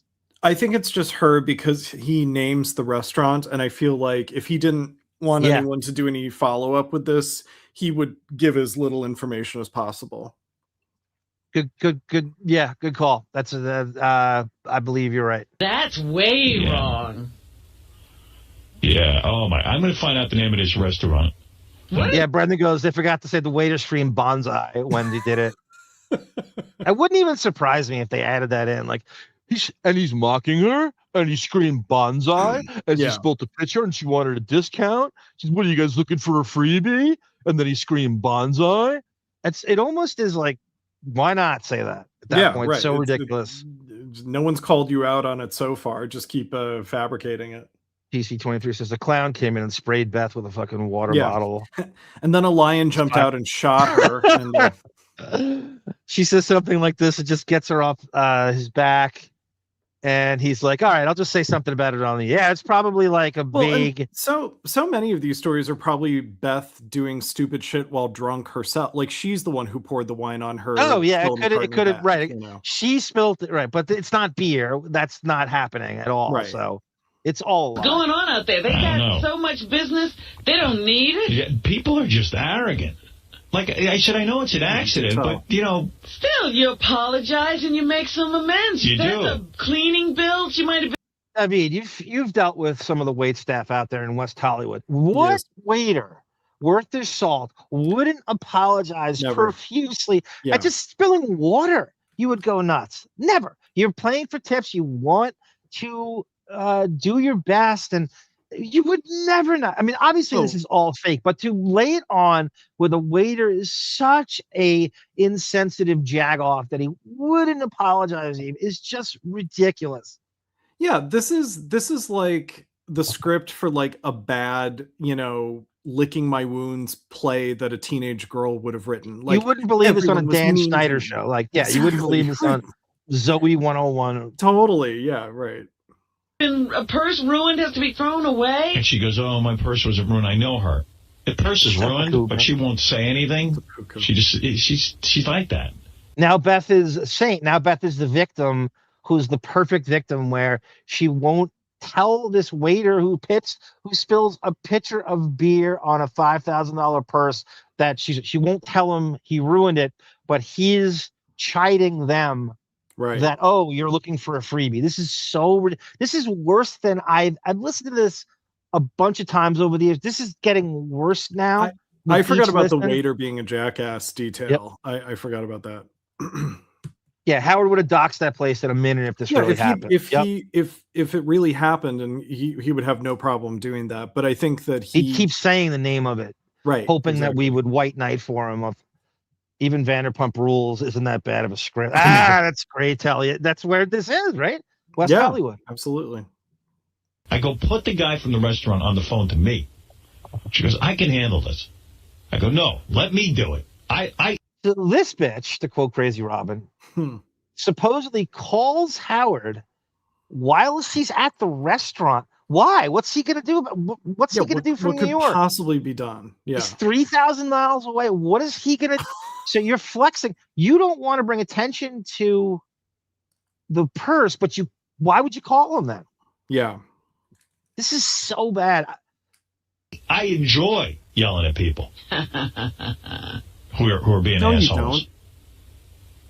So I'll find out the name of the restaurant. I'm going to publicize that. Yeah. Yeah. Didn't Gary just tell you? Right. You have two options to choose from. You have two leads to go on at this point. Look at your script, and Gary just told you. Also, Howard doesn't enjoy yelling at people. He enjoys yelling at empty rooms after they leave. Yes. I love arguing with tapes and empty rooms, not people. You go out to have a nice meal. And it wouldn't be Howard that called him. It would be Laura Lackner that called him. Yeah, right. I told Jay Leno off. You didn't. You just didn't. You didn't talk. And me, I'm all angry on the phone. Fuck you! I get crazy. Fuck you! I get nuts. I mean, yeah, like spitting incident. Have him the police drive him to the restaurant to West Hollywood from New York and identify the waiter. Now, was the spitting incident after this? Yes. Okay, so they must have gotten on the same page about like, hey, we should invent situations together, not just me in LA, let's get our story straight. Right. Yeah, yep. Because you notice they never deviate from each other's, even the fake story of how they met. Yeah. You know, which at least apologize. Gee, I'm so sorry. So they ruined the bag? I'm sure it's no, Sky Spectre, that's a different one. I have that too. That's different. I swear to God, it's not the same. I swear to you, it's not the same story. That's 10 months before this. Expensive bag. Oh yeah, it was something that she bought and was like a whole big deal when she bought. Now it's always a $5,000 channel purse, or is it Jucky? It's either Jucky or Channel. Chanel, right? Did I remember? I said, I remember you bought this bag. Chicks like that don't have cheap bags. No. She was like, she works for her money just like the waiter does. Yeah, sure. You got a nice bag. And what the hell? She doesn't work for her money. She doesn't work for anything. And Leslie Kuhn will prove that. There is no hostile work environment from people who've never worked. But what is this not apologizing, not doing anything for you? Even Robin's like, I can't imagine Robin's in on this. Because even Robin's like, what? How is he not? Robin goes out to eat like 40 times a week. She's like, how is this guy not apologizing? Huh? I have a younger cousin who, when they were 5 and I was like, 18 or something, we were having a family reunion dinner and they were sitting next to me and they did this bit where they would like steal a fry when I wasn't looking, and I would look back and be like, oh, where's my fry? And and all this stuff. And that's what Robin's doing here, where she's like, again, Beth, this happened again. Like she's treating her like a child. Yeah. She can't even go along with it. No amends. It's ridiculous. I don't know, I get all pissed off. And then I get angry at her for not saying anything. And the goal in the end is to make Beth out to be a saint who just goes along with it, and she doesn't relate. That's always going to be the narrative at the end of it all. Is but she called me and wanted me to. That's better. It's also stupid and also fake. I'm mad at everyone. Yeah, I just get mad. All right. Last thing. I swear to you. Last thing. Dude, you're good. I'm good. So for you, Sky Spectre, that was a tendrils request. 10 months before, only this seems to happen to the Skeleton Twins. I went shopping with Beth the other day. We were just screwing around, looking for crap to buy. I'm always looking for the perfect man purse. You know what I mean? Sorry, can you pause it? What? Whose hand is that on Beth's shoulder? It's a black guy's hand, right? So is it King of All Blacks? Like, get it? That is a great question, David. Huh. This is obviously like a kind of a famous person table. Yeah. We know they don't hang out with black people. Right. I don't know. Anyway, I'm so miffed. Maybe it's Tyra Banks' hand. Yeah. Still, you haven't found it. Mr. X? Yeah, it could be. Found it. This has been years now. Yeah, I'm into these messenger bags. And I got one, but I always looking for a better. He's so gay. Remember the picture of him in the Opie video when they had the hallways cleared? He's got that stupid man purse under his neck with that skulking through the halls like he's got some important bull. It is the most innocuous, dumb shit. What does he have on paper in that stupid thing? And to listen to the show, I remember listening to the show to see what's so precious in that thing. And it was the dumbest ass. Cool. What's even in there? I hate that he's one of those people. I remember like there were many Christmases where Robin would get him like what are they called, like Mont Blanc pens and stuff. Yeah. Like he loves pens and he has like a weird office organization fetish. Just to try to put an air of pretension or just some elitist thing. Like it's not even I think it's a celebrity thing, that Mont Blanc. Depp did a fucking ad for them once. Depp did a magazine ad for them. And that's where he saw that. I guarantee he fucking ripped that. Tracy Morgan. Could be Tracy Morgan's hand.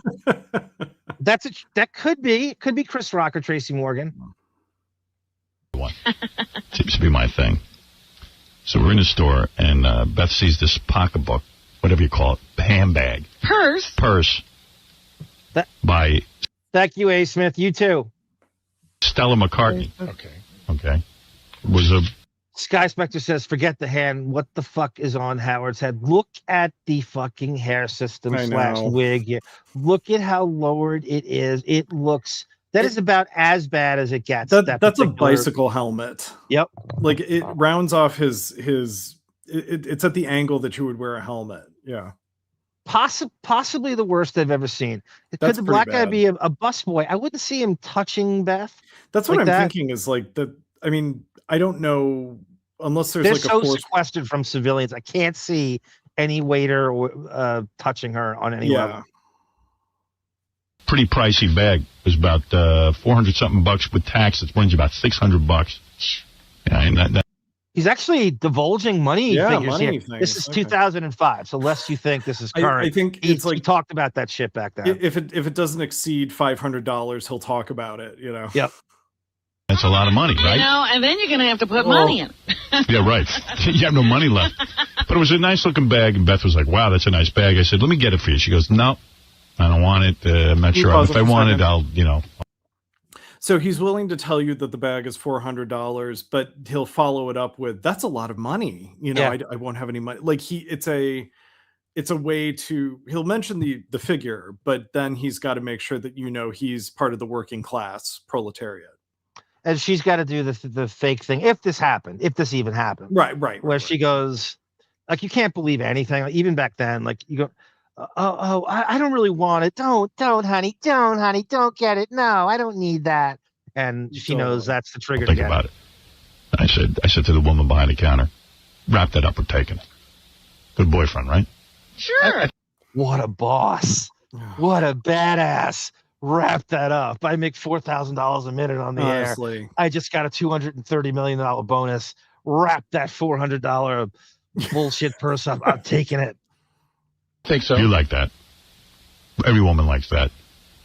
Yeah, I mean, as long as she really wants. Brendan, it's Smokey Robinson hand, says Gary. Just to see her.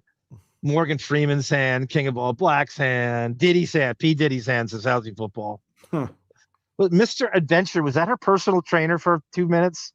Mr. Adventure, remember that guy? Kind Wesley Snipes. It is. Well, do you do that? Oh, often? she really no. Okay, I mean, it was. I saw she wanted it. She was being polite. Okay. I knew she'd never buy it for herself. She would never spend that kind of money on herself. So I said, it's Tamara Francois' hand. Yes. Asking her about her refill. Let's take it. She was like, wow, I really love that bag. Thank you. It was really nice. Nice gift. So we take the bag. And we met a friend for dinner. Who's the friend? Who's the friend? Right. And you know why you don't mention the friend? Because you can't corroborate the story. Right. Yes, exactly. You gotta make it up. Can't bring up a specific. What would be the harm in mentioning the friend? Totally. Because you can't corroborate it. We met Linda Lopez for dinner. Oh. So he does bring it up. So Booker and Linda Lopez. Oh, how nice. Yeah. Linda. Of course. She used to go out with Booker. Is she dating? I don't know what she's doing. Was she with someone? No, she was solo. Just the 3-year dinner. Just the 3 of us. We the 3 of us went to dinner. Lucky you. Look at you. Oh, yeah. And by the way, Linda's thong was sticking out of her pants. Love that. Really? Yeah, I saw that. So she's looking for a man. She was she had the thong hanging out. That's a big flag waving. I know. She's a great girl, and it's weird too because her and Booker broke up, and I think we invited Booker and her to a party. Yeah. And Booker was mad. Oh. Because you got Linda there, I think he was mad because he left. Oh, really? I was like, well, I'm not mad at her. I didn't break up with her. I like her. So he left.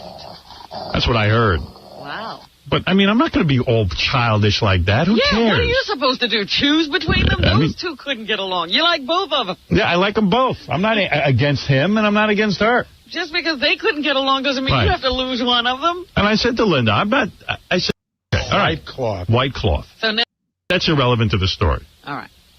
So we're at dinner, and this is about a half hour after I bought the pocketbook, and waiter comes over, Beth's drinking red wine, knocks the whole glass of red wine onto the new pocketbook. Oh! David.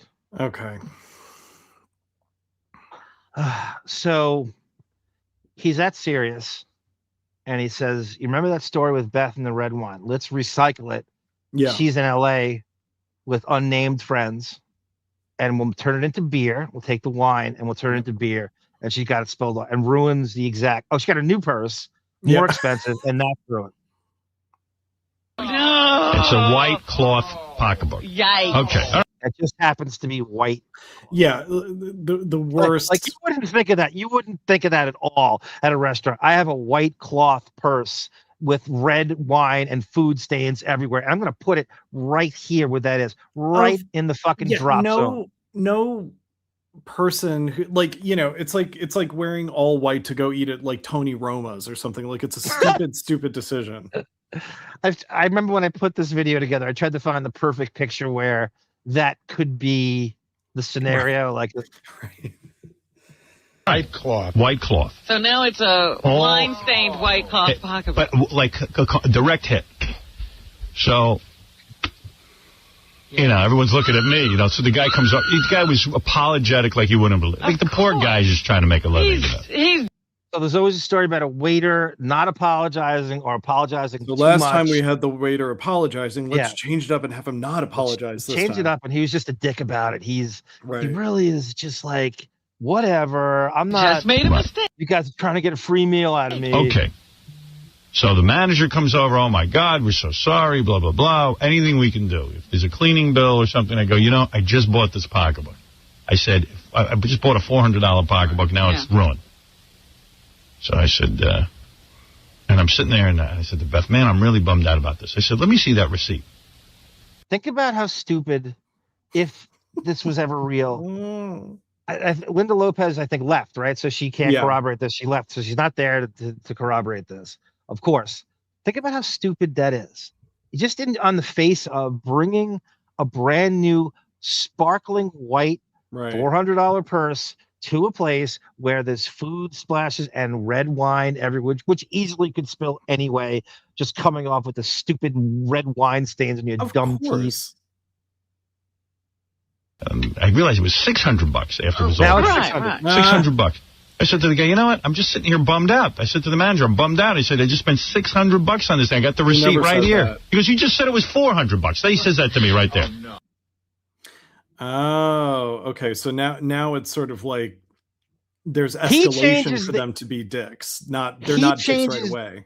He changes the price on it in the middle of this story, and now this waiter is somehow supposed to be privy to him changing the price tag here as he's making it up. Right. He doesn't know the price of the, and that $200 is supposed to change everything. Well, also at the beginning of the story, didn't he say he said like, I paid $400 for it. If he actually paid $600, he would have said that as like the detail, as like a detail for us to remember. That's the most important detail to remember, but it's an afterthought that he's making up, and he slapped on an extra $200. PC-23. I'm bummed is the most overused word. I know. I hate it too. Yeah. It's really such a fucking low IQ, basic bitch word. I hate that word too. Also, I just said it was fun.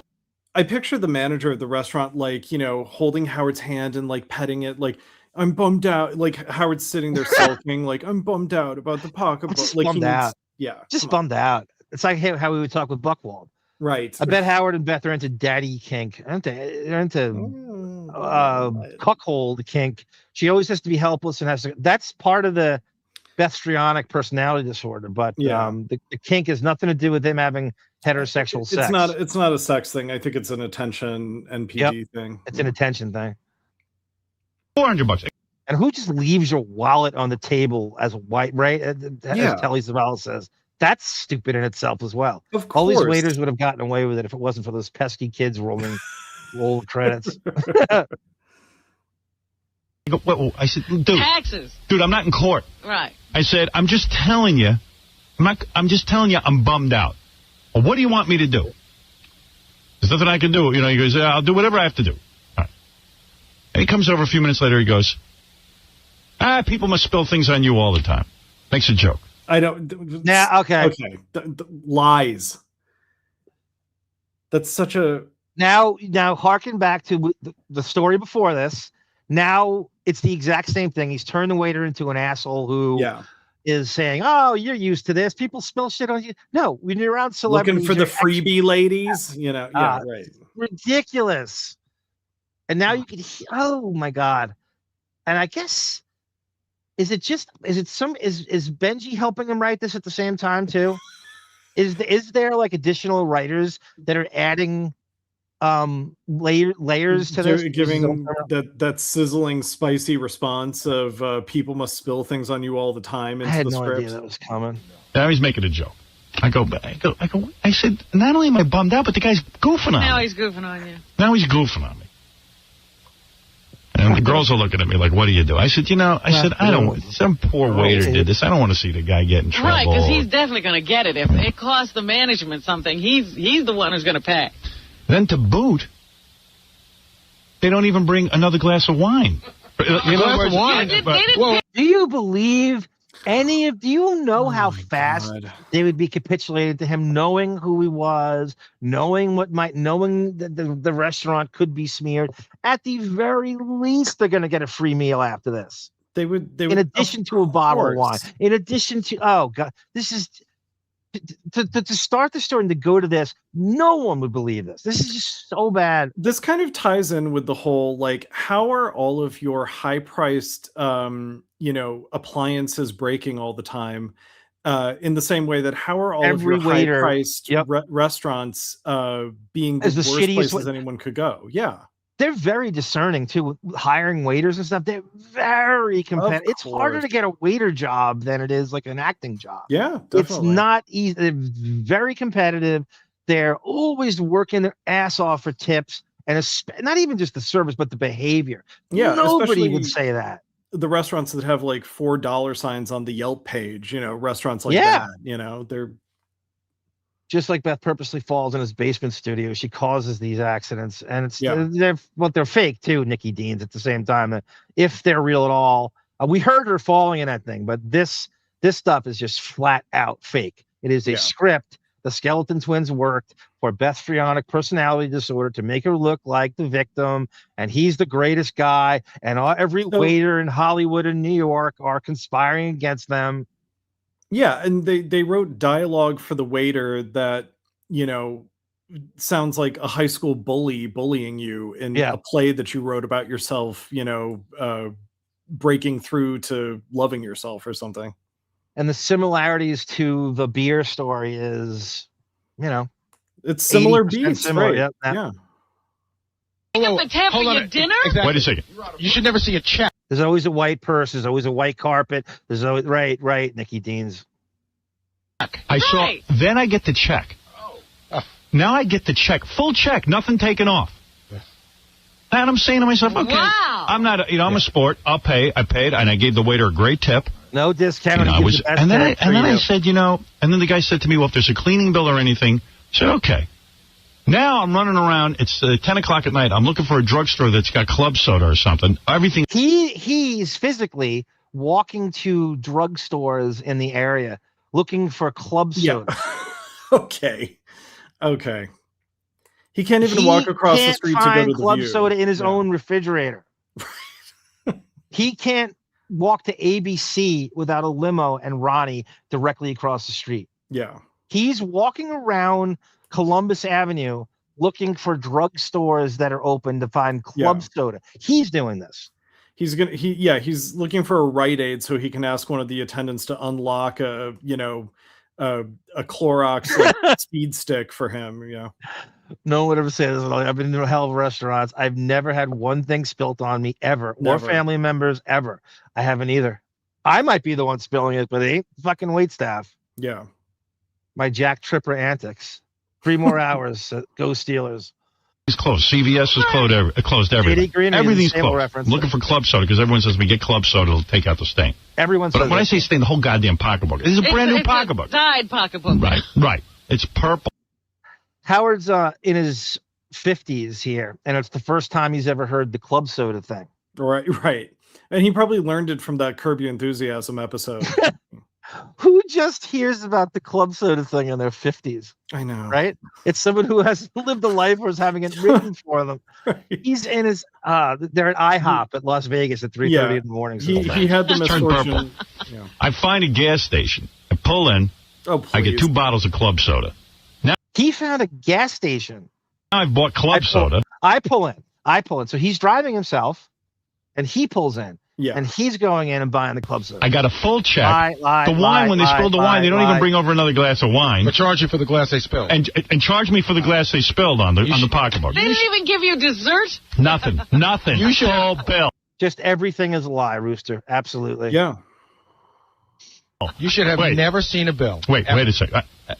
Wait a second. So I don't know if Gary's in on the lie. I'm assuming a little bit, but even if Gary's doubting, like, why are you seeing a bill? What? I don't understand, but I don't know if Gary's in on the lie by now or not. Like, I can't tell. I can't tell with him.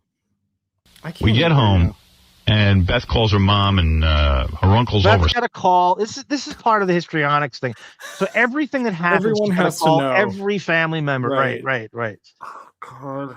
Could you imagine? Okay, you got something spilt on you. You went out just casually, whatever, and then you call your mom and tell her that something got spilled on immediately. The second you walk in, it's so humiliating. I remember in the spitting episode where she got spit on, like she had to call her dad, like, what do I do? What do I do? You know, it's like dentist.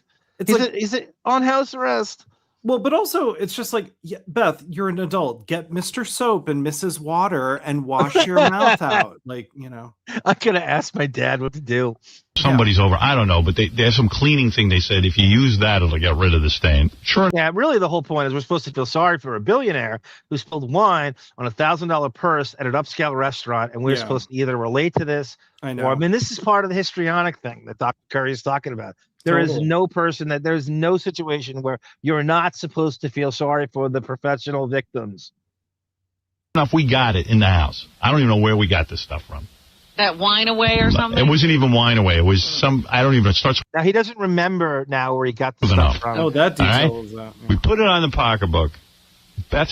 I know I was watching, I was watching some movie. I know she was gone during the whole movie. So she was scrubbing this bag. Yeah. Like with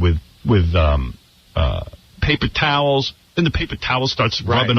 Again, this man makes $4,000 a minute. He's just, the whole world knows he just signed this $100 million contract.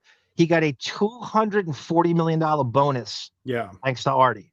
And he's worried about he's not going to replace a $400 pocketbook. He's scrubbing it for 3 hours. That's like the equivalent of me putting like $1.25 into a vending machine, and the Reese's that I wanted like gets caught in the thing, so I have to like pay for another one. Yeah, exactly. You just will not walk away until you get that. You know. Yeah, I paid for it already. I'm not paying for two. Yeah. Yep. Right. Yeah. Gets done. The wine stains out. But she says to me, my bag it's like an old bag. I mean, it's like, ruined now. It's old. Yeah, the gas station thing, Telly, is just so. It's one of the worst lies ever because she doesn't drive, he doesn't drive, and now he's not physically going in like we say here, and he couldn't find club soda in his own refrigerator. That's why there's 15 kitchen attendants and chefs and assistants working. We're supposed to like that. Just the gas station story is so ridiculous.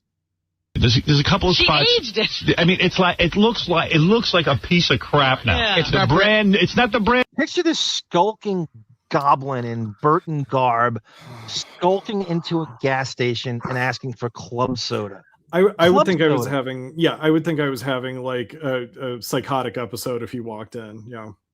And again, this is the first time he's hearing about this club soda thing, which is like an old wives thing that people it's been going in your time, Debbie. This is like Ray Stern shit in the 50s. He's just hearing about this stupid club soda. A new bag. It was brand new 6 hours ago, and now it's not. 6 hours, an hour ago. Now it's not. Now it's not. 2-year-old purse. No, I totally get it. Yeah. Totally get it. So I was thinking, maybe I should call the guy from the restaurant and say, look, you ruined the bag.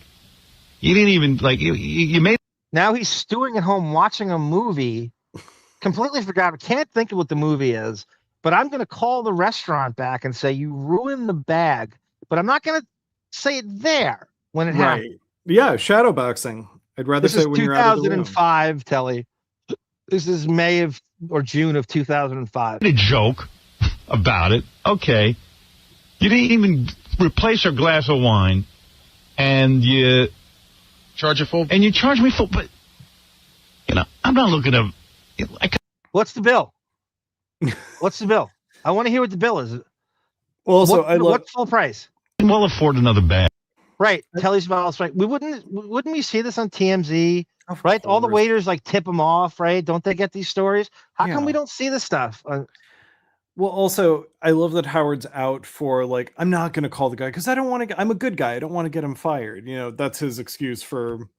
And nobody being a relates coward. more to, wait staff and working in retail or restaurants than Howard does, because he spent his whole 20s doing that as he's coming up. It's not the point. Right, and that's where it gets sticky. It gets sticky. So do I let it go? Because, like I said, it's the waiter who will pay. Right.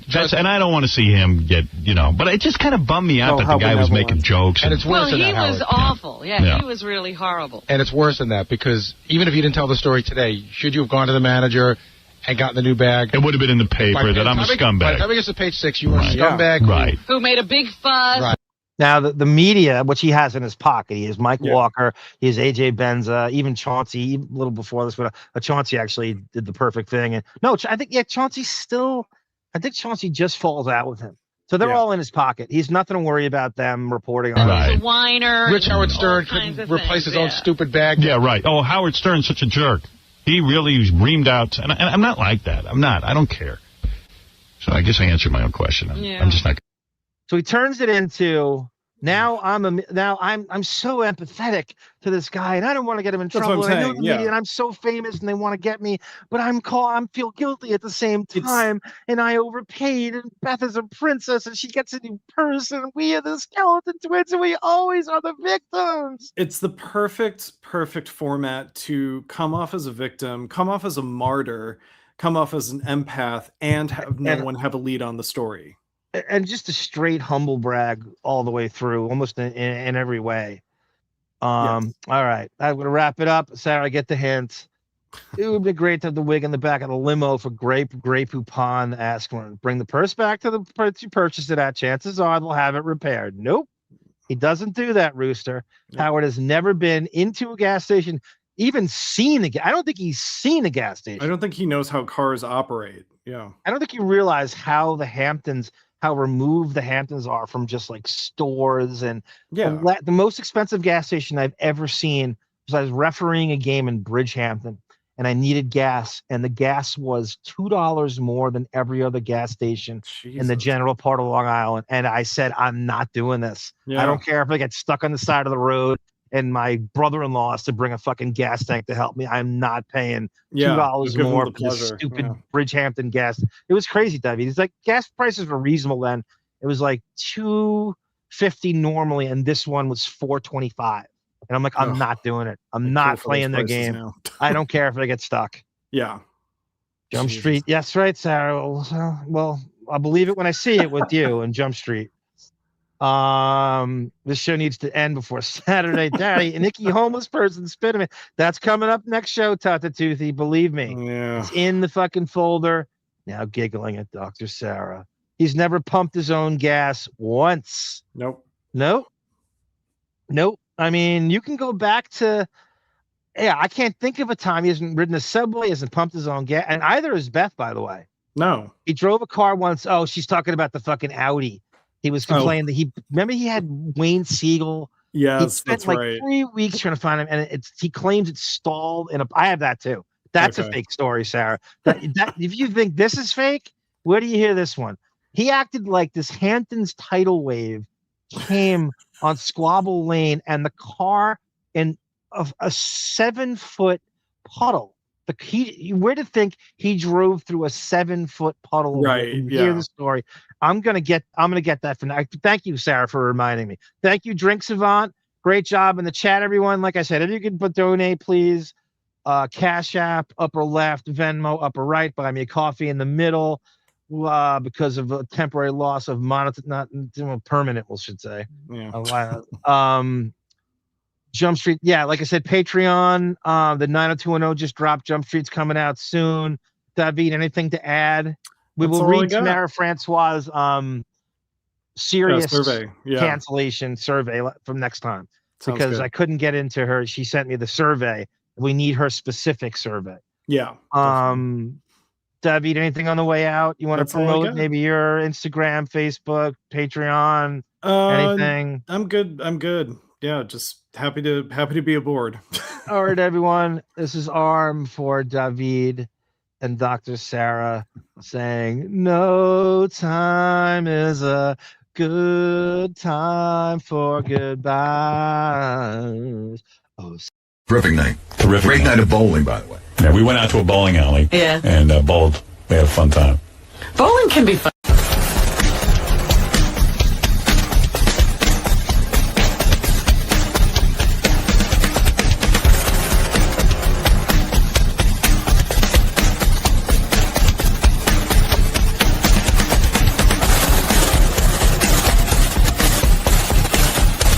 Well, he's on. They're dark this week.